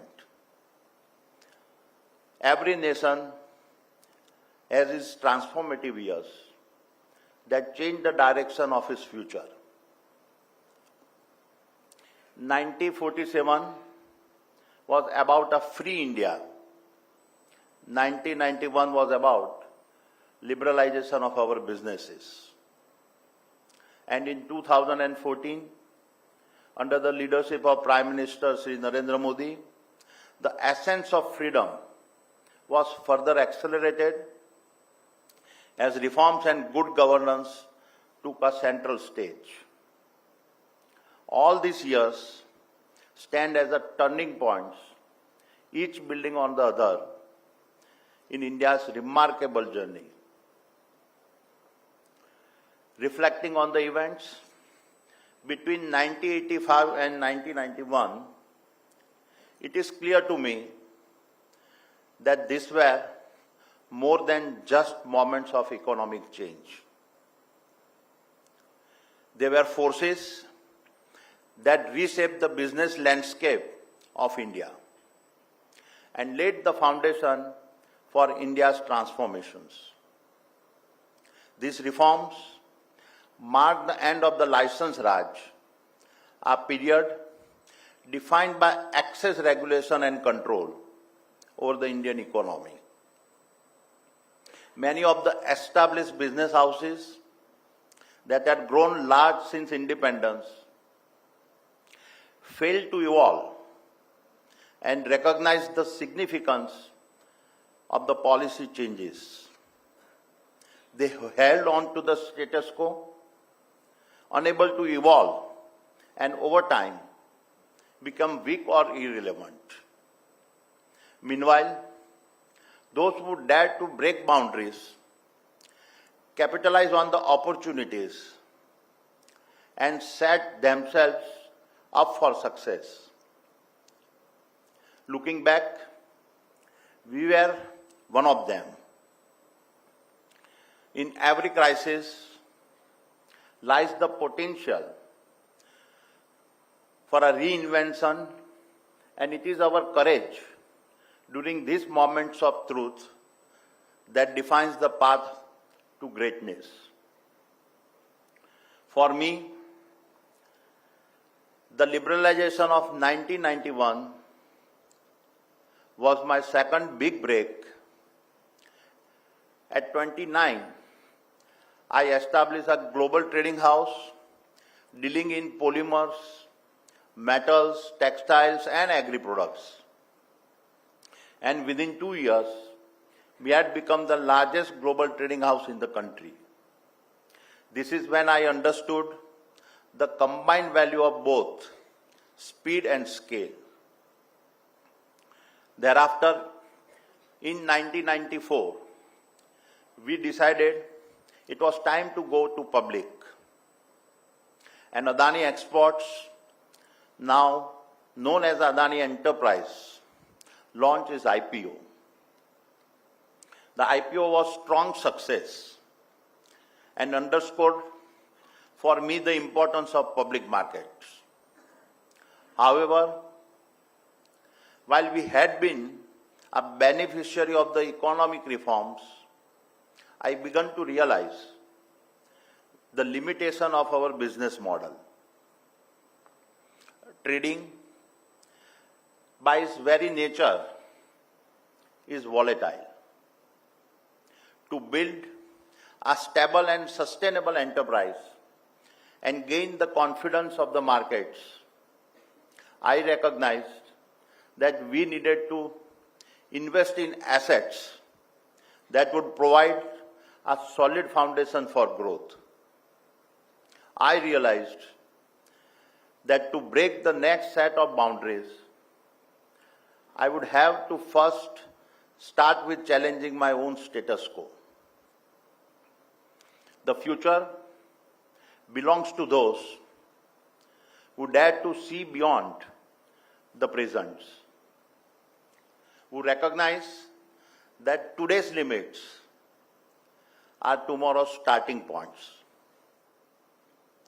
And my third major break was about to come, one that would propel us into a new orbit. These realizations prompted the next critical shift in our business model. In 1995, the Gujarat government announced the Port Focus Industrial Development Plan through a public-private partnerships. Around that time, we had been approached by the global commodities trader Cargill. It was a proposal to partner for a manufacturing of and sourcing of salt from the Kutch region. While the partnership did not materialize, we were left with about 40,000 acres of a marshy land and approval to build a captive jetty at Mundra for the export of salt. What others saw as a marshy, barren land, we saw as a canvas waiting to be transformed. That canvas is now by far our nation's largest port. Mundra became my karma bhumi.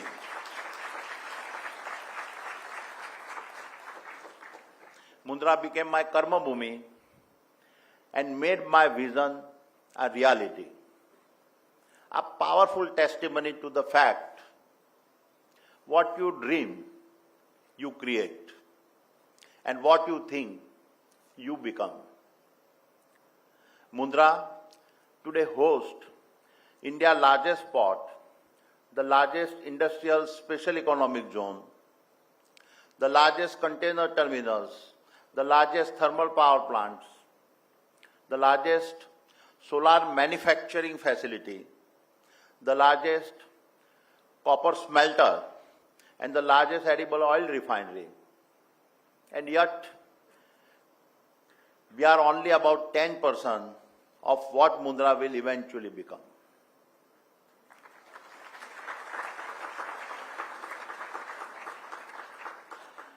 It stands as a living monument to the power of integrated business models and the strategic value of adjacencies, challenging the very concept of core competencies that the West advocates. My dear friends, over the years, I learned a vital lesson. The bigger your bets, bigger are the boundaries you break. And bigger the boundaries you break, lesser is the competitions. Picture Khavda in Kutch, one of the world's most inhospitable deserts, now transformed into the world's biggest renewable energy installations, spanning a several hundred square kilometers.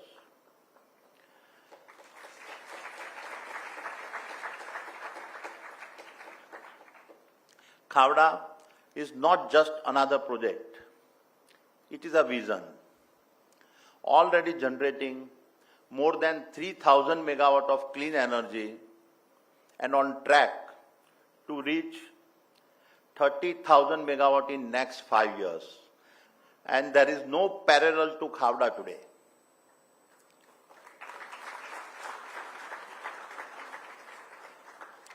For us, Khavda is a symbol of our national pride, capturing the philosophy of everything that the Adani Group as a company stands for. Or consider the world's most complex redevelopment project in the city of Mumbai's Dharavi, where we are transforming the world's largest slum over the next decade to create an unmatched ecosystems of a sustainable living. For me, Dharavi is not just about urban renewal. It is about restoring dignity to over 1 million residents of our country.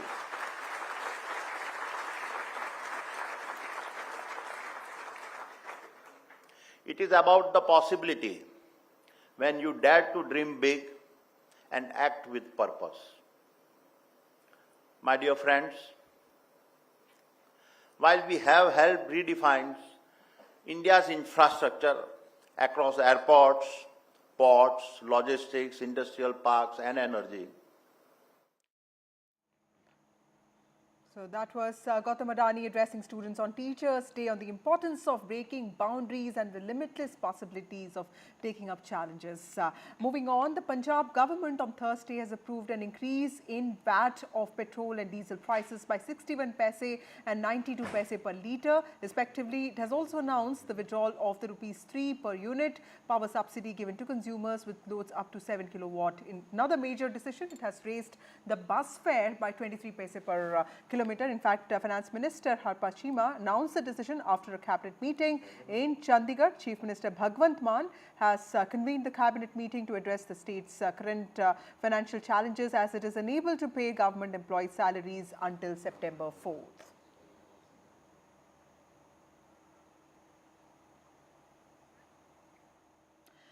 Moving on, the National Conference and the PDP have fielded over half a dozen members of political parties for the first assembly elections in this region in a decade. In fact, Iltija Mufti, who is former Jammu and Kashmir Chief Minister Mehbooba Mufti's daughter, will face her first political test in a direct contest with Bashir Ahmed Viri of National Conference.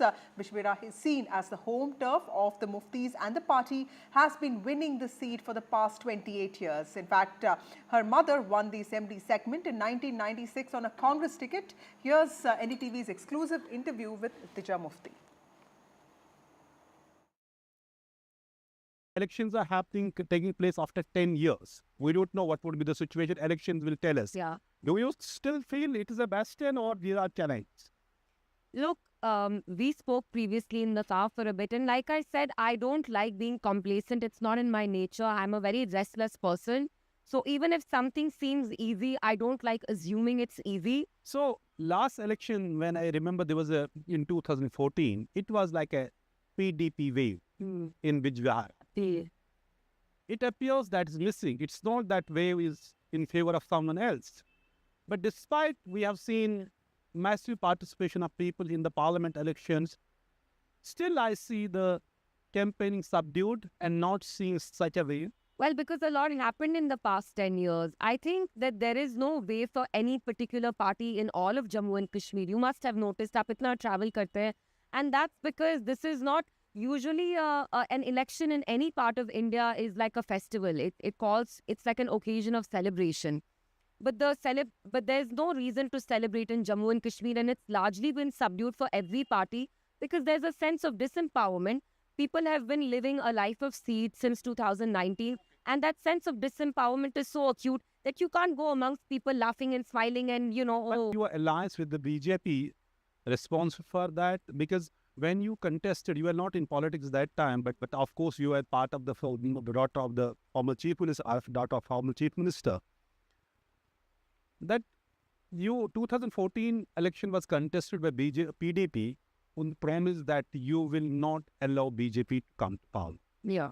And then you became part of that, and everyone is asking that question. Is that coming in your way of, when you have to talk to people? I remember that campaign, Mehbooba ji very clearly said that give us a clear majority. And they kept explaining that give us a clear majority so that we don't need the support of any other party, even if it's Congress, because PDP and the Congress alliance fell apart in 2008, if you remember. But what happened was that you got a fractured mandate. And when you got a fractured mandate, already there's this stereotype about PDP that it only panders to Muslims. There's this stereotype that's attached to us, which the media unfortunately plays a role, that we're anti-Hindu. So obviously when BJP won such a huge chunk of vote in Jammu, my grandfather felt that you couldn't just overlook that mandate. You couldn't just sidestep the wishes and aspirations of the people of Jammu and just create a coalition with the Congress and the PDP. Well, today was also the last date for filing of nominations for Phase 2 of polls in Jammu and Kashmir. 26 assembly constituencies in the state will poll on the 25th of September. Omar Abdullah has filed his nomination from Budgam today. The NC leader, in fact, filed nomination papers from his family constituency of Ganesh yesterday. The Budgam seat was earlier held by Aga Ruhullah, who's an MP from Srinagar. Jammu and Kashmir Congress chief Tariq Hamid Khara, in fact, filed nomination also. Meanwhile, the Election Commission of India has issued the notification for the filing of nominations for the third and final phase of Jammu and Kashmir. As many as 40 seats voting in the third phase of polling on the 1st of October. हमने ये लड़ाई लड़नी है कि हमारी जो खोई हुई इज्जत है, हमारा जो छीना हुआ वकार है, हमारी जो पहचान है, उसको हमने दिल्ली से लड़ झगड़ के दोबारा वापस हासिल करना है। और इसमें रुकावटें आएंगी। दिल्ली की तरफ से हमारी आवाज को कमजोर करने की मुकम्मल कोशिश की जाएगी। इस इलेक्शन में हम अपनी आवाज को कमजोर होने नहीं देंगे। Moving on, a bitter face-off erupted between the Congress party and the BJP over the Agnipath scheme once again ahead of the Haryana polls, with the Congress party claiming that the opposition is pressuring the government to make changes in its announcements. In fact, BJP has said that Rahul Gandhi is only raising Agnipath for political gains. It's Congress versus BJP again on Agnipath scheme, with the Congress party saying that the scheme is a betrayal of the aspirations of India. The party has also said that it won't rest till the scheme is revoked, while the BJP has said that Congress is unnecessarily politicizing a sensitive issue related to the armed forces.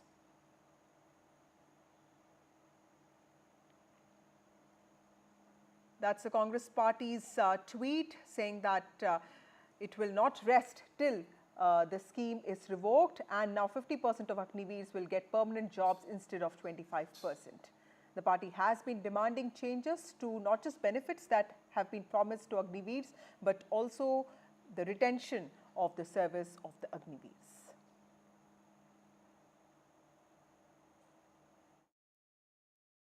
They are just playing with the fire. They're not just playing with the security of the country. They are playing against the aspirational youth who wanted to join army, not just with an intention to serve the motherland, but they also wanted a secure future. And not why just Congress, is the Janata Dal United and Lok Janshakti Party. They've been asking government to modify Agniveer. And this is, let me tell you, I remember General M.M. Naravane saying that if constitution can be amended 100 times, why can't this policy be modified? Having the feedback from the ground. The feedback from the ground is Bharatiya Janata Party is losing badly in Haryana elections, and that's why. And this is the Rajat belt. This is the belt that sends the maximum youth to the army.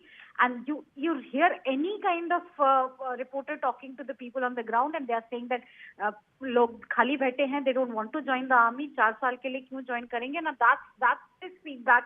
And they have made a U-turn after the Waqf board, after the lateral entry, after the broadcast bill, LTC jokes, and the pension scheme. This is another, huge U-turn by the government. So first of all, let me tell you that the opposition, the LOP, was called out in the parliament after the new government was elected and was found lying completely on the issue of compensation. All the announcements that have been made, there will be reservations and there will be complete absorption of the Agniveer youth. In case 25% of course will go to the army and others will go to other paramilitary forces, and then others also would be recruited. It has already been announced. But it's very rich coming from those who are actually in an alliance with the National Conference, which is talking about abrogation of Article 370, which is actually standing with the secessionists, with those, with the terrorists, with Pakistan, and which stands for dialogue with Pakistan. I really wonder what, if we're looking at Haryana elections, where they send so many of its young men to the army, I wonder how they would react to Congress party's decision to go with those who want to abrogate Article 370, who want to dialogue with Pakistan. Moving on, Madras High Court has quashed hate speech FIR against Union Minister of State Shobha Karandlaje following her apology. In fact, Shobha Karandlaje has tendered apology to people of Tamil Nadu. Tamil Nadu government has accepted the apology and has not insisted on an apology via a press meet. At a press conference, Shobha Karandlaje had in the past said that Rameshwaram cafe bombers were trained in Tamil Nadu. Tamil Nadu had then argued that the National Investigating Agency had not made such a statement. It had demanded Shobha Karandlaje's apology through a press conference.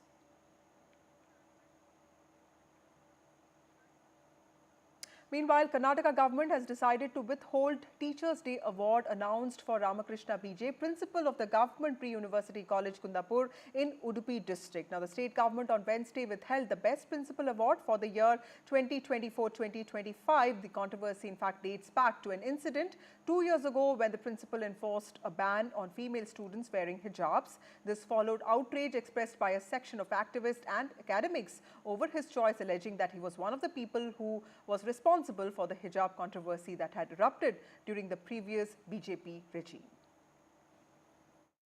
They should have done, that's a mistake, for everything.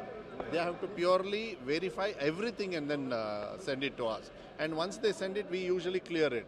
But once it has come into public domain, to our knowledge also, then we had to put it on hold for now. Later we'll take a decision once. At that time he was actually following the government rules.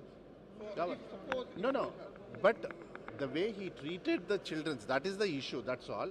If nothing is done, no problem is there, then we'll take a call. We'll have to do that. No, it's not about double standards. See, don't politicize this issue. Well, now Hyderabad is hosting a two-day global AI summit, bringing together big names from across the world of industry, academia, research and innovation, also policy experts. Now, Hyderabad wants to pitch itself as an epicenter and hub for AI innovation. My colleague Uma Sudhir has more on this. Pitching Hyderabad like that, I mean, what we have already seen lined up sounded very, very fascinating. What's your plan for keeping Hyderabad there? Today's event is witnessing who's who of AI here in Hyderabad. Yes, we said earlier, the government of Telangana, the Chief Minister, and we are all planning to build a robust AI architecture over here, which shall help the people of Telangana and also the people from India and all through the globe. This basically the intention and objective of this summit is to sensitize, educate, and to bring awareness primarily among people, and also try to embrace the AI into governance, and also sees that all verticals, including one, if you take the governance as a vertical and our industry, the services and everything coming together, it is inevitable that AI is going to come into their lives, into their systems. So we just thought we would like to make us sensitized. In fact, you have announced a skill university, and capacity building in AI is one of the most important areas, isn't it? Initially, that was our intention, primarily to make everybody train on AI and high-end technologies or cutting-edge technologies. Pitching Hyderabad like that, I mean, what we have already seen lined up sounded very, very fascinating. What's your plan for keeping Hyderabad there? Today's event is witnessing who's who of AI here in Hyderabad. Yes, we said earlier, the government of Telangana, the Chief Minister, and we are all planning to build a robust AI architecture over here, which shall help the people of Telangana and also the people from India and all through the globe. This basically the intention and objective of this summit is to sensitize, educate, and to bring awareness primarily among people, and also try to embrace the AI into governance, and also sees that all verticals, including one, if you take the governance as a vertical and our industry, the services and everything coming together, it is inevitable that AI is going to come into their lives, into their systems. So we just thought we would like to make us sensitized. In fact, you have announced a skill university, and capacity building in AI is one of the most important areas, isn't it? Initially, that was our intention, primarily to make everybody train on AI and high-end technologies or cutting-edge technologies, especially on disruptive technologies. Then we framed the idea of bringing this AI special school, and then it went on like, we have to do the skilling in high-end technologies. And we thought of putting one more digital university, but now we are trying to fuse this both digital and also skill university. Moving on, top financial services firm Morgan Stanley in its latest report has said that India has surpassed China in a key market index. With India's rising market weight, more foreign inflows are expected, which essentially means it's good news for investors. India, in fact, remains Morgan Stanley's top pick in Asia when it comes to market equity.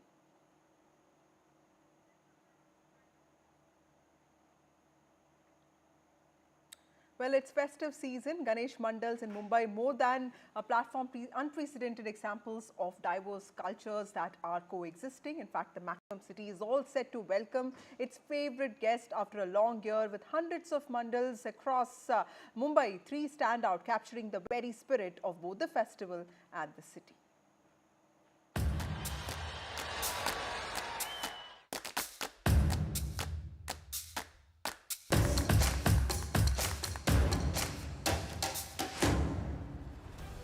Maximum City is all set to welcome its favorite guest after a long year. With hundreds of mandals across Mumbai, three stand out, capturing the very spirit of both the festival and the city itself. Lokmanya Tilak urged the nation to come together during festivals, and the Keshavji Naik Chawl was the first to do it. Adhering to that clarion call, his close associates, those who used to stay in our building, those are ex-resident of our building, they started Ganesh festival in this chawl in 1893. So that was the first year we started Ganesh festival. Lokmanya Balgangadhar Tilak visited our Ganesh festival on 15 September 1901. Under his chairmanship, We had a lecture on Grihasthrasham given by one of our residents and his close associate, Godse Shastri. He used to stay over here. The city's oldest mandal has undertaken the responsibility to spread awareness about important skills such as finance, environment and technology. Last year we had a lecture on robotics. We had a lecture on new financial dimensions of economics. If Keshavji Naik Ganesh Mandal set the ball rolling for this grand festival, Mumbai Tsaraja took it to the next level, adding a touch of grandeur and splendor. 1977 में मंडल का 50वां साल था, तो वो time पे कुछ अलग करना है. वो टाइम पे दीनानाथ वेली जो मूर्तिकार थे वो मंडल के कुछ पदाधिकारियों से मिले और उन्होंने फिर एक बड़ी भव्य मूर्ति साकारने की एक संकल्पना दी. गर्व से कह सकता हूँ कि पूरे भारतवर्ष में अपनी गणेश गली की जो मूर्ति थी वो टाइम पे 27 से 28 फुट थी और वो सबसे बड़ी मूर्ति थी. Dharavi, often called Mini India, is home to thousands of Tamils who have embraced this festival for nearly a century. We are from Tamil Nadu. They are from Tamil Nadu. Our forefathers fled from Tamil Nadu to Mumbai and settled themselves in Dharavi. They engaged themselves in the leather tanneries as on daily wages basis. The Tamil people who left their homes stayed due to drought and caste atrocities thought of having a temple of their own here, a Dravida temple. But how did these two distinct cultures, Maharashtrian and Tamil, blend so seamlessly?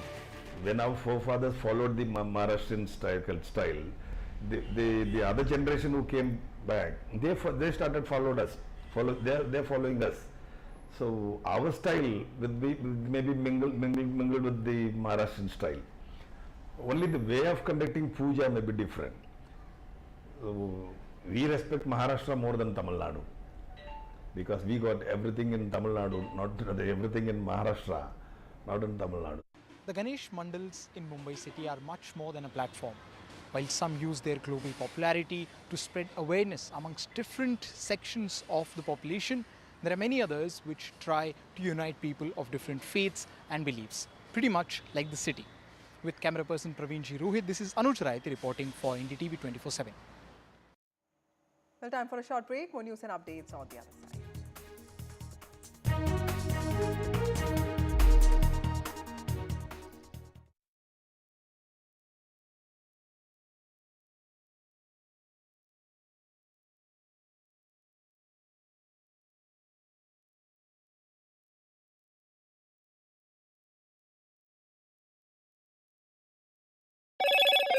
Hello, Moto. Motorola Razr 50 Ultra comes with Google Gemini.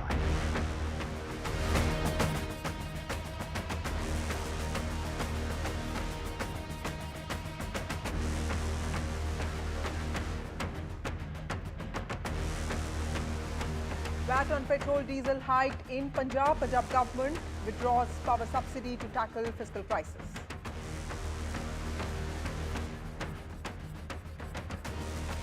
The Supreme Court reserves its order on the Delhi Chief Minister's bail. Arvind Kejriwal tells Supreme Court that he is not a threat in money laundering case. The Delhi Chief Minister has challenged his arrest in the CBI case linked with the liquor policy. Jammu Kashmir election campaign heats up. NDTV speaks with ex-Chief Minister Mehbooba Mufti's daughter Iltija Mufti, who says no government can be formed without PDP's support. Iltija has also added that she isn't bothered by dynastic politics charges. Rush of leaders to file nominations in J&K. Omar Abdullah filed second set of papers from Badgaon. J&K Congress chief has also filed his nomination today.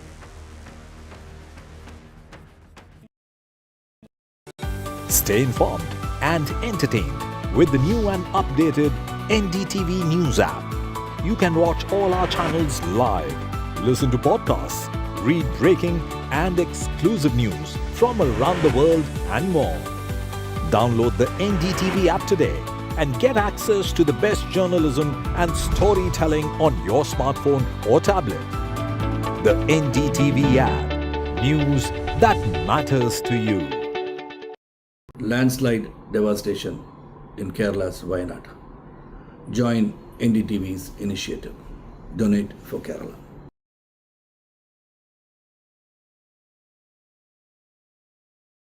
New day, new show, a new experience. Start your day with the news, not views. We bring you stories that matter and impact your life. News that informs and keeps you ahead. From Maximum City, Mumbai, to the seat of power, Delhi, NDTV brings you the best breakfast show. Breakfast news on NDTV, 8 a.m. every day. Hi, I'm Shreya Saran. Kerala's Wayanad area is hit by devastating landslides, resulting in loss of lives and livelihood. Kerala needs your help right now. Let's join NDTV initiative. Come, donate. Let's rebuild Wayanad.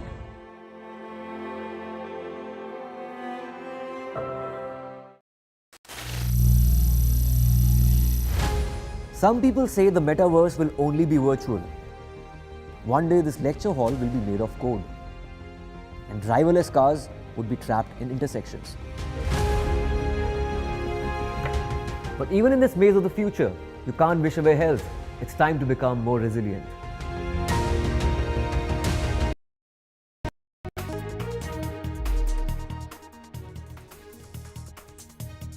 Good evening, ladies and gentlemen. The election scene in Haryana is hotting up. BJP has released its first list of 67 candidates for the upcoming Haryana Assembly elections, with Chief Minister Nayaab Singh Saini to contest from Ladwa. In fact, the party has tried to balance tickets to its core leaders and to turncoats. Devender Singh Babli, Sanjay Kablana and Shruti Chaudhary, amongst many others who joined the BJP recently, have also been asked to contest. In fact, Union Minister of State Inderjeet Singh's daughter, Aarti Singh, will also be contesting, but it also has names of senior leaders of the BJP, including Captain Abhimanyu and, of course, Anil Vij.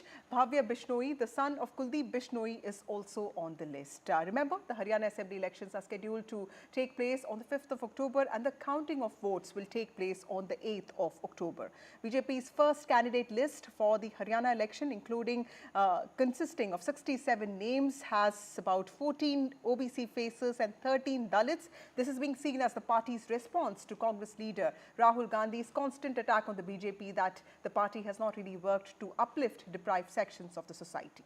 Now, on the opposition front, Congress party that is eyeing to wrest power from the BJP in Haryana after 10 years is in talks with the Aam Aadmi Party to contest the assembly elections together. The party is meanwhile finalizing its candidate list. Several meetings are taking place. It has, of course, decided not to announce a chief ministerial candidate, opting instead for a combined leadership model.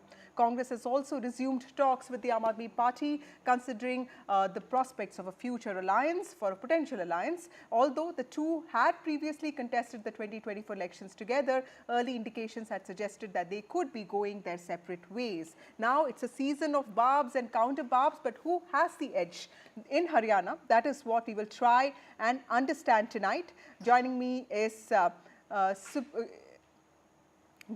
my colleague Gurpreet, my colleague who reports from Punjab and Haryana for NDTV, and he has been tracking the elections very closely. Gurpreet, how do you read the BJP's list? Because clearly there have been several dropouts, in the sense the BJP High Command has dropped 9 sitting MLAs from the first list, and the seats of 2 MLAs have been changed.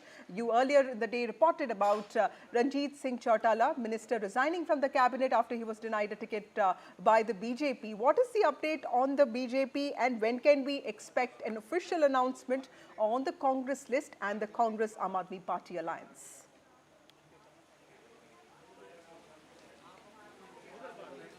Well, if we can talk about the BJP list, we have seen a lot of controversy has already been erupted. A series of resignations are taking place in Haryana politics. So we have seen not only the MLA from Ratia, he has decided to join the Congress. We have seen even the former minister from Karandev Kamboj, he has also decided to just put in his papers, and on Twitter he has already explained on X that he has decided to just resign from all the posts of the party. So as of now, we have seen a lot of politics which is happening in the state of Haryana, and specifically because the BJP has taken an initiative to declare all the candidates, 67 candidates from the various constituency, and that seems to be boiling within the BJP party, and a lot of BJP leaders and the supporters who are trying to go for this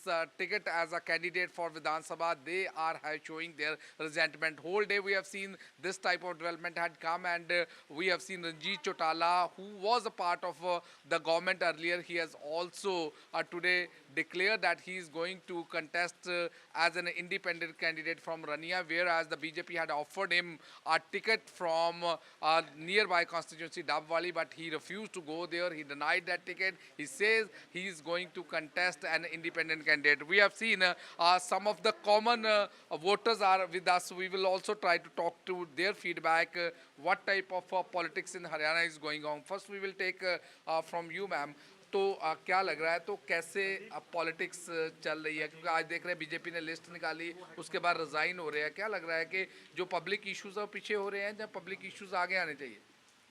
देखिए ये है तो बड़ा difficult time, because they are not willing to stay with the BJP. I don't know why, क्योंकि BJP को अगर देखिए वो अपना कार्य तो अच्छा कर रही हैं, लेकिन इमीडिएट अब ये रिज़ाइन देना, it's not good for party, it's a very loss. And सोचना चाहिए. हमारी जो बीजेपी पार्टी से मैं तो बहुत संतुष्ट हूँ, मैं कार्यकर्ता हूँ बीजेपी की. तो आप संतुष्ट हो, लेकिन आज बहुत रिजाइन हुए हैं इस पे, तो आपको क्या लगता है कि जैसे लगातार कल लिस्ट आई, उसके बाद लगातार रिजाइन हो रहे हैं, तो कहीं ना कहीं लगता है कि बीजेपी के लिए दो चैलेंज है, एंटी इनकमेंसी भी है, अब रिबेल्स है जो उनको भी स्पेसिफाई करना है?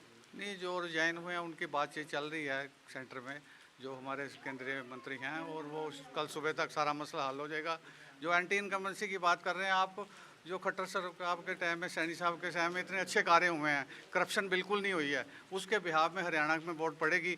और हमारे ज्ञानचंद जी गुप्ता जी पंचकुला में बहुत विकास हुआ है, तो बिल्कुल वोट पड़ेगी, वो जीतेंगे. हरियाणा में पूरी 70 सीटें आएंगी, 90 में से ऐसी बात नहीं है.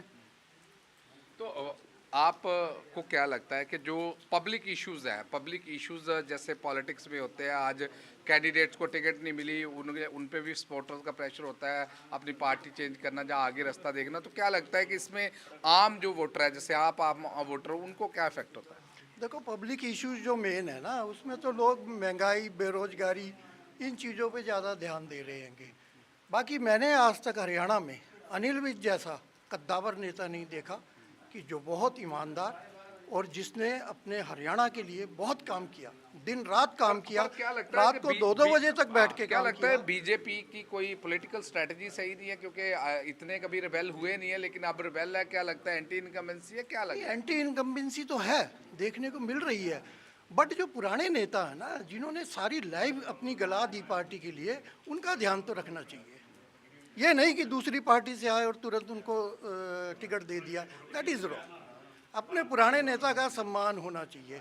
बाकी अगर हरियाणा में अनिल विज जैसे ऐसे 10-20 नेता हो जाएं तो हरियाणा चरम सीमा. Well, mixed responses coming from the common voters also. They feel some of the leaders, they feel the people who have come from other parties, they should not be entertained and they should not be given proper ticket. The people who have been working in the party for the last so many years, the priority should be given to them by the party. Back to studio. Right, that's very interesting. Kiran Chaudhary, who is an MP from the BJP, was earlier with the Congress party, joins us for a quick chat. Thank you, Kiran ma'am, for speaking to NDTV. What would be your first reaction to this list of 67 candidates? Because this time the candidates are very important. The state has seen the farmer protests, in some sense a JAT consolidation. How confident are you about the BJP's own chances in 2024 assembly elections, considering that the performance in Lok Sabha elections was not up to the expectations of the party in Haryana and the untimely change of the chief minister as well? Look, I must make this very clear that as far as the BJP is concerned, the candidates which are taken in are only those whom they feel that are the ones which can, who are strong and can win in the areas. They have a very proper system into place. And that's the reason why it's obvious that if sometimes certain tickets are cut, so there is going to be some sort of, hard burning. And that happens everywhere. And in fact, in the BJP, it is far less. You will see this the moment the Congress has not given out its first list or the second list or whatever. So the moment that happens, you see what is going to happen in the Congress circles. There's going to be mayhem, complete mayhem, I would say. Secondly, as far as the BJP is concerned in Haryana, you see, we have had a lot of issues. There's no doubt about that. But I must also say that those issues have been course corrected. And as of date today, because Haryana is, as you know, it's, we are farmer oriented in a very large manner.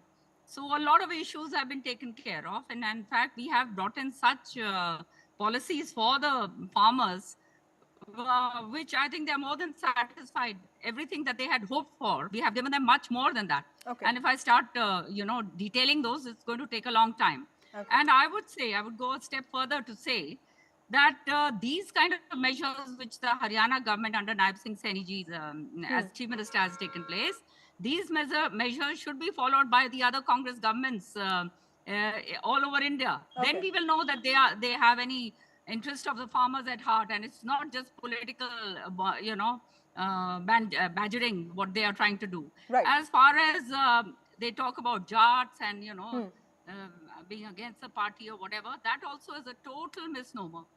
As far as I know, and I can see it on the ground, there is nothing of the sort at all. This is only a narrative that is being built, and you will see in the future that BJP will come back with a proper majority. Right. There's no doubt about that. My last question to you, ma'am. In the BJP's list, we have several people from prominent families, including your daughter. Does this in some ways go against the BJP's anti-dynasty Namdar versus Kamdar debate, or do you think that this is a political compulsion that no party can refrain from? No, it has nothing to say that. As far as my daughter is concerned, she's been a member of parliament earlier. And, she's been working on the ground for a very long time. So that how is that included in a dynasty? Dynasty is that which has been, completely pushed on top of you. And which doesn't have any kind of wherewithal, which doesn't have the mass base, but yet they are made leaders, which is not the case as far as BJP is concerned. So this dynastic policy, politics of which you're talking about, I think is more in the Congress, not here. Okay. Thank you, Kiran Chaudhary, for speaking to NDTV. Thank you so much, ma'am, for joining us. Also joining us now is Siddharth Yadav, who's the spokesperson of the BJP. We have Anuma Acharya, spokesperson Congress Party, and we have Shubh Malhotra, spokesperson of the Aam Aadmi Party. Thank you, all of you, for joining me on this show. Siddharth, to you first. Your party has come out with its first list after a lot of discussions. But, Congress Chief Whip, I was looking at his tweet, and he has cited examples of Kuldeep Bishnoi, Kiran Chaudhary, several Indrajit Singh. So clearly, do you think that there is an insistence on either turncoats or, for that matter, influential families? Do you think that the BJP has not been able to completely look at merit as the most important parameter when it comes to candidate selection? No, Vasudha, I don't think that's the case. First of all, the decision making, who does the decision making, I think is a biggest criteria when we have to decide that the parties or the decisions are being made by dynasts or not. Bharatiya Janata Party is a cadre-based party. The examples that probably you are quoting or the Congress is trying to highlight are going to be far lesser than what the Congress party is going to have themselves in Haryana. Rather, more on that, on the top of that, the Congress party's decision making is also happening, in political households, by dynasts, by duos of sons and fathers, which doesn't happen in the Bharatiya Janata Party. We are a cadre-based party, which gives opportunity to the Karyakarta in the last row. We are the first party who has given out the list, the national party which has take in Haryana. The Congress party is in fighting is very evident because of the reasons that they can't even come out with one list. They were vouching on being very strong and being very confident about the elections, but ultimately their reality is now out in open. It's exposed. They don't even have 90 candidates to field. They are looking for alliance partners to come in, and they are looking to alliance with parties like Aam Aadmi Party, which are almost non-existent in Haryana. And, the data speaks for that. I'm not saying it. The Aam Aadmi Party had contested 46 seats in the last election. They could not even secure 60,000 votes in total on all seats in Haryana. Anubhacharya, would you like to respond to 0.48%. that? Because the decision to not announce a chief ministerial candidate, like Siddharth is also saying, is also being seen as a move to curb factionalism. And both Deepinder Hooda and Kumari Selja won with huge margins. So tell us, is the party also looking at this fresh challenge, even as you are on the rise in Haryana? But this is going to be something that might hurt you because it has hurt the Congress party earlier in other states. Good evening, Vasudha. Two things. First, that your reporter was among the BJP Karyakartas and he said that they are normal people, and they themselves said that they are BJP Karyakarta. The lady also said, the gentleman also said. That's one thing. Secondly, this BJP spokesperson, most of the time they try to peeping into our party instead taking charge of their own. 20 leaders have resigned from their party. Lakshman Napa from Ratya, and BJP OBC Morcha President Karandev Kamboj, BJP Kisan Morcha State President has resigned. So many people, Darshan Giri Maharaj, Ashu Shera, Savita Jindal, all of them are resigning. And they say that we have in fight. I mean, it's not even funny. And you will see that BJP is also aligned with Haryana Lok Hit Party, Jan Shakti Party, and discussions with RLD. So what are they talking about? Our alliances. We know how to make alliances and how to live up to them. This is what is lacking with BJP. Their own leaders, Naveen Goyal, he has said that he is going to contest an independent candidate. We are going to give a fierce contest to BJP. We all have seen in the recent Lok Sabha election, voters in the state had chosen equal number of seats. I understand. Right. But in the assembly election, they are going to give us one-sided vote, and that will happen. Okay. So I think BJP and the person who you have called Mrs. Kiran Chaudhary, she is newly inducted in BJP. She is going to join Rajya Sabha. There is opposition against her also. Right. Then she is talking about Congress is a dynasty party. She is herself is promoting her own daughter. So we, more or less, you will see the entire BJP in Haryana is not able to save their own whatever they have gained till now, and ex-CM Manohar Lal Khattar was removed. Okay, why? Let me take this question to Shubh Malhotra. Shubh Malhotra, we were talking about this yesterday, and I pointed out that, BJP, Aam Aadmi Party did fight in Haryana, but Kurukshetra was lost. But, Aam Aadmi Party friends and sources always say that, we led in 4 assembly segments, right? So what is it that you bring into this alliance if and when it happens? Purely and purely the Delhi model. And I will request BJP not to take this alliance with the flippant attitude that was just presented by the BJP spokesperson, because sorry to say, but this alliance is what cost you the 5 seats in the Lok Sabha elections. And in any case, BJP was in a very sticky wicket. It still is, because it is a government on crutches with GJP. So that was the last elections. And I think the downward trajectory is well underway for BJP. There's severe anti-incumbency. And it was funny to see the BJP Member of Parliament, Honorable Member of Parliament, glitch on the question of nepotism and glitch on the question of the mass exodus of senior leaders from the party.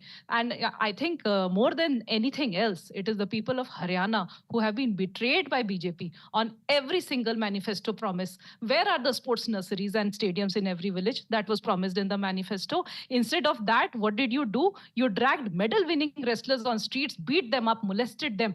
And it is due to the continuous refuge of the criminal Mr. Brij Bhushan by Bharatiya Janata Party that these wrestlers are going to take their revenge. Let's talk about the status of unemployment. Forget about BJP's manifesto promise of upskilling 25 lakh youths that they had done in the manifesto of the previous elections. Presently, Haryana's unemployment is at 30%. That's 4 times the national unemployment, which in itself is the highest in 40 years in the country. 46,000 postgraduates, I tell you, BAs and MBAs in Haryana have applied for the role of Mr. sweepers Yadav, would you like to quickly respond to both of them? Because I'm completely out of time, but Mr. Yadav, quickly respond to both. I'll just give 2 answers. Number 1 was for the wrestlers. We know who's doing politics on the name of wrestlers.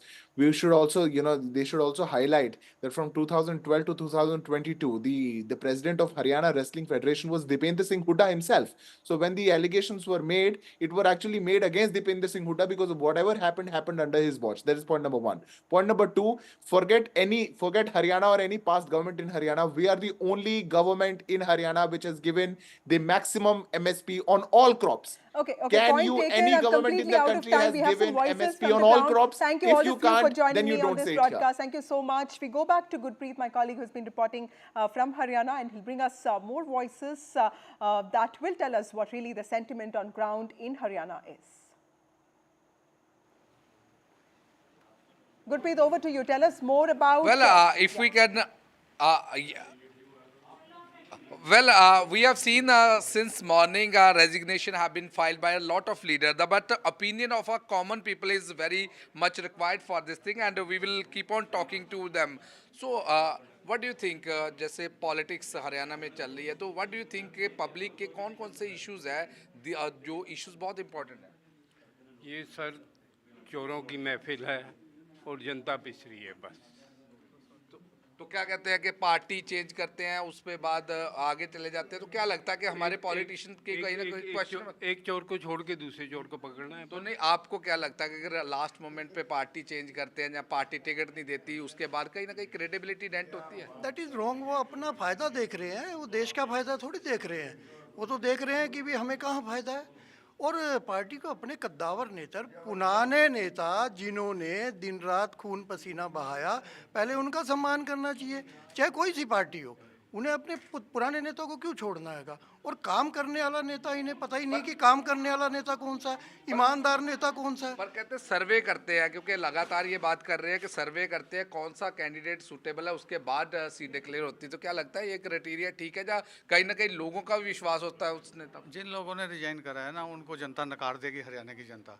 और जनता जो है वो party को चाहती है और काम को चाहती है. पिछले 5 साल 10 साल के अरसे में बिना करप्शन के हरियाणा में काम हुए हैं सारे. कोई ट्रांसफ़र पॉलिसी हो या कोई भी पॉलिसी हो, न्यू ज्वाइनिंग की हो, किसी में भी बता दे कोई करप्शन हुई हो तो 1 पैसे की भी.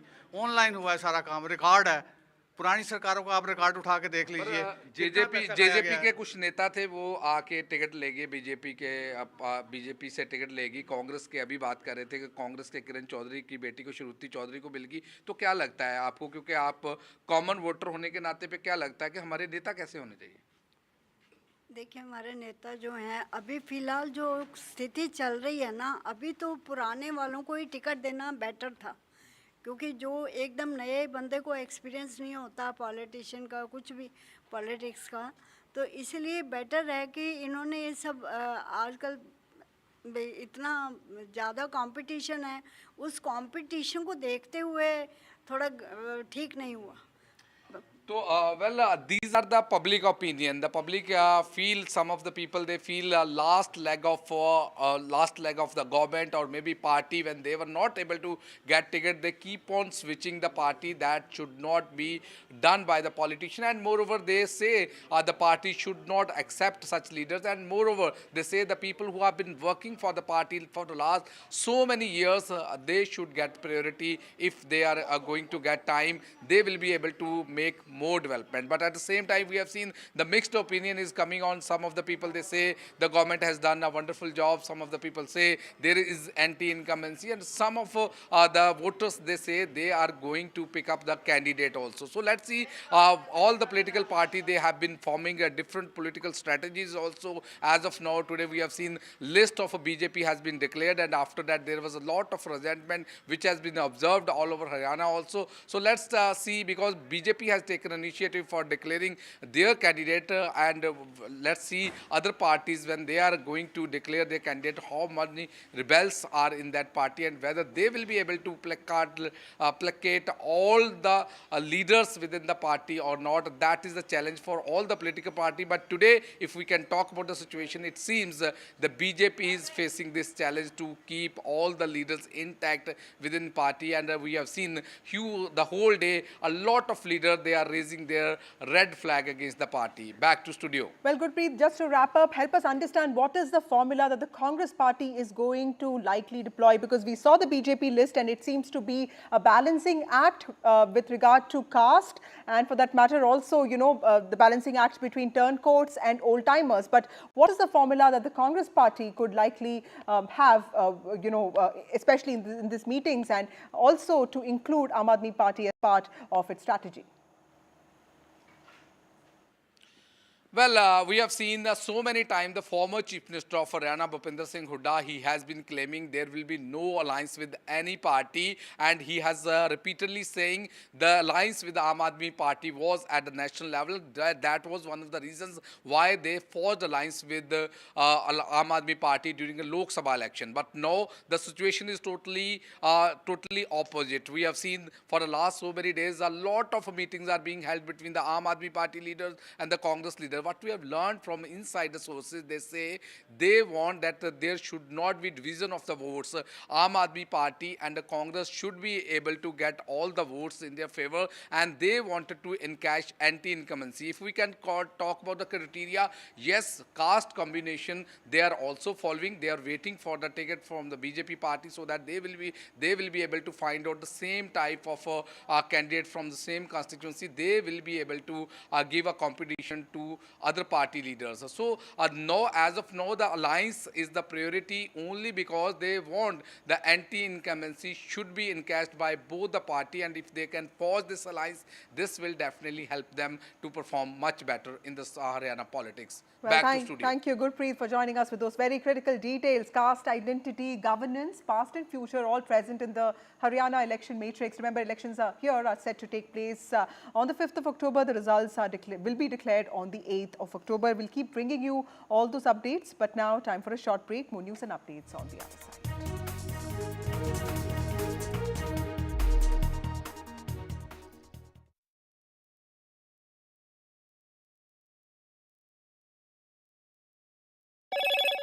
Hello, Moto. Motorola Razr 50 Ultra comes with Google Gemini.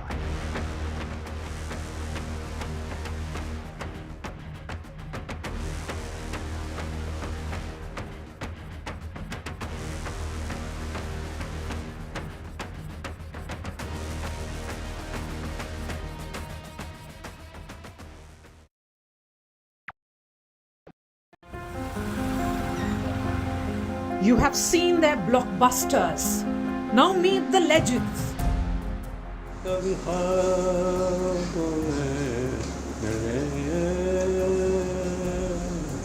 साहब वो गाने जो पहले होते थे 50, 60 में, अब वो नहीं होते। गानों क्या हो गया?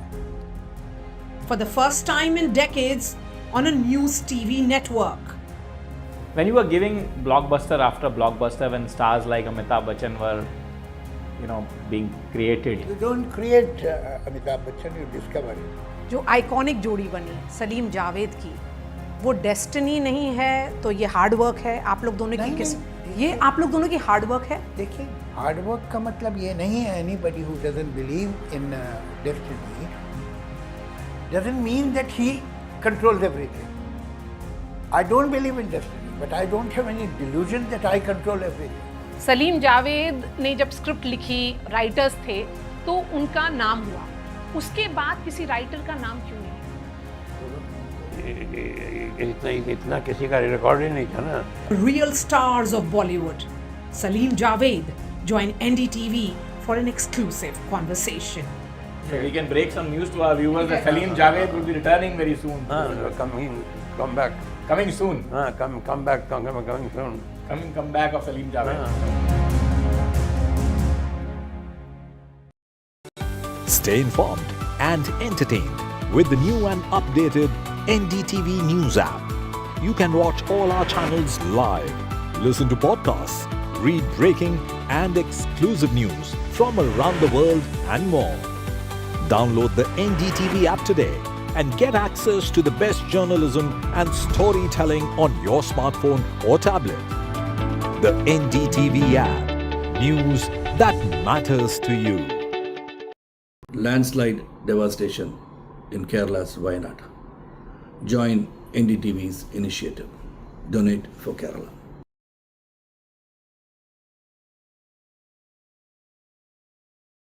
New day, new show, a new experience. Start your day with the news, not views. We bring you stories that matter and impact your life. News that informs and keeps you ahead. From Maximum City, Mumbai, to the seat of power, Delhi, NDTV brings you the best breakfast show.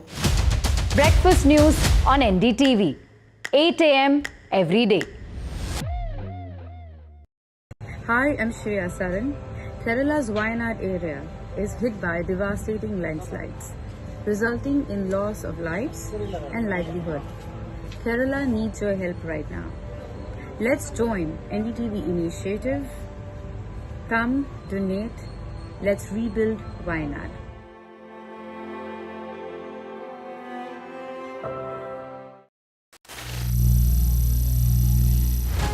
Some people say the metaverse will only be virtual. One day this lecture hall will be made of code, and driverless cars would be trapped in intersections. But even in this maze of the future, you can't wish away health. It's time to become more resilient.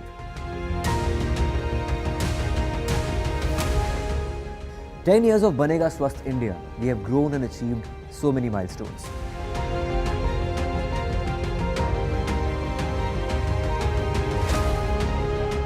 And now I have a plan to beat the urgency, to stop breathing with difficulty, to relieve getting choked with inactivity.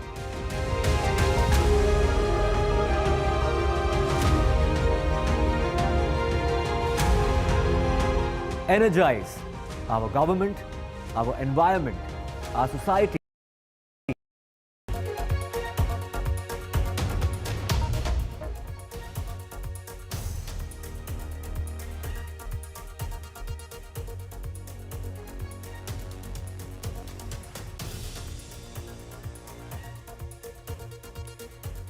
Hello and welcome. You're watching the 8 o'clock news. I'm Rishika Barwa. Let's get you the top headlines we're tracking tonight.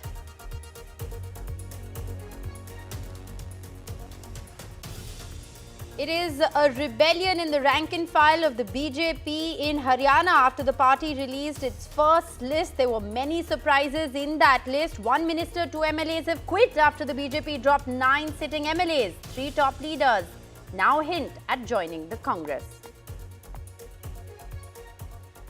Ahead of Haryana polls, politics speaks over the Agnipath scheme. The Congress says the opposition is under pressure and therefore the opposition will continue, to pressure the government, forcing the government to make changes. The BJP says the Congress is raising Agnipath only for political gains. Punjab battles a fund crunch. The government delays salaries. The Aam Aadmi Party government has now hiked the VAT on petrol and diesel in Punjab. Punjab has withdrawn power subsidy and also raised the bus fare. The Delhi High Court warns Wikipedia, saying that the government will block Wikipedia. If you don't like India, don't work here, says the Delhi High Court as it issues a contempt notice to Wikipedia for non-disclosure of information about people who made edits on ENI's page. RG car victims' parents versus the West Bengal government battle intensifies, raises serious questions on the conduct of the West Bengal police after parents alleged that the police offered money and forced quick cremation. The TMC response says there should be no politics. Prime Minister Modi fronts India's semiconductor push in Singapore. India and Singapore signed MOUs for semiconductors and digital technology as Prime Minister is there on a 2-day visit. Teachers' Day message from Gautam Adani as he delivers a special message at a college in Mumbai. Says this Teachers' Day we should pledge to shatter mental barriers.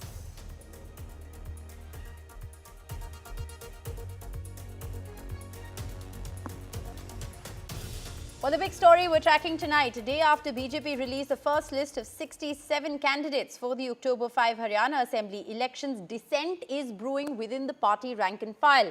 One sitting minister in Haryana and 2 MLAs have resigned from their posts. Sensing anti-incumbency, the BJP in its first list has dropped 9 sitting MLAs. Among those who have quit, there are 3 top leaders who are now hinting at joining the Congress party. The Congress, however, is yet to release its first list. Here's a full report. A rebellion within the Haryana BJP after the party sprung a surprise in its first list of 67 candidates for the state election, dropping 9 sitting MLAs. This has led to a spate of resignations from the party. The latest to quit, Minister Ranjit Singh Chautala and MLA Lakshman Das Napa, who were denied tickets. Karandev Kamboj, a key OBC face of the party and an ex-minister, wanted to contest the elections from the Indri seat. कल joining करवा रहे हैं कुछ लोगों को, उन लोगों को जिन्होंने पूरे प्रदेश में जो है ना नुकसान करवाया, पूरे प्रदेश की व्यवस्था जो है ना छिन-भिन करने का काम किया, कल ही उन लोगों को ज्वाइन करा करके और शाम को उनको टिकट दे दी गई। मैं 5 साल तक जैसे मैंने पूरे प्रदेश में मेहनत की है और ओबीसी समाज को ज़्यादा से ज़्यादा भारतीय जनता पार्टी के साथ जोड़ने का काम किया है। ये हमारे यहाँ के कार्यकर्ताओं के साथ अन्याय है। बस ये सपना ही रह जाएगा, 15-16 पर सिमट करके भारतीय जनता पार्टी आ जाएगी और कांग्रेस पार्टी जो है यहाँ सरकार बनाई जाएगी। Haryana BJP sources say it took the party high command a week more than expected to announce the first list of candidates. This triggered insinuations and rumors in the party, known for its discipline. So far, the BJP has refused to comment on whether infighting delayed the list or whether there were any last-minute changes. Haryana प्रदेश के लोगों ने जो एक मन बनाया है, तीसरी बार Bharatiya Janata party की सरकार बहुत बड़ी सीटें लेकर के सरकार बना रही है। पिछले 10 वर्षों में बिना भेदभाव के, बिना क्षेत्रवाद के हमारी डबल इंजन की सरकार ने काम किए हैं। The party maintains that the list has a mix of all castes and subcastes in the state. The Congress has so far not released an official list of candidates for Haryana, but created a stir with this meet between Rahul Gandhi and top wrestlers Vinesh Phogat and Bajrang Punia, who led the agitation over sexual harassment allegations against BJP ex-MP Brij Bhushan Sharan Singh. Both wrestlers will contest the Haryana polls on Congress tickets.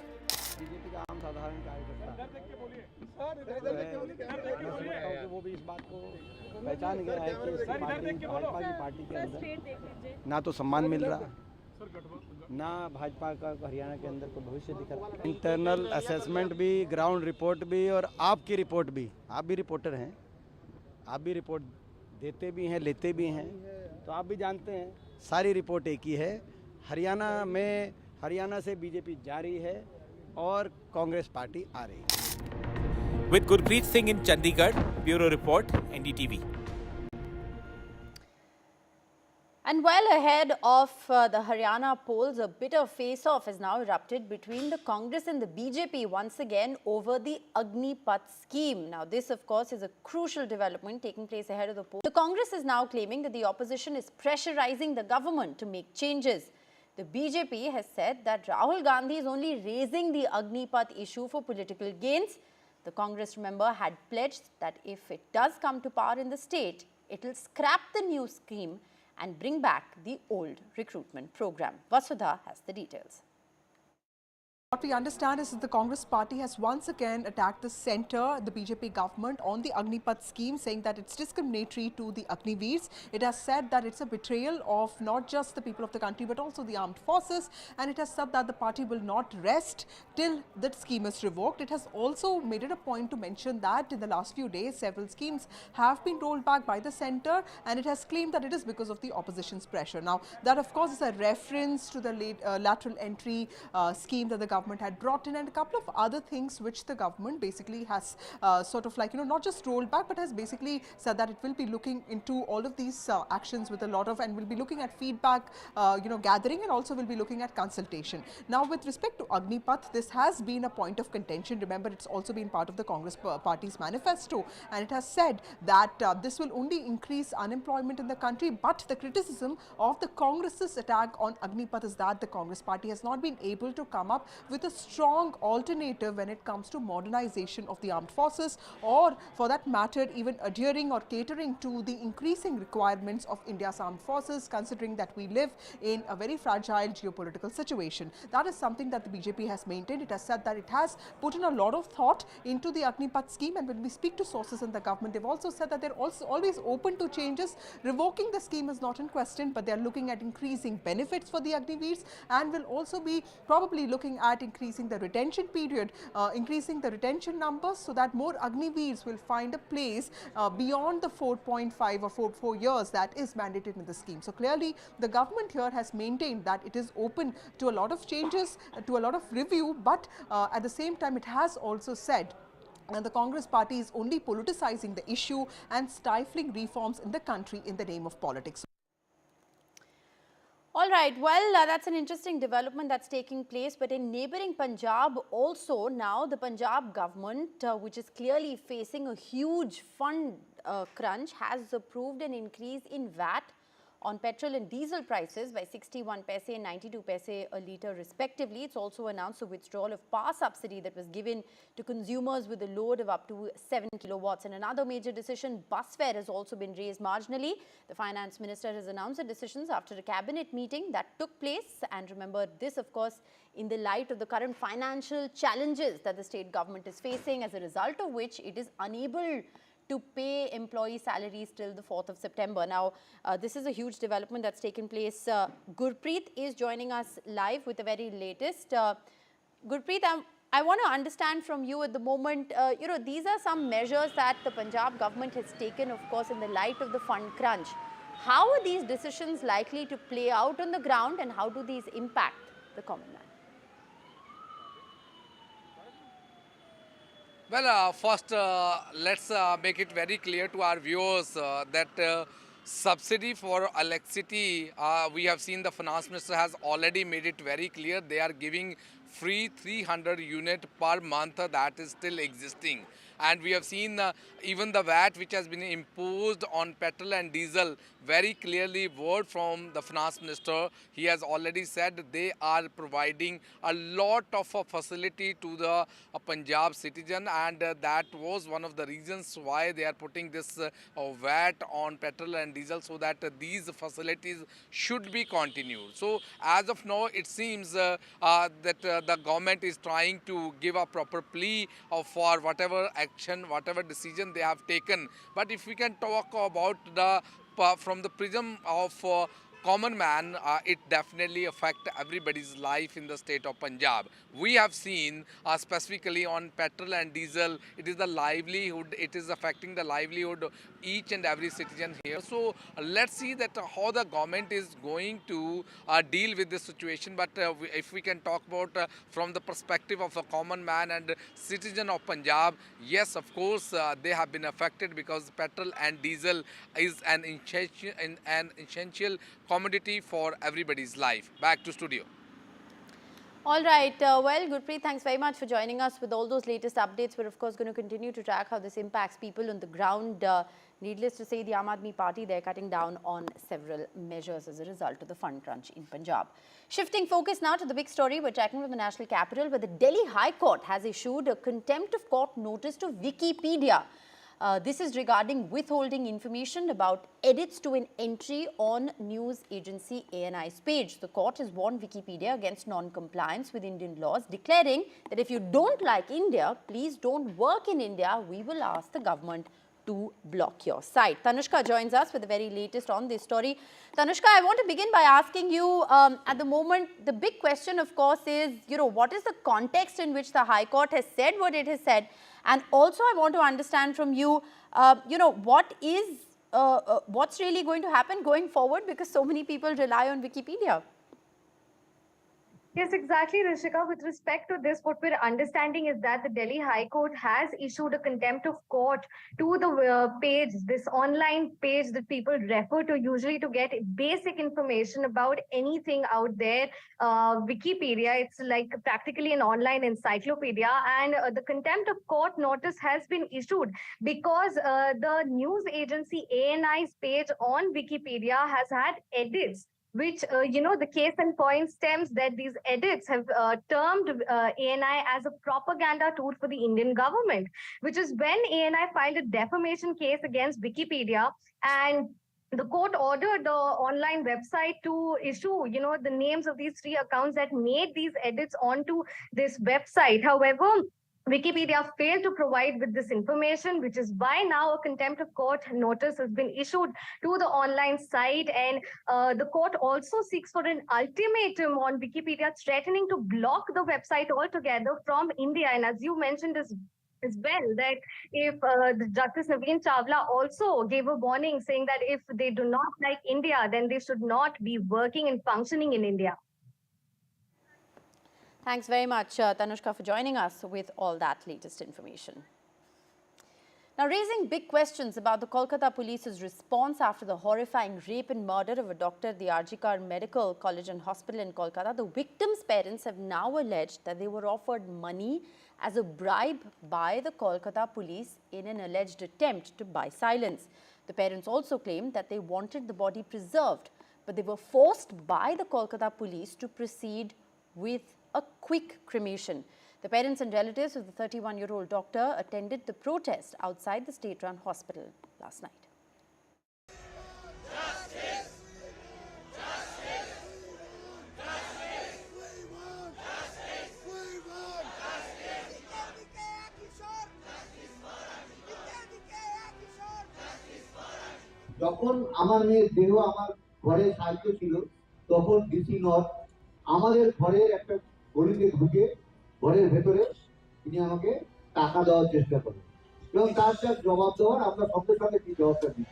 DC centre Indira Mukhopadhyay বারবার Descript করে মিথ্যা কথা বলছে, মিথ্যাচারণ করছে। কারণ দেখেন কি কারণে এরা করছেন এই জিনিসটা, তাই থেকে আমাদের একটা বিশাল প্রশ্ন আমাদের সবসময় মনে আছে। বাইরে গিয়ে দেখি 420 থেকে 420 আমার বাইক সামনে ব্যারিকেড করে দাঁড়িয়ে আছে, কিন্তু এমন অবস্থায় আমাদের আর কিছু করার সুযোগ নেই। Shocking allegations from the parents of the Arjikor victim, alleging that they were offered money by the Kolkata police while their daughter's body was still at their home, and that there was pressure on them to cremate their daughter quickly. They had, however, earlier denied being offered money. আমাদের এই সম্মানের কথা বলার কোনো দরকারই প্রয়োজন কি আছে, যার কোনো ঘটনাই ঘটে। আমরা কাউকে কিছুই করি। The ruling Trinamool Congress said they did not want to analyze the parents' contradictory statements. There are 2 videos there.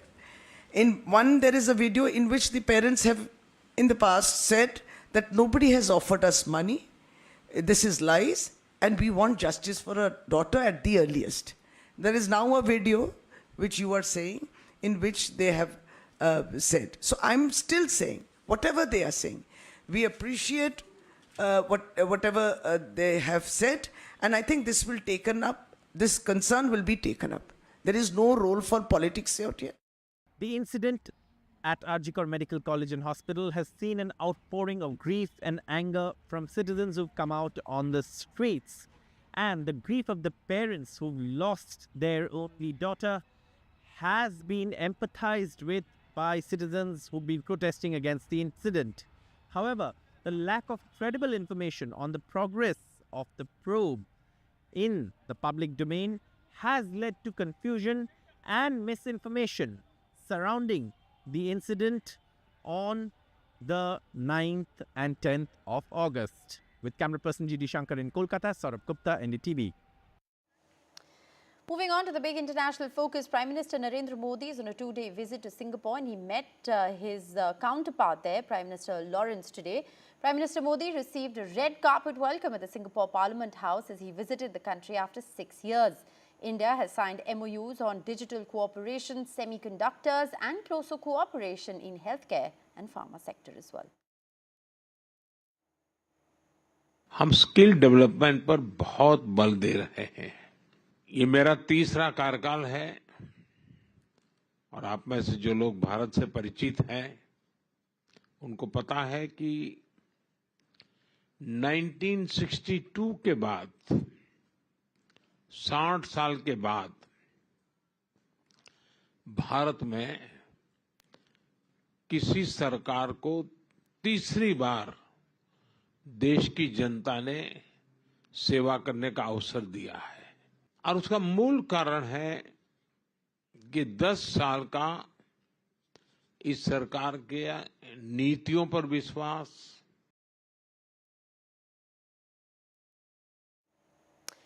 All right, well, let's shift our focus now to another big developing story from Karnataka. On Teachers' Day, politics is peaking over the hijab, with the government withholding an award to a college principal who denied girls wearing the hijab. Pratibha Raman gets us the full story.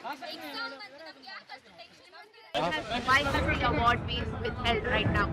A U-turn by the Karnataka Education Department on the Best Teacher Award. After announcing the name of Udupi's B.G. Ramakrishna, principal of Kundapura PU College, they have now hit the pause button on the honour. The reason? B.G. Ramakrishna had in December 2021 not allowed girls to wear the hijab, triggering a massive uproar across the state. The SDPI was the first to oppose it. Anybody who applies will apply for a committee, in district level. They will see that, send it to us. If there is another committee. It's not me, it's my department, there are officers. They will check and then finalize. But when this particular thing regarding his behavior came up, then I said cross-check and then, because that is also very important. And please don't politicize this, because I know what the issue is. The BJP has said the U-turn amounts to appeasement politics. ಆ ವ್ಯಕ್ತಿಗೆ ಘೋಷಣೆ ಆದ ಆಯ್ಕೆ ಪಟ್ಟಿಯಲ್ಲಿ ಅಂತಿಮವಾದ ನಂತರ ಘೋಷಣೆಯಾದ ನಂತರ ಅದನ್ನು ಹಿಂಪಡೆಯುವ ಮೂಲಕ ಒಂದು ಸಮುದಾಯಕ್ಕೆ ಓಲೈಕೆ ಮಾಡುವಂಥ ಕೆಲಸಕ್ಕೆ ಮುಂದಾಗಿದ್ದಾರೆ. ಮತ್ತೊಮ್ಮೆ ಇದು ಉಡುಪಿ ಜಿಲ್ಲೆಯ ಜನರಿಗೆ ಮಾಡಿದ ಅವಮಾನ, ಶಿಕ್ಷಕರ ವೃತ್ತಿಗೆ ಮಾಡಿದ ಅನ್ಯಾಯ. The hijab ban had snowballed into a major controversy in 2022. Putting this award on hold indicates there is pressure on the state government. How this issue was overlooked during selection is something that has left teachers and students baffled. With camera person Govind, Pratibha Raman in Bengaluru for NDTV. And Mr. Gautam Adani delivers a special message on Teachers' Day at a college in Mumbai. He says that this Teachers' Day, let's pledge to shatter mental barriers. I was just 16 years old when I decided to break my first boundary. I had to do with giving up my education and choosing to move to an unknown future in the city of Mumbai. People still ask me, why did you move to Mumbai? Why did you not complete your educations?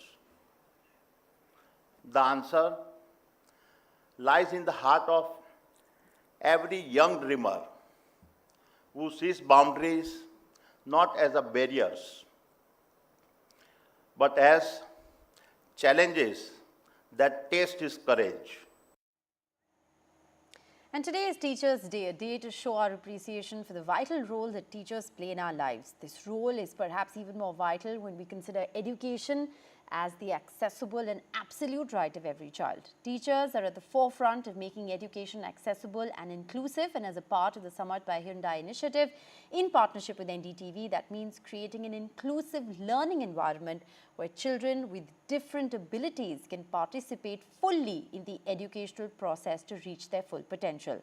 On Teachers' Day, we visit the teachers of the Amar Jyoti School for Inclusive Education, who are also caregivers, innovators, and more importantly, friends.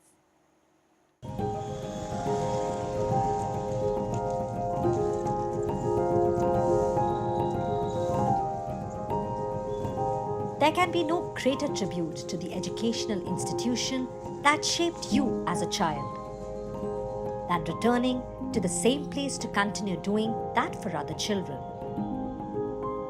And that is what Preeti is doing at the Amar Jyoti School for Inclusive Education. जब मैं धीरे बड़ी हुई, grow up किया और मैं निकली, तो जब मैं निकली तो इनफैक्ट जब मैं फैमिली के साथ चली थी तो उस टाइम लोग मुझे बहुत घूर घूर के देखते थे. इनफैक्ट मुझे मतलब बॉनी, ड्रॉप, नाटी ये सब वर्ड्स बोलती थी. By the grace of God मुझे धीरे हिम्मत आई तो मैंने अमर ज्योति स्कूल से अपना स्पेशल एजुकेशन बीएड इन स्पेशल एमआर में किया। Preeti is one of the 5 former students of the Amar Jyoti Institute of Physiotherapy in Delhi, formerly called the Amar Jyoti School, who have returned as teachers to give back and pay forward. मुझे एक दिन इसी school Amar Jyoti school से Uma ma'am का call आता है कि आप प्रीति राजो आप यहाँ पे आइए। तो फिर मैं उमा मैम के पास गई। मैम ने बोला कि बेटा आप कल से आ जाइए। मेरे बहुत बड़ी अचीवमेंट थी कि आप जिस कैंपस में पढ़ते हो और वहीं की आपके डायरेक्टर आपको कॉल करके बुलाती है और विदाउट इंटरव्यू आपको सिर्फ बोलती है कि आपको सिर्फ ज्वाइन करना है। वो मेरे बहुत गोल्डन मोमेंट था कि हाँ। तो मैं फिर नेक्स्ट डे से मैं आई और तब से कर अब तक मैं यहीं पर हूँ। They embody the philosophy of the institute that education has to be about more than literacy. It has to be about helping students live productive lives beyond the classroom. My inspiration behind this was attitude of people in society towards persons with disability. As an educator, I thought the best way to change this attitude is through education, and hence I thought of inclusive education, which would have been incomplete if we didn't look at it as a holistic approach. I personally feel for this, special educators are very, very important. The special educators at Amar Jyoti follow that principle every day, with innovative teaching methods that seek to nurture the skills of every child based on their specific disability. Whether it is helping enhance fine motor skills and attention abilities, or individualized learning plans, assistive technologies that support the learning, or then therapy services to overcome physical and communication barriers. It is that kind of empathetic, encouraging, accessible, all-embracing and inclusive education ecosystem that the Samart by Hunter initiative in partnership with NDTV seeks to create. To that end, workshops were conducted in schools across India that reached more than 50,000 students. In fact, workshops were attended not just by students, but also teachers, counselors and principals who are all the drivers of the inclusive education that every child must receive. Teaching is more than a job. It is a great responsibility. As we commemorate Teachers' Day, let's remember to thank all our special educators who have created a supportive, accepting and inclusive learning experience for all their students, helping them reach their potential and empowering them.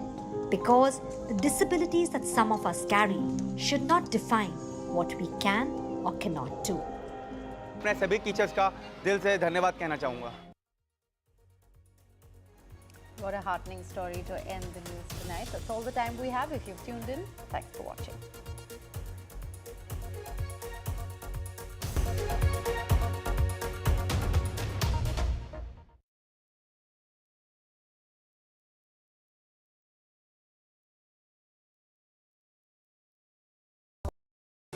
Stay informed and entertained with the new and updated NDTV News app.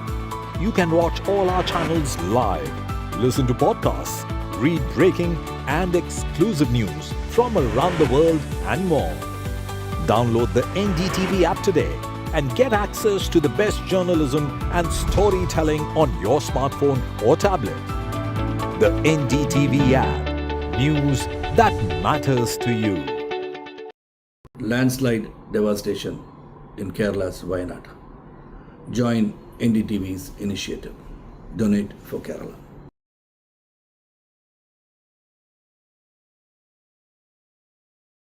New day, new show, a new experience.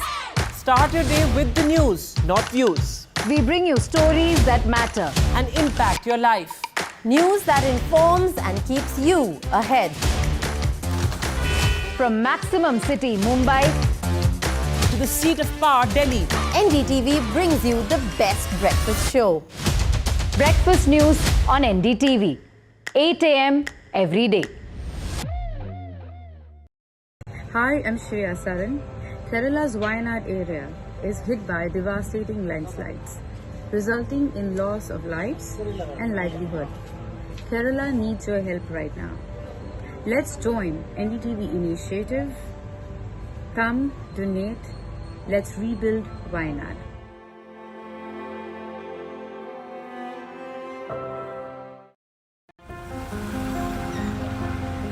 you have seen their blockbusters. Now meet the legends.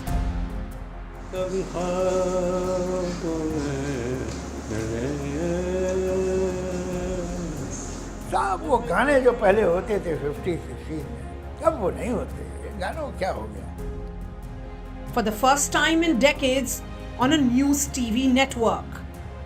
When you were giving blockbuster after blockbuster, when stars like Amitabh Bachchan were, being created. You don't create Amitabh Bachchan, you discover it. जो iconic जोड़ी बनी सलीम जावेद की, वो destiny नहीं है तो ये hard work है. आप लोग दोनों की किस ये आप लोग दोनों की हार्ड वर्क है. देखिए, हार्ड वर्क का मतलब ये नहीं है anybody who doesn't believe in destiny doesn't mean that he controls everything. I don't believe in destiny, but I don't have any delusion that I control everything. Salim Javed ने जब script लिखी, राइटर्स थे, तो उनका नाम हुआ. उसके बाद किसी राइटर का नाम क्यों नहीं? इतना किसी का रिकॉर्ड ही नहीं था ना.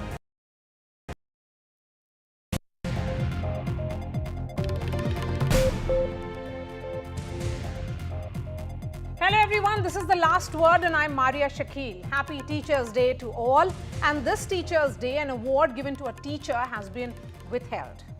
To mark Teachers Day, the Karnataka government announced the Best Teacher Awards to 41 teachers and principals and lecturers of various government schools and pre-university colleges across the state. Ram Krishna and A. Ramigowda, principal of Hunsur PU College in Mysuru district, were announced as winners of the Best Principal Award. The state government was supposed to felicitate him on the occasion of Teachers' Day, that is today.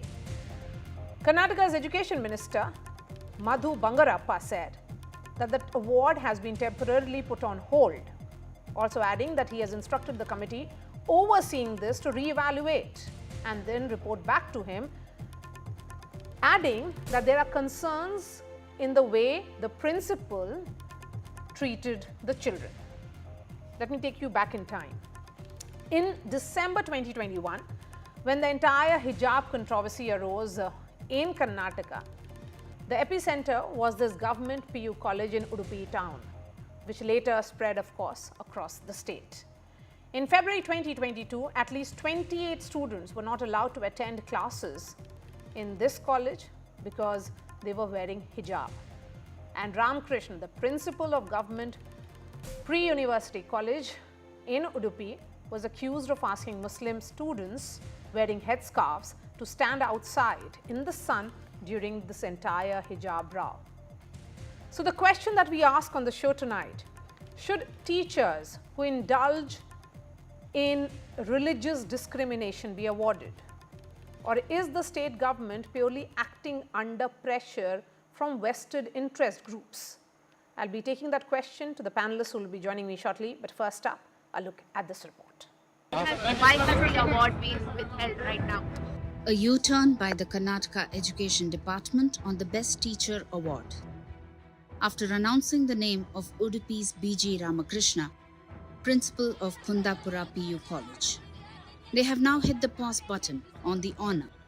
The reason? B.G. Ramakrishna had in December 2021 not allowed girls to wear the hijab, triggering a massive uproar across the state. The SDPI was the first to oppose it. Anybody who applies will apply for a committee, in district level. They will see that, send it to us. If we, there's another committee. It's not me, it's my department, there are officers. They will check and then finalize. But when this particular thing regarding his behavior came up, then I said cross-check, and then because that is also very important. And please don't politicize this, because I know what the issue is. The BJP has said the U-turn amounts to appeasement politics. ಆದರೆ ಇವತ್ತು ಸರ್ಕಾರ ಆ ವ್ಯಕ್ತಿಗೆ ಘೋಷಣೆ ಆದ ಆಯ್ಕೆ ಪಟ್ಟಿಯಲ್ಲಿ ಅಂತಿಮವಾದ ನಂತರ ಘೋಷಣೆಯಾದ ನಂತರ ಅದನ್ನು ಹಿಂಪಡೆಯುವ ಮೂಲಕ ಒಂದು ಸಮುದಾಯಕ್ಕೆ ಓಲೈಕೆ ಮಾಡುವಂಥ ಕೆಲಸಕ್ಕೆ ಮುಂದಾಗಿದ್ದಾರೆ. ಮತ್ತೊಮ್ಮೆ ಇದು ಉಡುಪಿ ಜಿಲ್ಲೆಯ ಜನರಿಗೆ ಮಾಡಿದ ಅವಮಾನ, ಶಿಕ್ಷಕರ ವೃತ್ತಿಗೆ ಮಾಡಿದ ಅನ್ಯಾಯ. The hijab ban had snowballed into a major controversy in 2022. Putting this award on hold indicates there is pressure on the state government. How this issue was overlooked during selection is something that has left teachers and students baffled. With camera person Govind, Pratibha Raman in Bengaluru for NDTV. Let me bring in my guests now. Nalin Kohli is the spokesperson of the BJP. Dhruv is the spokesperson of the Congress. We have Professor Geeta Bhatt, Syed Asad Abbas, and Maya Sharma, senior journalist. Maya Sharma, I'm going to begin with you as someone who has been tracking the state's politics for so long and state's socio-political affairs as well. How do you look at this current controversy? Well, of course, when the hijab ban, the rules of the hijab ban swept across Karnataka, it was an extremely divisive issue. It was an issue where people definitely felt that the BJP state government at that time was playing on sentiments of the right wing, of extremists of the right wing, and was actually pressurizing young girl students. And it was seen through that. And of course, the principals, the teachers were given an order. So it's really, there are many factors here because, of course, government servants, including principals and teachers in government colleges, are required to follow orders.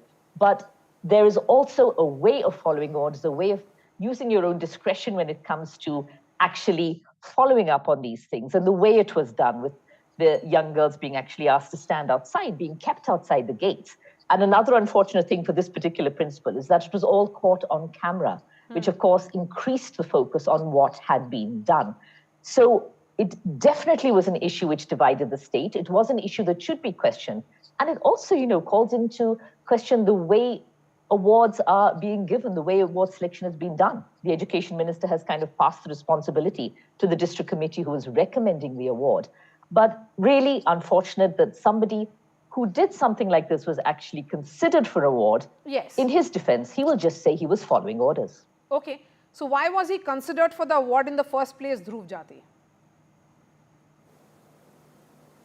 No, I'd like to begin with, state saying one particular vachana, which is, Ivanarava, Ivanarava, Ivanarava, Ivanammava, Ivanammava, Ivanammava, Kudala Sangamadeva, Nimammanaya Magananendanesaya. And this is, in fact, the vachana of Guru Basaveshwara. And this case boils down to the right of choice, and the choice of which the Bharatiya Janata Party goes on to say that it has championed. And in contradictory, it expects the Congress government in Karnataka to give an award to a teacher who went on to, in fact, disallow students not just from entering the campus, but also from allowing them to use their right of choice.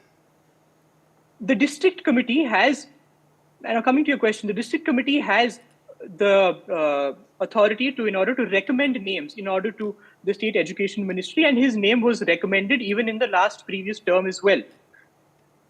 There weren't oppositions just from the STPI or any other group. There were oppositions even from press reporters from various sections of society within that particular district of Udupi. The question here, Maria, is what kind of precedent are we trying to set in society by giving an award to such kind of a teacher? No, that's now, all, speaking that's about all right. appeasement, because it was brought up in the beginning. The point here is what Maya Sharma said, that what kind of screening is done in the first place. If he had indulged, if his conduct was seen as divisive, then he should not have been even considered. Why consider him, inform him that he is among those 41 teachers and principals, and then withdraw the award or withheld the award? See, during last time's BJP's tenure, when the government order was passed, he was hailed as a hero according to the BJP government. And there were recommendations in which his name was passed through. But public scrutiny, and when it came to the light of the public, and when press reporters in various sections of society saw that this name was put forward, it was immediately put on hold. And this shows accountability within the Karnataka Congress government. Okay. Nalin Kohli, the question is then the government which had overlooked a particular aspect of this principle has actually done course correction. Then why are you calling it appeasement? So, let me, Maria, approach this a little differently as a practicing lawyer. And let me raise a few questions, because we already have a Congress point of view and a relatively, I would call a leftist liberal kind of point of view coming from the other two panelists. So, the champion of the hijab or the dress sense imposed in some countries, like say by the Taliban in Afghanistan, we'll have the same lot of people say that it's against women's rights. So there are 4 factors here that we need to look at. The first is whether if a prescribed uniform is there, can somebody say, for example, that my religious identity would take me over and above what is the secular requirements of the institution. Now let's change this from the school or a college to the armed forces. For example, in the armed forces, it would be impermissible because you are an Indian, and that's how it is, the constitution, that you are an Indian first, Article 14, equal before law, then certain religious rights flow from Article 25 onwards, but they are not over and above what may be the secular credentials of the constitution. So therefore, if there is a circular directing a certain uniform and there is non-adherence to it, the next question comes, the officer who's in charge of it, if he follows those instructions, maybe a little enthusiastically also, over-enthusiastically, would that be correct or would that be wrong? Or would it be correct to defy an official, for example, prescription on what the uniform should be? The third set of issues that need to be seen is, if someone is recommended, then the government should have the courage to say, I don't agree with you, I don't want to give you the award. But Nalin, because of this, would you withhold it on courts? Technical sound. No, Maria. 1 minute, Maria, I'm coming. And you will have to give me the time, because I have 2 panelists who are anti-BJP in their point of view, and they can be. There's no harm. So I need to finish my point of view, because it's 2 versus 1. So therefore, let me come to the next, as I was saying, which is that the government should it not have then the courage to say, I would not like to give you the award because I think you have taken a wrong view on the hijab issue, and I am not pandering to the SDPI, which I would consider a rather radical organization, probably just a shade away from what a very, very radical organization would be, which even the Muslim worlds would probably look and say, this is not an organization we would associate with. But the SDPI is probably on the edge, as many people seem to see. So that's the aspect. Now let's come to the next point. On Teachers' Day, if you feel the process is flawed, amend it. Who's stopping you? But if you ignore all the 3 other factors, then the question will come that you are appeasing a Muslim minority. And then you are also doing great disservice to Muslims within the community.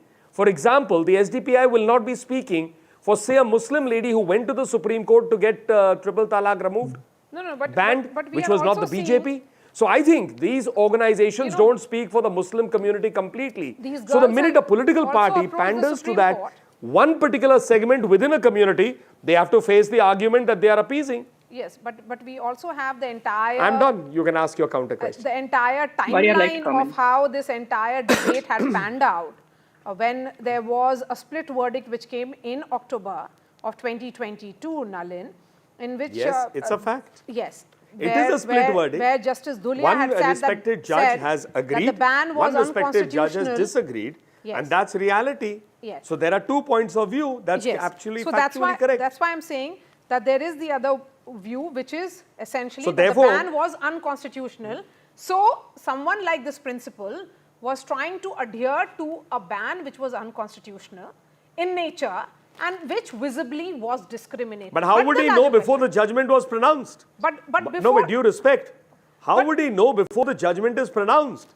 Fine enough. I mean, how can you even say that, Maria? I mean, till the judgment was pronounced, there was no such thing from the Supreme Court. Okay, but so therefore, up to that point of view, he had an operating, till there was a stay on it, so he was an operating circular that he had to operate on. he was following. I mean, you can't take a presumption that I would know something will happen in the future. No. 1 moment. I'm coming to you. But Asad Abbas. No, Maria, it's a matter of policy. It's a matter of policy because it was overturned by the state government. 1 moment. I'm coming to you.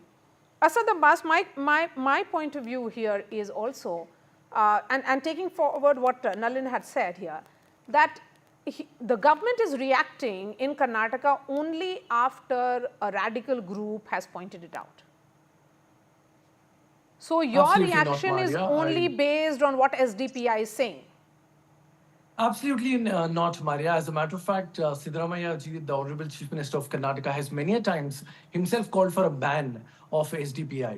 And for not what we see, we're all politically aware that SDPI indeed eats into the vote bank of Congress. So existence of SDPI, which is a political arm of the PFI, is actually eating into the Congress vote bank, which, as a matter of fact, benefits the Bharatiya Janata Party. Now, coming to my good friend Nalin Kohli Saab, Senior Saab, let me just quickly enlighten him. Respected sir, the Bharatiya Janata Party speaks of Beti Padhao, Beti Bachao. And in response to that, many spokespersons, not you, but many others from your party, give an option, hijab or kitab. Why can't a young Muslim woman have both hijab and kitab if she wants? I'd really like to ask the Bharatiya Janata Party. Over the last several decades, here in Karnataka, many of the girls have been wearing hijab to the colleges. But now suddenly, when the Bharatiya Janata Party, Basuraj Bommai government comes into picture, you have a problem with it. Why so? Let me quickly enlighten and educate my BJP friends. Respected sirs, there is a FIFA Football World Cup team, women, which wears hijab. There are US court judges which wear hijab. Not just that, practicing doctors, entrepreneurs, engineers, many women who wear hijab. My simple question to BJP is, how does it make a difference? A piece of cloth covering the head, what difference does it make? Why clip the wings of a young woman who wants to fly? Also, we are discussing the Maria, conduct of someone seconds, who was following orders. So my question is that the conduct, yes. I'm glad you asked the question. I will answer one moment. My question then is, and this is a question to Maya Sharma, that at that time there were multiple colleges. Maya, at that time there were multiple colleges across Karnataka which were trying to implement it. So 41 teachers and principals and lecturers who have been given the Teachers' Day awards, are we seeing them as those who did not implement it? Well, I think it must be remembered that the person who is being discussed, the principal whose award is now on hold, was in Kundapur, was in Udupi district, which is in that very communally sensitive coastal region of Karnataka. His location made his decisions to implement the order he probably received. It is a bit of a tinderbox there. It is a very communally sensitive area. So his location also played a part in the focus being given to his actions. And like I said, it was caught on video. We've seen these young girls arguing to be let in, saying, are we not students? And as we watch them, we see other, presumably Hindu girls being let inside without, girls who are not wearing a hijab. So the location of that's such a sensitive area. And Nalin had said something about, think of the defense forces. This is not the defense forces. This is just a college where young girls are going to go to try and learn. It is not an equivalent argument. And also, I think it's being disingenuous to think that it was just a question of following uniforms and following orders like that. There was definitely an element of troublemaking in this. It was right-wing pressure to try and crack down on these practices. It was definitely a motivated pressure to look so closely at what young girls were wearing. And as a side point, the obsession with what women wear and don't wear is very disturbing, to say the least. Okay. Sheila Bhatt, as a director of NCWB I'd like to come in for a minute, please. University, like to come in as someone who is an educationist, how do you see this entire development? It reflects poorly on the state government, or do you think it's more of course correction? Maria, you see, in this particular case, a principal has been selected with the, following a very due process that has been set up by the government or by a particular department. And so I understand that whatever are the particular parameters based on which an award is being given, this particular principal was satisfying all those conditions. But suddenly when it was, this came into the news that this was a principal who had not allowed some girls to enter the classroom because they did not follow the rules and regulations of the institution as per the dress code that was decided for that institution. So an individual or as a principal, as an administrator who was trying to follow or he's basically doing his duty in making these girls understand that they have to follow a dress code which has been prescribed by the school. And unfortunately, one can very well see that since the Minister of Education has also very clearly come out and has said it seems that there is an interference from the minister or from the political party not to give this award. And he's being reprimanded basically because he followed, his duty of not allowing those individuals enter the school premises who were not following the dress code of the institution. And also I would like to add, because I was hearing Maya ji speaking before me, where she was saying that it is a very communally sensitive area. Does that mean that an individual as a responsible administrator of a college, or it's a school rather in this case, is supposed to actually, give in to the pressures which are there in terms of a particular community or individuals, or rather he is supposed to follow his duty in terms of deciding that only those who are going to follow this is a matter of discipline. You see, we in any institution, if there is a particular conduct that has to be followed, it is a part of the discipline. So it seems that, the principal was actually... So here is the principal who the counter argument can be that here is the principal who was acting as the administrator. But as an administrator, was he propagating something which was seen as divisive at that time is the larger question. And if a due process has been followed in his selection, then why this has been upturned or withheld. But the larger question is also that can such administrators who act the manner in which he did, which certainly is driven by biases, how can he be awarded in the first place? So all these questions are to the government of the day. So let's have Nalin Kohli and Dhruv on the screen now. Yes, Dhruv, go ahead and then Nalin. Yeah, so there were a couple of points made earlier which I'd like to respond to. So firstly, the Karnataka Congress government had overturned this as a matter of policy, which means that this hijab entire row doesn't apply in Karnataka as of now. In the case of sub judice in front of the Supreme Court, we're all aware of that. Now, secondly, the STPI raises hundreds of issues on an everyday basis, and in no way it influences the decisions of the Karnataka government. There was ample amount of opposition from various people across the entire district of Udupi, in which Kundapura falls under, and that's why this was put on hold. Now, and there was another point which was, made regarding to appeasement, and I would like to say, Maria, that right before elections, the Karnataka BJP government was in power for about 3 years. Why is it so that 3 months before election they came up with the hijab ban and not when they were, put into power in the first place? Isn't that appeasement? And also understand the mood of the people of Karnataka. They reduced them to the number of 66 in terms of number of MLAs. And these were issues that they were banking on in order to win the election. This clearly shows that, this hijab row, this hijab ban, communal issues in the land of Basava will clearly not prevail. And we are not going to let somebody in Karnataka who is going to be on the same books as Godse be hailed as a hero. This is Karnataka, and the principles of Basava is going to follow. It's as simple as that. Okay. Nalin Kohli? No, who's talking about Godse? I don't know where has Mr. Godse come into this. I mean, it would be as crazy to bring in Mussolini. So, I mean, can we leave Mussolini and Godse out of this? And let's get down to really the debate. The first is, if you are referring to Basavaji and you are saying that you are not influenced by the timing, then the counter question on the Karnataka Congress and the BJP Congress and the government there would be that then what about the timing of this? When the SDPI says something, you immediately buckle on it. You ignore the 5,000 things they say, but take one. So the timing is suspect on you. Second is an argument that was raised. What's about the hijab? It's a piece of cloth. There are enough Muslim women who don't want to wear the hijab. So are you going to say they're doing something wrong? It's a choice. In this case, it was a uniform question. It's not about a choice. Whether somebody should put a bindi or not put a bindi, somebody should wear a hijab or not. It's a question of a rule. If a rule is there, you will operate by the law operationable on that particular day. How are you going to make and sorry to use the word, a crazy argument that, the law that was operating that day is not to be followed because someday that will be overturned? I mean, that breaks the whole concept of rule of law. Now let's come to Maya Sharma's two arguments. She says that girls with hijab were not allowed and the Hindus were allowed in. I have not heard about Hindus wearing hijab. They were allowed in because they were not violating the uniform code. So I'm not communalizing it. But one who gives that comparative has to reflect whether that's a communalized statement or not. And finally, which is about, look at this being this is a tinderbox, the word used. The Udupi area is communally sensitive.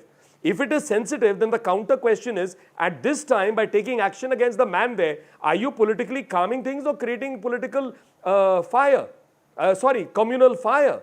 I mean, that's the basic thing. So if that time it was communally sensitive, then how is it by acting on the SDPI at this time, will it not be communally sensitive? So I'll leave your viewers to decide which is the disingenuous argument. Okay, I'll give... Can I comment? Yes, Can I comment, Abbas, please? go ahead.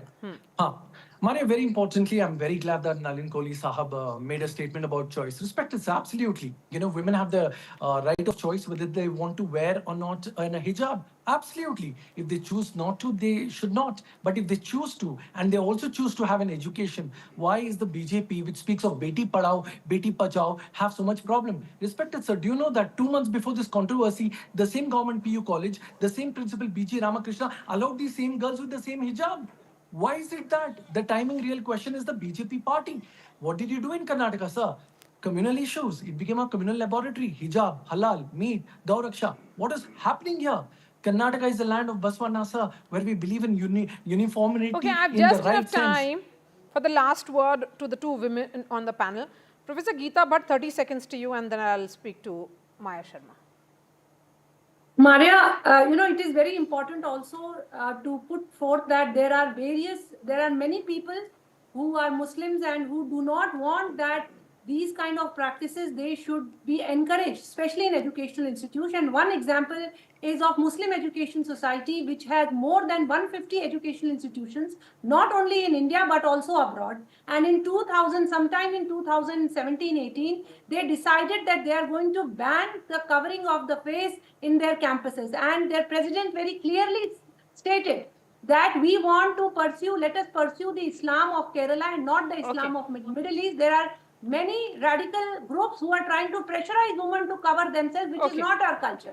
And in the larger academic interest, it is important that, women or men, anyone, they should not cover themselves, their face. Maya Sharma, politically speaking, now that the Congress has taken this step, of course, it has kept in mind its own political calculations. But the first question that you asked, I'm going to end with that only. That can they really say that, it's an afterthought rather than, the manner in which they did it, it has been withheld. If this is not appeasement, then what exactly is the merit of this argument? Of course, it still is a work in progress. Madhu Bangarappa does say it will be reconsidered. Yes, it does call into question the way the award was chosen, the way the person was chosen. It does, of course, that, because it's embarrassing all around to be chosen and then told the award is put on hold. But it again comes down to the freedom of choice. I don't think it was a matter of life or death whether these young girls wore a hijab or not to college. And when it comes to a question of following rules, not all rules make sense, not all laws make sense. Absolutely. And I think the question is whether the principal could have made different choices at a personal level. That is also the possibility. Point very well taken, ma'am. Thank you so much for joining us, Maya Sharma, Nalin Kohli, Dhruv Jati, Professor Geeta Bhatt, and Syed Asad Abbas. With that, it's a wrap from me. I'll be joining you in just a bit. Thanks so much for watching.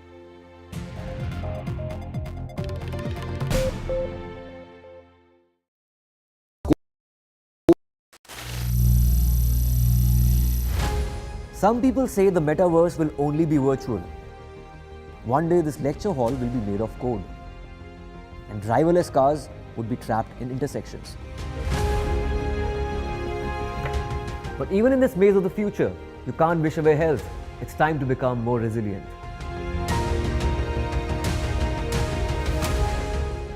"10 years of Banega Swasth India, we have grown and achieved so many milestones.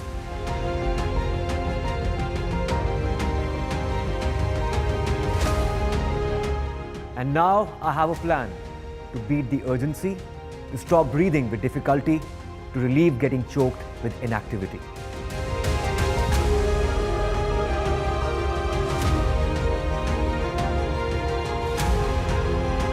Energize our government, our environment, our society, and ourselves. Everyone, everywhere, every day.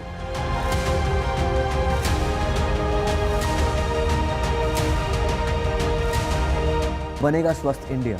One world hygiene. Stay informed and entertained with the new and updated NDTV News app. You can watch all our channels live, listen to podcasts, read breaking and exclusive news from around the world and more.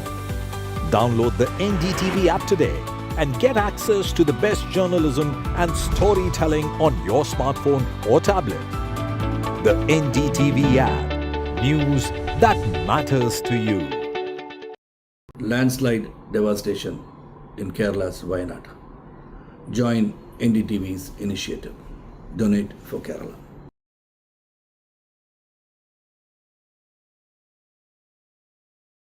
New day, new show, a new experience. Start your day with the news, not views. We bring you stories that matter and impact your life. News that informs and keeps you ahead. From Maximum City, Mumbai, to the seat of... Hello, Moto. Motorola Razr 50 Ultra comes with Google Gemini.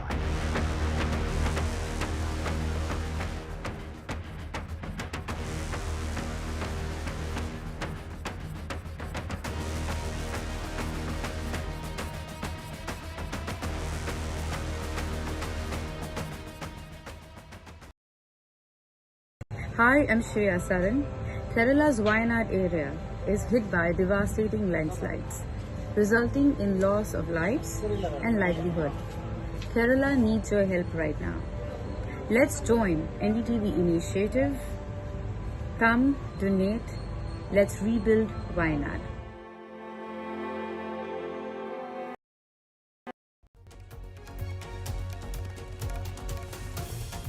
Rebellion in Haryana BJP after the first list. One minister, 2 MLA quits after BJP drops 9 sitting MLAs. Top leaders hint at joining the Congress. Ahead of Haryana polls, politics speaks over Agnipath scheme. Congress says that opposition pressure forcing government to make changes. The BJP says that Congress is raising Agnipath for political gains. Delhi High Court warns Wikipedia, says will ask government to block you if you don't. Like India, don't work here. Delhi High Court issues contempt notice to Wikipedia for non-disclosure of information about people who made edits on ANI's page.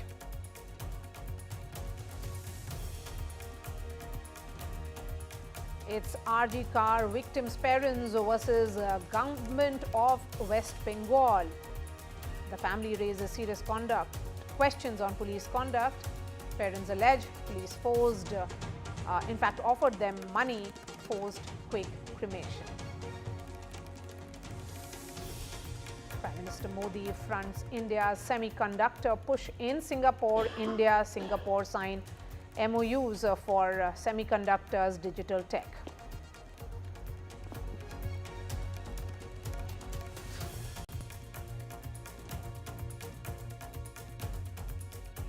Hello everyone, you're watching The Left, Right and Centre and I'm Maria Shakil. With Haryana polls round the corner, the Congress has once again raised the issue of scrapping the Agnipath scheme. Remember, Haryana, almost every second home in the state sends a soldier or officer to the front. In August, the Naib Singh Saini government announced 10% reservations for Agniveer and constable forest guard jobs. Despite facing opposition, the government is steadfast at the centre in its support of the 2-year-old Agnipath's recruitment scheme and maintains it has no plans to change it. The government says the scheme is integral to national security, of the country. The Congress in turn alleges it is a threat to national security. So on the show tonight, I ask, Agnipath Rao in poll season, is it pure politics or national security concern? Also on the show, I'm going to take you to Karnataka, and it is Karnataka's tryst with scams which seem to be never ending. First, it was the Muda and Valmiki scams targeting Chief Minister Siddaramaiah and his family. Now it is the alleged COVID scam that may haunt the BJP. The Congress government had ordered the probe following allegations of corruption in the purchase of equipment and medicines. Siddaramaiah's cabinet took up the probe report into the alleged scam today. The Commission of Inquiry set up by the Congress government in Karnataka, headed by retired High Court Judge John Dicuna, submitted an interim report to the Chief Minister last week. Sources say 13,000 crore was spent during the COVID time under the BJP regime, and there is inconsistency in billing for 1,120 crore worth of spending. So is it a scam versus scam slugfest in the southern state? But first up, the spotlight on Agnipath scheme again. Let me bring in Colonel Rohit Chaudhary, who is the spokesperson of the Congress. Lieutenant General D.P. Vats is a former Rajya Sabha MP. Major General Sanjay Meston is a defense analyst. We also have Lieutenant General Sanjay Kulkarni and Major General Yashmore. Lieutenant General Sanjay Kulkarni, beginning with you, do you think there should not be any continued discussion on a scheme which has been settled, all the doubts cleared, and in recent times, only few weeks back, we had seen how multiple forces from the CISF to the BSF, all their heads had tried to communicate rather aggressively how they will be ensuring that they are absorbed, that those who leave the forces will be absorbed effectively. Thank you very much. I must say it's a very transformative scheme, and it's unnecessarily politicizing is not worth it. And there's a limit to which you can stress it. It's just about 2 years old. The first lot, which will finally be released from the army, would be in the Jan of 2027. There are reforms to be required. Yes, reforms. There are committees set up to find out exactly what is how we can make it a little more attractive. And therefore, maybe certain things like 25% retention going to 50% retention. The ultimate thing is that Agnipath scheme, the real success of this scheme goes in how we rehabilitate the ones who are released from the army. And keeping that in view, a lot of things have come up of late. You've seen lots of the paramilitary forces, the government making announcements for reservation for all of them in the central paramilitary forces, into Assam Rifles, into police. The state governments have come up with 10% reservations in the various schemes. Yes. So there is a lot that is being done for the ones who may be released from the army. And if that be so, I don't think we need to, because as regards the inputs that we get from the ground are fantastic, very, very positive, that they are very, very committed, they are skilled, and they are looking forward. And therefore, I don't think the present lot unnecessarily politicizing it is not something we should go in it.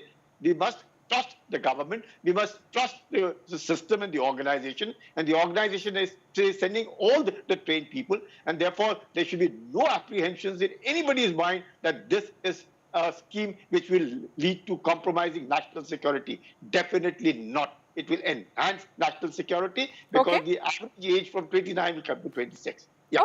Okay. I'm going to bring in the Congress spokesperson in just a bit. But before that, Major General Yashmore, I think the intent of the government and the larger plan that it has, the reason why this scheme was brought in is essentially to make our forces agile and young, something that is needed for a young nation. So we cannot really question the intent, but it's about whether the rules are clear that only 25% of the Agniveers will be absorbed. But it's also clear that the remaining will be also absorbed in one way or the other, with multiple state governments, institutions, the PSUs, all these have made the announcement. So why this confusion around it at all? Firstly, this scheme is not going to make us agile. This scheme came to save money. And let's be very frank, it was basically to reduce or revenue expenditure on pay and pension. Very, very clear. If it was that good, we should have brought it for police forces, we could have brought it for CRPF, BSF, paramilitary forces, or even why not for officer entry? At 14 years of service, almost 40 to 50% officers are clear they are not going to get the next rank. And then we carry them all the way up to 54, 56 or 58 years of age. In case of Jawans, nothing much has changed.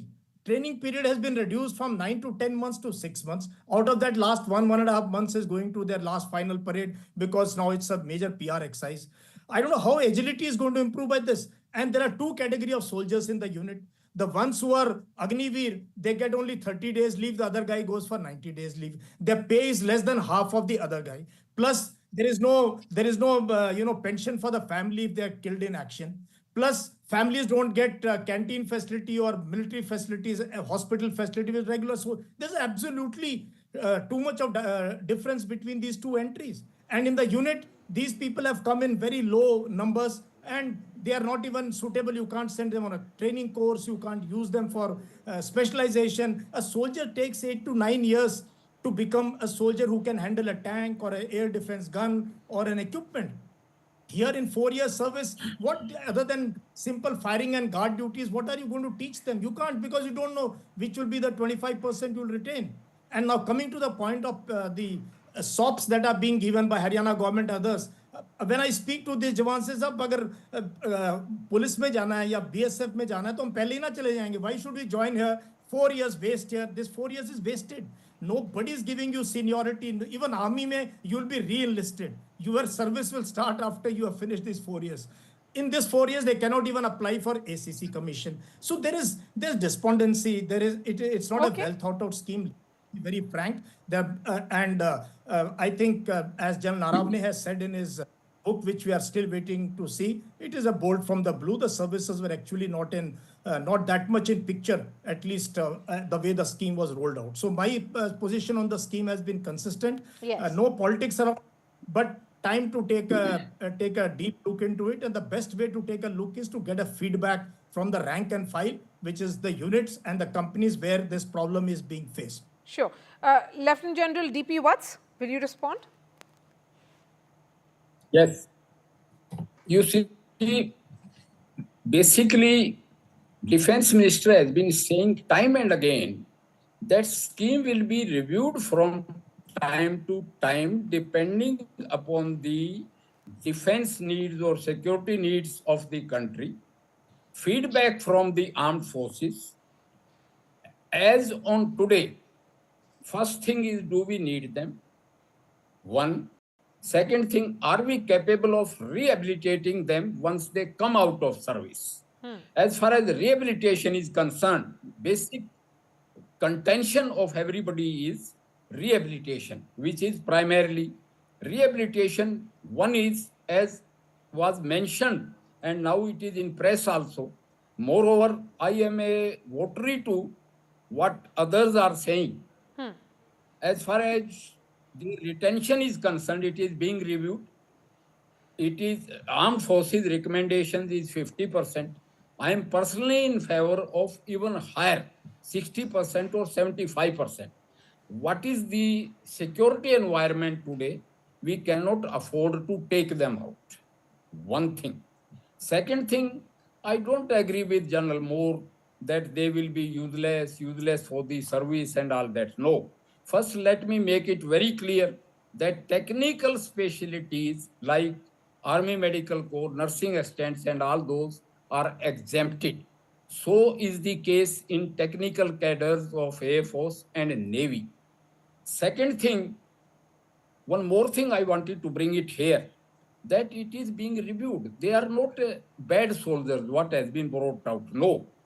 As far as officers are concerned, Arun Khetrapal had just 6 months of service and he won Paramveer. There are short service officers who proved to be very good. Even officers going from services on field duties, attachment with infantry units, they do it, they fare very well. So a short time and they being not at par is not agreeable. One more thing I will like to bring it. I agree with everybody. a soldier, once he becomes a shaheed, he should be treated at par with a regular soldier as far as his liberalized family pension is concerned. And other facilities must also be granted, including hospitalization, including canteen. But these are being reviewed because scheme will be completed in 2026. By then, recommendations will come. And as the defense minister has said, that they will be reviewed. As far as the Haryana government is concerned, we have increased the ex gratia for up to 1 crore. We have given them 10% reservations in police forces. We have given them 5% reservation in C and D and 1% reservation in B. And rest at par with regular soldiers as far as ex gratia is concerned and job to the dependent. These are and so is the case in paramilitary forces. So then, Colonel Rohit Chaudhary, what exactly is the reason? Why is the Congress raising it right now if it is not pure politics or keeping in mind the Haryana elections? Look, our stand is very clear that Agnipath scheme is not in the favor of the country, the national defense security.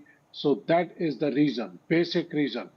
It is, as Colonel Jalmore has said, it does not require, does not satisfy the needs of agility, age reduction. It is pay related. There are a number of other issues. There's too much of disparity which has been created by this scheme between the soldiers.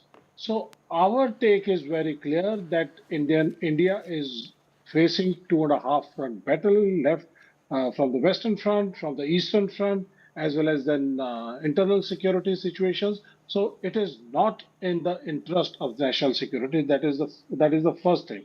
Second thing, there can never be, and there is in no way politics going on about Agniveer. That is the bottom line.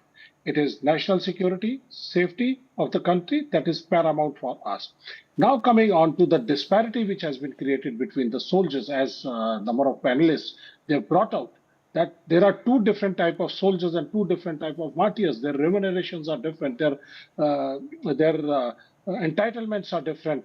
And this kind of disparity cannot be carried forward in defense forces. As General Watts has said, that the technical cadres they are exempted. It is only nursing assistants which are exempted. It is not the EME. It is not the technical trades of various arms and services. They are not exempted.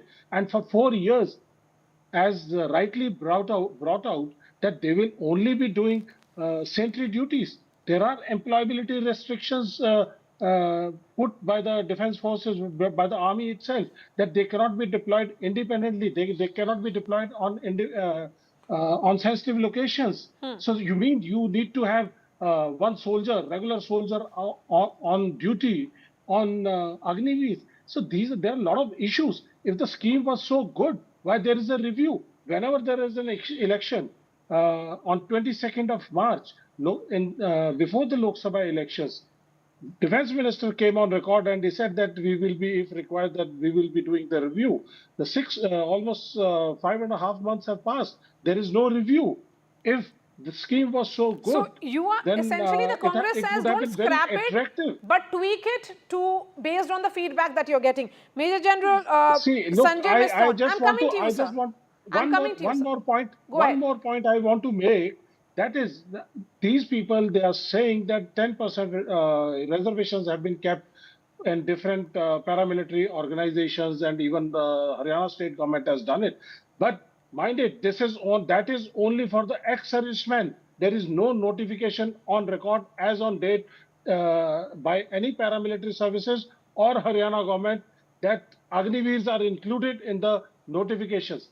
As far as the central government is concerned, central government has got almost 810,000 jobs reserved for defense forces, ex-servicemen people. Out of that, 7.7 lakh jobs are still not utilized. They have not been given to ex-servicemen. In Haryana itself, There are 40,000 jobs reserved for ex-servicemen. Only few hundred jobs have been given to yes, I'm coming to ex-servicemen. you, sir. So, Major General so Sanjay Miston, the too much of concerns that have been disparity. raised. So the point here is that the Congress says that scrap it because it's about the political, calculation they may be doing. But if there is a rethink in terms of tweaking certain aspects, which the Defence Minister has already highlighted, it may be the step in the right direction then.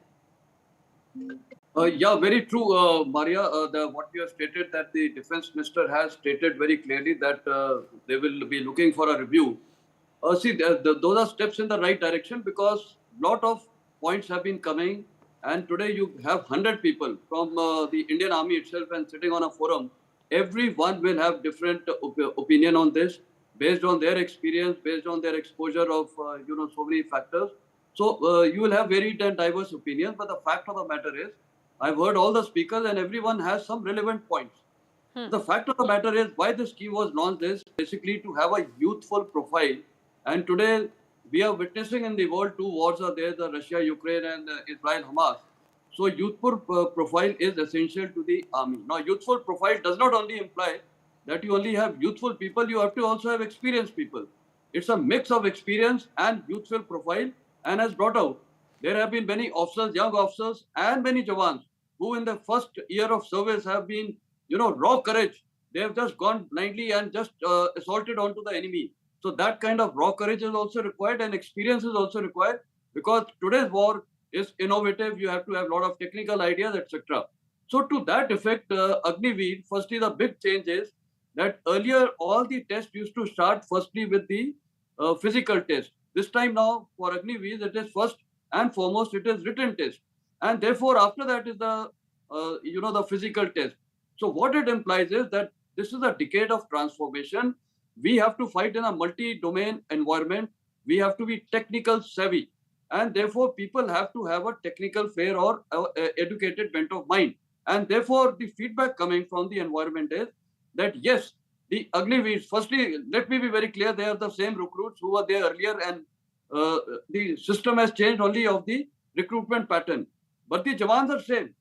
So the raw courage is also there, the technical knowledge is there, and therefore, today in the age of artificial intelligence and everything, their uptake in all this technical equipment will be very good. Simultaneously, they'll have to be taken on the physical aspect also very, very strongly. So to combine it, the mix of experience and the mix of raw courage, the youthful profile is essential. You look at Manipur today, Indian Army and the security forces are battling so many issues there. And now with the drones coming in, after all, if you have to jam these drones, you have to have some technical bent of mind. So what I'm trying to say is that it is essential.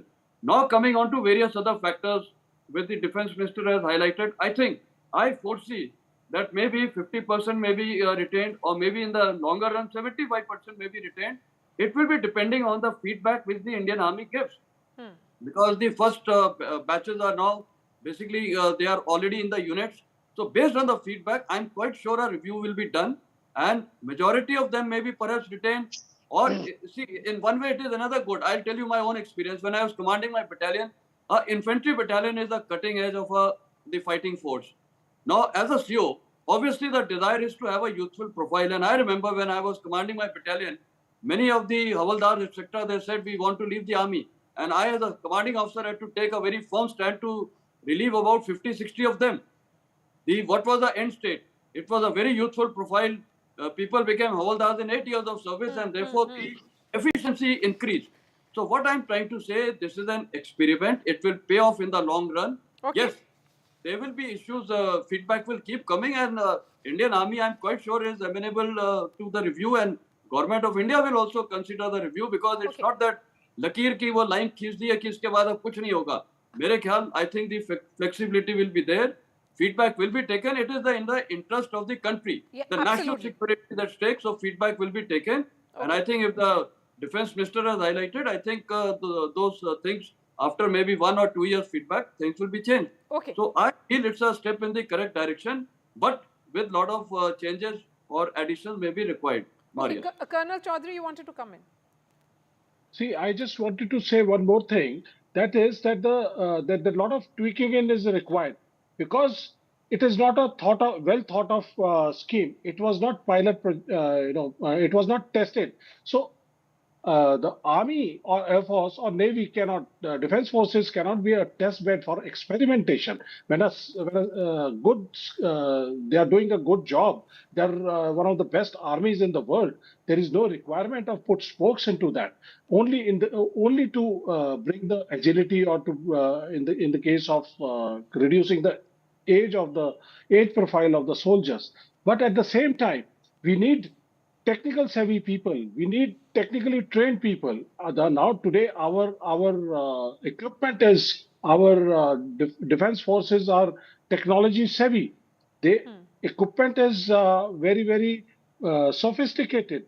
We need trained people. I'm from the missile background, Prithvi missiles and Agni missiles, right? So if there is a requirement to have experienced people. There is a requirement to train the people for the interest of the country. For 4 years, you are keeping somebody and not giving them any kind of training other than 6 months of basic training, and you are not supposed to expose them to any of the cadres of the courses. Whereas when you compare them with respect to the short service commission officers, short service commission officer gets the same rank, same pay. So I have just enough time gets the same training, and last thing. They get the same training. They go to the courses, cadres. They stay up to 14 years. Whereas Agniveers will get just 21,000 rupees as compared to the regular soldier who's getting 45,000 rupees.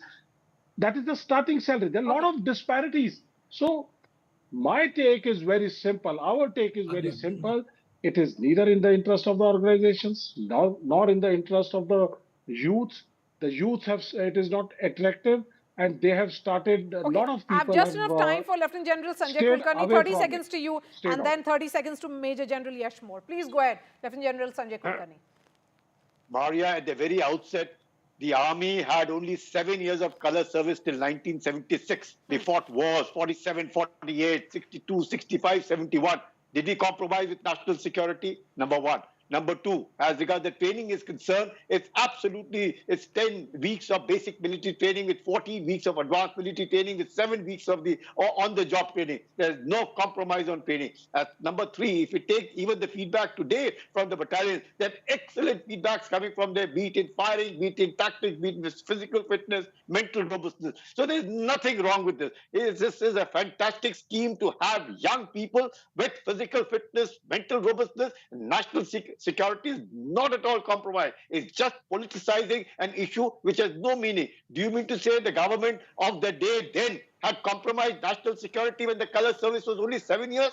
When did we get onto the color service of 15 years? Only after 1976, not before that. Okay. And what was the pension? Only 35% of the people got pension till 1976. And what pension? 55. Today, the pensions have gone up 350 times. The pensioners have gone up 700 times. We had only 6 lakh pensioners in 71. Today, we have 27 lakh pensioners. The pension then was 95 rupees. Today, it is over 23,000. Major General Yash More, I have just 30 seconds for you before I move on. Please go ahead. Just want to say what, I have tremendous respect for all the officers on the panel. But one thing that has changed is that today, joining as Agniveer is the last resort of young people. First choice is the state police, then comes paramilitary forces, which give you guarantee of the job for entire service up to 58 years of age. Here, in one stroke, we have dismantled the standard recruiting process which has stood the test of time. And please understand the socio-economic factor of our villages. If you don't understand that, then I think we are missing the bigger picture in this entire thing. The village boys, the rural youth is the same people who are coming. Neither that we have improved the technological threshold or the age. So these two issues of they become agile, they are young, and their technological savvy just doesn't stand ground. So socio-economic factor must be taken into this thing. And last word, we must get the best young people into the armed force, the best young people. If the best are not coming to you, If the Agniveer scheme is not able to attract the best, then I think we need to take a total relook at this. Thank you. All right. Thank you so much for joining us. Major General Yash Moore, Lieutenant General Sanjay Kulkarni, Major General Sanjay Miston, Lieutenant General D.P. Watts and Colonel Rohit Chaudhary. Staying with Haryana, a day after the BJP released the first list of its 67 candidates for the October 5th elections, the dissent in Haryana BJP is brewing, with one minister and 2 MLAs having resigned from their post. Remember, the BJP faces 10 years of anti-incumbency, and in order to ensure that they are able to cut the anti-incumbency, the party had gone ahead and dropped 9 of its sitting MLAs. Here's that story. A rebellion within the Haryana BJP after the party sprung a surprise in its first list of 67 candidates for the state election, dropping 9 sitting MLAs. This has led to a spate of resignations from the party. The latest to quit, Minister Ranjit Singh Chautala and MLA Lakshman Das Napa, who were denied tickets. Karandev Kamboj, a key OBC face of the party and an ex-minister, wanted to contest the elections from the Indri seat.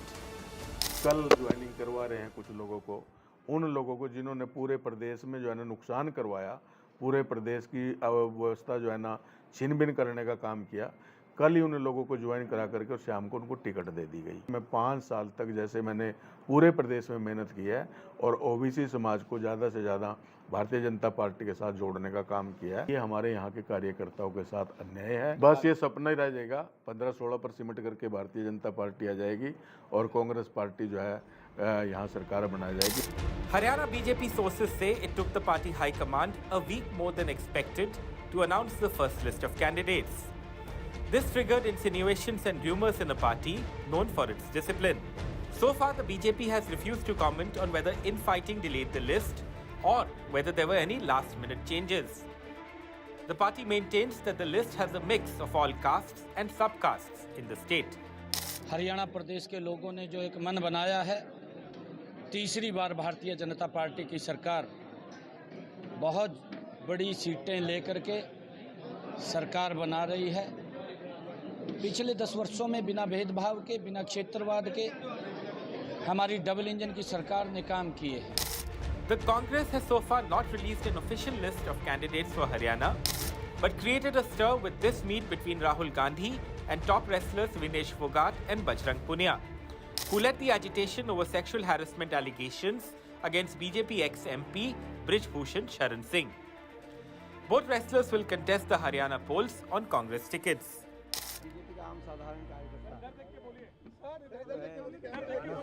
वो भी इस बात को पहचान गया है कि इसकी भाजपा की पार्टी के अंदर ना तो सम्मान मिल रहा, ना भाजपा का हरियाणा के अंदर कोई भविष्य दिख रहा। इंटरनल असेसमेंट भी, ग्राउंड रिपोर्ट भी और आपकी रिपोर्ट भी, आप भी रिपोर्टर हैं, आप भी रिपोर्ट देते भी हैं, लेते भी हैं, तो आप भी जानते हैं सारी रिपोर्ट एक ही है। हरियाणा से बीजेपी जा रही है और कांग्रेस पार्टी आ रही है। With Gurpreet Singh in Chandigarh, Bureau Report, NDTV.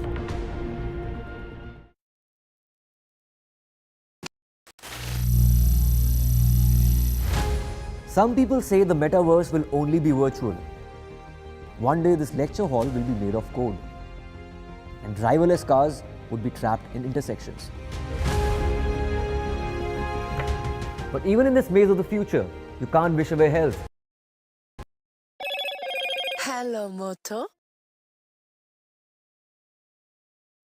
Motorola Razr 50 Ultra comes with Google Gemini.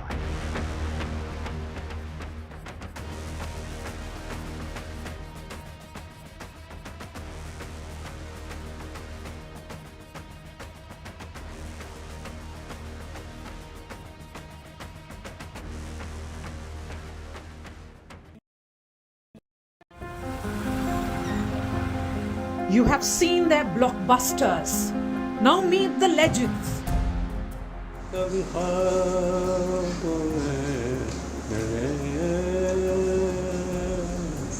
साहब वो गाने जो पहले होते थे 50-60 में, अब वो नहीं होते। गानों को क्या हो गया? For the first time in decades on a news TV network. When you were giving blockbuster after blockbuster, when stars like Amitabh Bachchan were being created. You don't create Amitabh Bachchan, you discover it. जो iconic जोड़ी बनी सलीम जावेद की, वो destiny नहीं है तो ये hard work है आप लोग दोनों की ये आप लोग दोनों की हार्ड वर्क है? देखिए, हार्ड वर्क का मतलब ये नहीं है anybody who doesn't believe in destiny doesn't mean that he controls everything. I don't believe in destiny, but I don't have any delusion that I control everything. Salim Javed ने जब script लिखी, राइटर्स थे, तो उनका नाम हुआ. उसके बाद किसी राइटर का नाम क्यों नहीं? इतना किसी का रिकॉर्ड ही नहीं था ना. Real stars of Bollywood, Salim Javed join NDTV for an exclusive conversation. So we can break some news to our viewers that Salim Javed will be returning very soon. Come back. Coming soon. Come back. Coming soon. Come back of Salim Javed. Stay informed and entertained with the new and updated NDTV News app. You can watch all our channels live, listen to podcasts, read breaking and exclusive news from around the world and more. Download the NDTV app today and get access to the best journalism and storytelling on your smartphone or tablet. The NDTV app. News that matters to you. Landslide devastation in Kerala's Wayanad. Join NDTV's initiative. Donate for Kerala.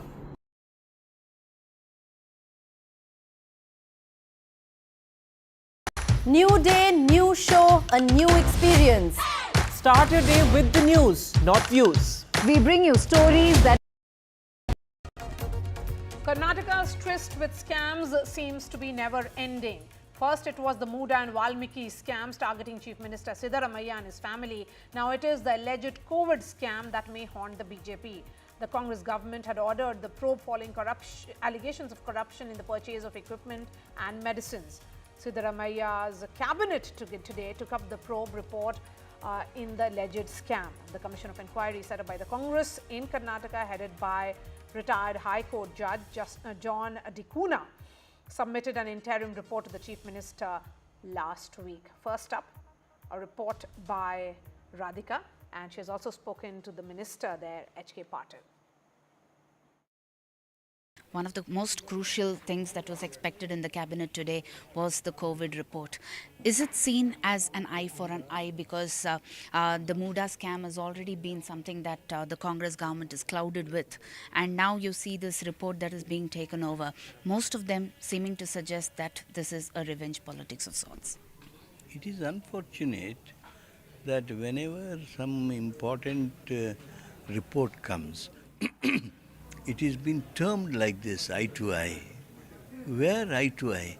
Muda case you are referring. Muda case is just 2 months, not even 2 months, less than 2 months old case.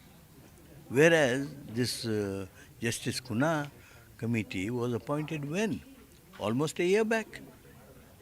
How can you bring that analogy here? That's why it is only question of a fair looking at things, and it was an administrative measure. And there is no reason why anybody should think of this Justice Kuna committee in this fashion. So you term this as an interim report. What are the preliminary findings of the report? The preliminary findings, as I have understood from what Chief Minister has analyzed, hundreds and hundreds of crores misappropriation has taken place. Not only that, another serious thing is files are missing, government files are missing. How can this happen? Such very serious things are there which are found by Justice Kunal. All eyes were definitely on this crucial cabinet meeting because we are talking of the COVID report that was submitted by Justice Kuna to the Chief Minister, which was presented and discussed at the cabinet meeting today.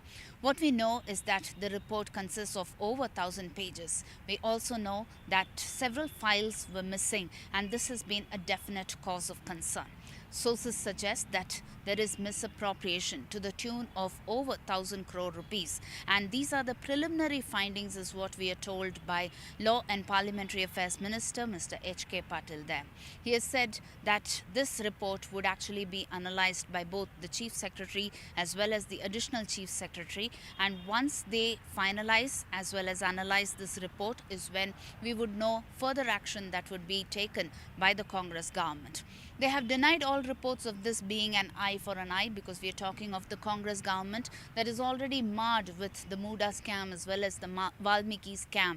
And we did question the minister as to whether this was an eye for an eye, because the timing of the submission of this report and placing it before the cabinet is also something that has been heavily criticized by several others, claiming it to be a revenge politics of sorts that has been adopted by the Congress government. But in the meantime, all eyes are on the action that would be taken, because once this preliminary report translates into a final report, because we are talking of a 6-month extension that has been given, there is a likelihood of this bill being tabled during the session as well, because the winter session will soon begin, and that would be 5 months away. If the final report is submitted before that, then this could perhaps be tabled.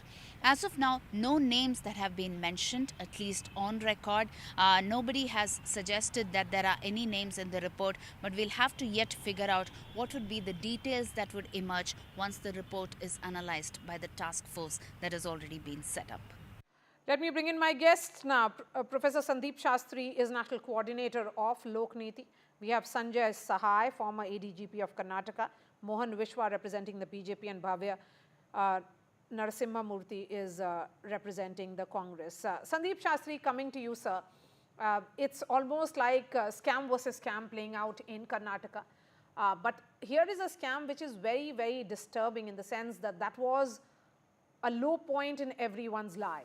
You know, once in a lifetime kind of medical emergency, and then COVID money being spent and corruption being reported in that certainly reflects that lack of political will as well, and needs a more thorough investigation. Maria, 3 points on what you said.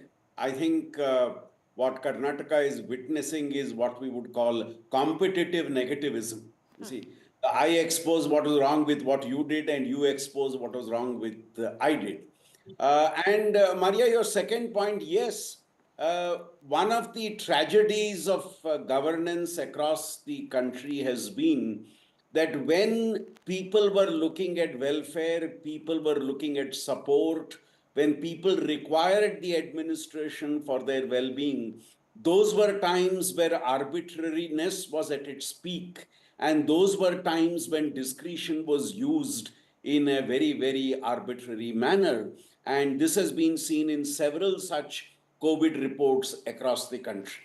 Third and last point I'd like to make, Maria, is what we have seen today is a interim report being discussed. I think the intent, content, and extent to which they will go forward in this, what is the intent of bringing it now, what is the content it has, and how long will you stretch it to be able to take action? Because again, we have seen in the past, Maria, several commissions of inquiry, several reports, which are then discussed and made use of, but in terms of results, in terms of implementation, very little finally happens. So there is that cynicism as to whether this is being used by all political actors for their own political benefit, and will at the end of the day any real benefit of the exposure actually happen. Okay, so will it really lead to final action here, Bhavya, or is it just pure politics because your government is feeling the heat in Muda scam and in Valmiki scam? You know, to compare this with Muda scam and say that, you know, this is an eye for an eye, we should actually look at the timeline. This happened around during COVID, as you said, a phase where the whole country was suffering, the whole world was suffering. Only a very inhuman politician can be involved in this. And as promised, during the COVID phase, as a voice of people, we were in opposition, and we exposed this scam. As soon as we came to power, we set up an inquiry commission. Just because they are alleging something against the chief minister, that doesn't mean the government will stop working, right? This is a part and parcel of the governance. We have to accept the report. We have set up a commission. We have accepted the report, the interim report. Prima facie, around more than 1,000 crores. An anomaly in around more than 1,000 crores has been found. Of course, we need to take action accordingly. Right? Once the final report is submitted, we will definitely take action. Why would we not do that? Like, because, you know, unlike other scams of BJP during their time, whether it is 40% commission or PSI scam, you know, police sub-inspector, exam scam, paper leaks and all that, this is something, this is not just a loss to the state exchequer. There might be lies which have lost, which, you know, we have lost of our state because of this kind of anomalies that were found. Yes. So this is much, much more serious because yes, here the absolutely. lives I of agree with Karnataka you on people that, are at stake. Bhavya. It's not about how much money was spent illegally.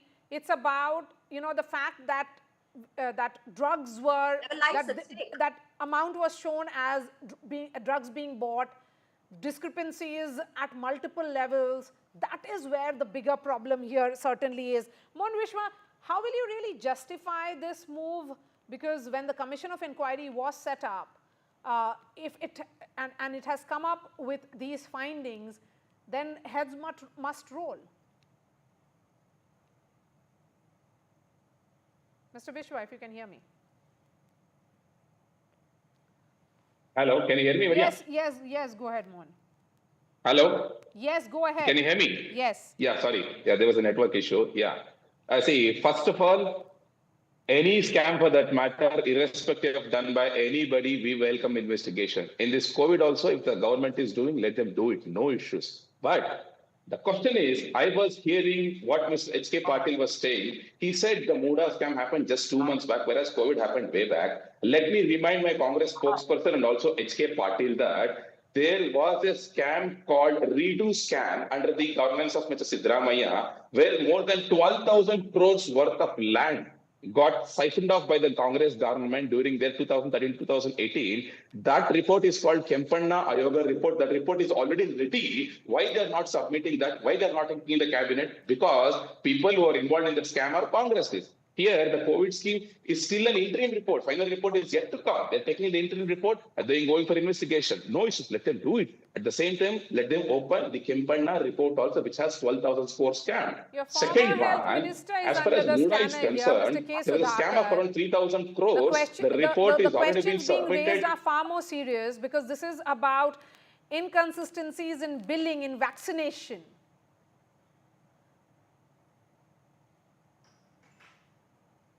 See, Maria, I have told you very categorically in my first response itself, whoever it may be, if at all, if there are some, issues, let it come out, let the investigation happen. We are not denying it. In fact, we welcome the investigation. Even our senior leaders, including the ex-chief minister, Mr. Bomoy, also welcome the investigation. What I am telling is, as far as Congress is concerned, one is the timing. They are taking the interim report now, whereas there is a report which is submitted 7 years back, alleging against Mr. Siddaramaiah having 12,000 crores of scam. Why that is not being opened up? Whereas Muda also, there is a 3,000 score scam. Already report is there in front of Siddaramaiah's table 7 months back. Why it is not taken out? Whereas there is one more scam called Valmiki Development Board scam, where Mr. Siddaramaiah himself accepted in the Vidhan Scams are happening on this side. So basically, politicians in Karnataka are saying they are corrupt and so are we. So, this is a fair game in terms of investigations. One government is investigating the previous government and it is also facing allegations of corruption. So it's, as Professor Sandeep Shastri put it out rightly, it's competitive negativism. But Sanjay Sahai, as former ADGP of Karnataka, what is ailing the state then? If what is becoming evident of the political class? In power, they are all corrupt. In opposition, they are all corrupt. Unfortunate truth. What is not corruption. So what has come to the surface, might be it is just a tip of the iceberg. And fighting corruption since at least Anna Hazare days, it has been told it is the main crusade of every government. So the government which is in power, if it is going ahead with getting reports and they are in a position to facilitate a well-reasoned investigation leading to charge sheet and people getting caught, certainly the population is in favor of it. With regards to what happened in the COVID, I think nationally also, if you see, the second wave of COVID can be attributed to inefficiency and corruption all around the place, and not only limited to the COVID days. I think the way the whole infrastructure crumbled and we had to fall back on Sikh langars, even in the Indian capital, I think the less said the better. What is happening is that there is a prevalent system of corruption which is all around the place. And from before till today, governments have kept on changing, but the activities of the governments have not changed. And if you start from the election time itself, the affidavit which is given, I think there is a whole investigation done on all the affidavits submitted to the Election Commission of India since that whole system started. That will open a different Pandora's box altogether. What I would stick to at the current moment is that whichever is there on the table. Now there is a prosecution sanction order which has already been given, which means that prima facie things have gone to a different level. With regards to this COVID stuff, so here we are at the preliminary report stage. From preliminary report, we reach to the final report. Correct. After the final report comes, whether the prosecution sanction order comes or not, and in whichever way it is deemed to be taken forward. So that issue remains. It will still take a long time for things to unravel and things to take shape. There is no denying the fact that corruption has primarily become a political slugfest tool by which government changes, new government comes, and again it is shown the door primarily for the same reasons. Yes, I do. Will we ever get to the bottom of this corruption? If it is just about slugfest, then it will be about fixing one leader or the other. But the real, but will we know that who all were corrupt in the entire system? See, we take breaking news as corruption news. So this happened, that happened. If you go across the country, you will find issues as every single office, every single process, and every single political party. Who is ready to call it out? Whether there is any investigative journalism also on that. So at the end of the day, given the state of affairs, and you see the Lokpal, how well we covered the Lokpal and what happened to the Lokpal, it has turned out to be a fiasco. Okay. Under the current circumstances and the nature in which the anti-corruption agencies operate, I think the political will never come. Okay. As it stands so, but then in that case, the counter argument can be, and that's a question to Mohan Vishwa, that the Siddaramaiah government is displaying political will in trying to ensure that there is no corruption, or trying to ensure that those who are corrupt or allegedly corrupt, then they are actually punished. Maria, that is the care. What happened to 40% allegation? Where is the investigation? Who has been arrested? What happened to PSI case? Where is allegation? What happened to Bitcoin? I know that Sanjay Sai sir is sitting here. He knows better about that. What happened to the Bitcoin issue where they were alleging against us during our tenure? Okay, and Mr. Priyanka Gandhi, I still remember each day used to come out and use the paper cuttings and do press conference. What happened to those? If there was a political well, if there was a scam, they would have done it. At the same time, as I told you, let them submit a report called Kempanna Ayoga report, which has 12,000 crore scam, which has happened 7 years back under same Siddaramaiah's government. That report is ready. And also the Muda is concerned, 7 months back itself, the report is sitting in front of Mr. Siddaramaiah. Why is not reporting it? And okay, also so the Bollywood Development Board, he himself accepted. Why no action it's purely unfunded. You know, the insensitivity of BJP people is just so on display through the spokesperson here. You're corrupt, insensitive. No, you just answer your BJP leaders. Let me finish. You have got your chance. Let me finish. Let me speak. Mohan, let me speak. Mohan, I asked you for question number one. Answer for question number one. You know, because the questions are being asked to the Congress government, the Congress spokesperson has to make a point. Go ahead, Bhavya. Brought back by your whataboutery. The lives lost because of your corrupt BJP politicians can never be brought back because of your whataboutery. Instead of what inquiry commission we have set up, they have already shown anomalies in 1,000 crores. Okay? And we don't even know how many lives have been lost because of those. Who is stopping you? Second point, according to your PSI scam, yes, we have set up a special investigation team. Wait for the reports. When the reports are submitted, you want to say eye for an eye. When the reports are not submitted, we have set up a commission or a special investigation team. You don't want to accept it. How does this even work? Wait for it. One after another. You will be exposed. Your corrupt administration. I am asking for 7 years back report, Mrs. Bhavya. Administration during COVID will be exposed. Okay. As simple as that. Every report, whatever is due, will be accepted and everything will be inquired. I can it's see not Sanjay like Sahai we are smiling. quiet. What brings that smile on your face, sir? So, the smile which comes to my face is primarily that you are allowing that slugfest to happen here as well. So I think it will be a long way by the time we reach a level where serious criminal investigation is taken off the table of creating political capital. I agree. I mean, serious criminal investigation cannot be sanctioned by political leaders. So I have just Don't create political capital out of corruption and criminal I agree with you. Professor Sandeep Shastri, so what has happened here is that it's about, in that whataboutery, both sides have got an argument. Now both sides can say, what about your scam? My scam versus your scam. Maria, do we need any greater proof of the fact that in the last 40 years, a government has not been able to return to power? Karnataka has had a sliding door policy for the last 4 decades. Now, this is because at the end of a 5-year term, a government is not able to justify to the people its achievements. And I think what you're seeing today of exposure of a previous government and all those developments are a reflection of that fact. I hope political parties see the message on the wall. Okay, so let's see if they actually see the writing on the wall and do some course correction, and it should not be They can see only the other fellow's wall. Thank you, sir. Thank you for joining us, Sanjay Sahai, Professor Sandeep Shastri, Mohan Vishwa Bhavya. Thank you for participating in this discussion. We are putting out that entire discussion on ndtv.com. That's all from me. Thanks so much for watching. Hi, I'm Shreya Saran.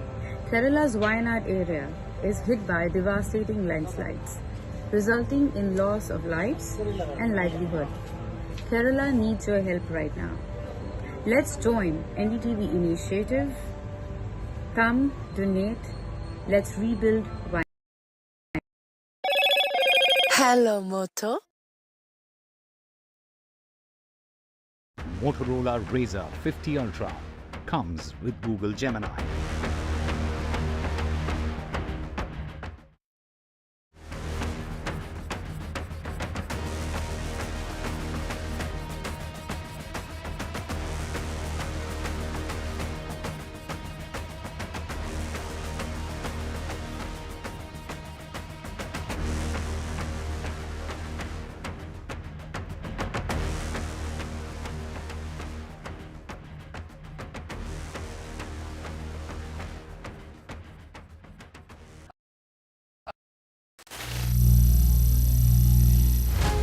Some people say the metaverse will only be virtual. One day this lecture hall will be made of code, and driverless cars would be trapped in intersections. But even in this maze of the future, you can't wish away health. It's time to become more resilient.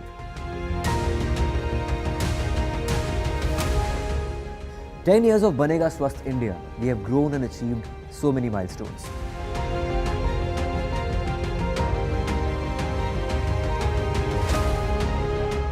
And now I have a plan to beat the urgency, to stop breathing with difficulty, to relieve getting choked with inactivity.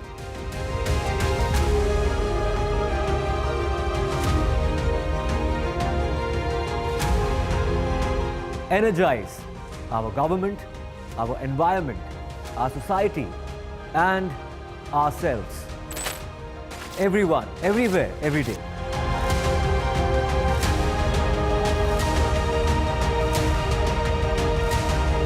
Banega Swasth India. One World Hygiene. Stay informed and entertained with the new and updated NDTV News app. You can watch all our channels live, listen to podcasts, read breaking and exclusive news from around the world and more. Download the NDTV app today and get access to the best journalism and storytelling on your smartphone or tablet. The NDTV app. News that matters to you. Landslide devastation in Kerala's Wayanad. Join NDTV's initiative. Donate for Kerala.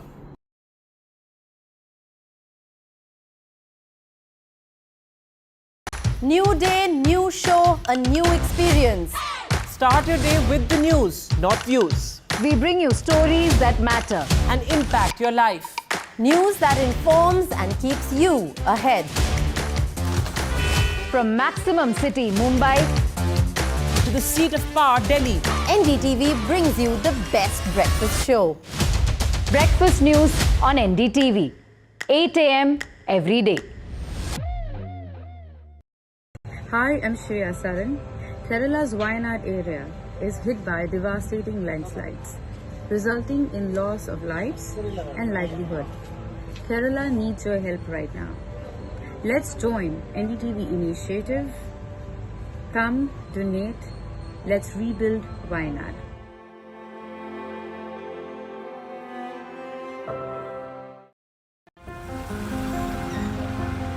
You have seen their blockbusters. Now meet the legends.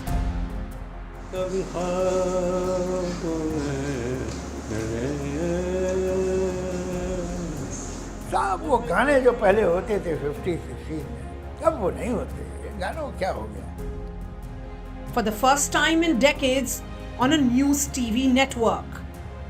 When you were giving blockbuster after blockbuster, when stars like Amitabh Bachchan were, being created. You don't create Amitabh Bachchan, you discover it. जो iconic जोड़ी बनी सलीम जावेद की, वो destiny नहीं है तो ये hard work है। आप लोग दोनों की ये आप लोग दोनों की हार्ड वर्क है। देखिए, हार्ड वर्क का मतलब ये नहीं है anybody who doesn't believe in destiny.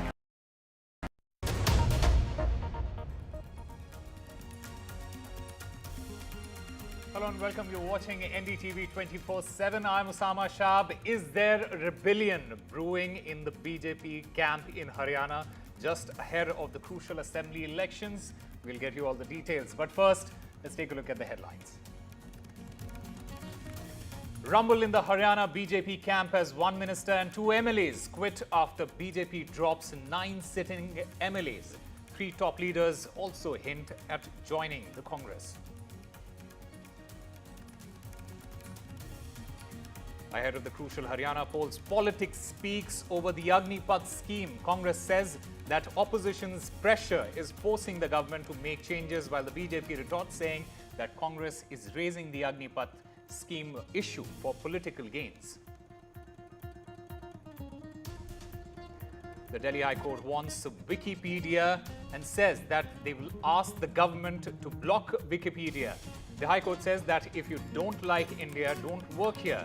Delhi High Court issues contempt notice to Wikipedia for non-disclosure of information about people who made edits on ANI's page.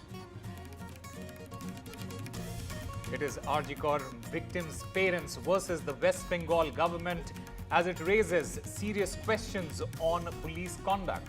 Parents allege that the police offered them money and forced quick cremation. The TMC, on the meanwhile, is urging that there should be no politics. Prime Minister Narendra Modi fronts India's semiconductor push in Singapore. India and Singapore sign MOUs for semiconductors as well as digital tech.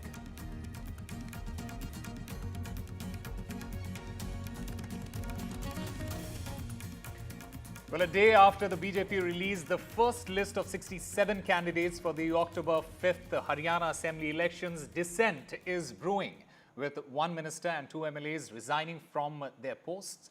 Sensing anti-incumbency, the BJP in Haryana has dropped 9 sitting MLAs. Among those who quit, 3 top leaders have hinted at joining the Congress. Among them, MLA Lakshman Das Napa and OBC face and ex-minister Kamboj are there. The Congress, however, is yet to release its first list. Here's a report. A rebellion within the Haryana BJP after the party sprung a surprise in its first list of 67 candidates for the state election, dropping 9 sitting MLAs. This has led to a spate of resignations from the party. The latest to quit, Minister Ranjit Singh Chautala and MLA Lakshman Das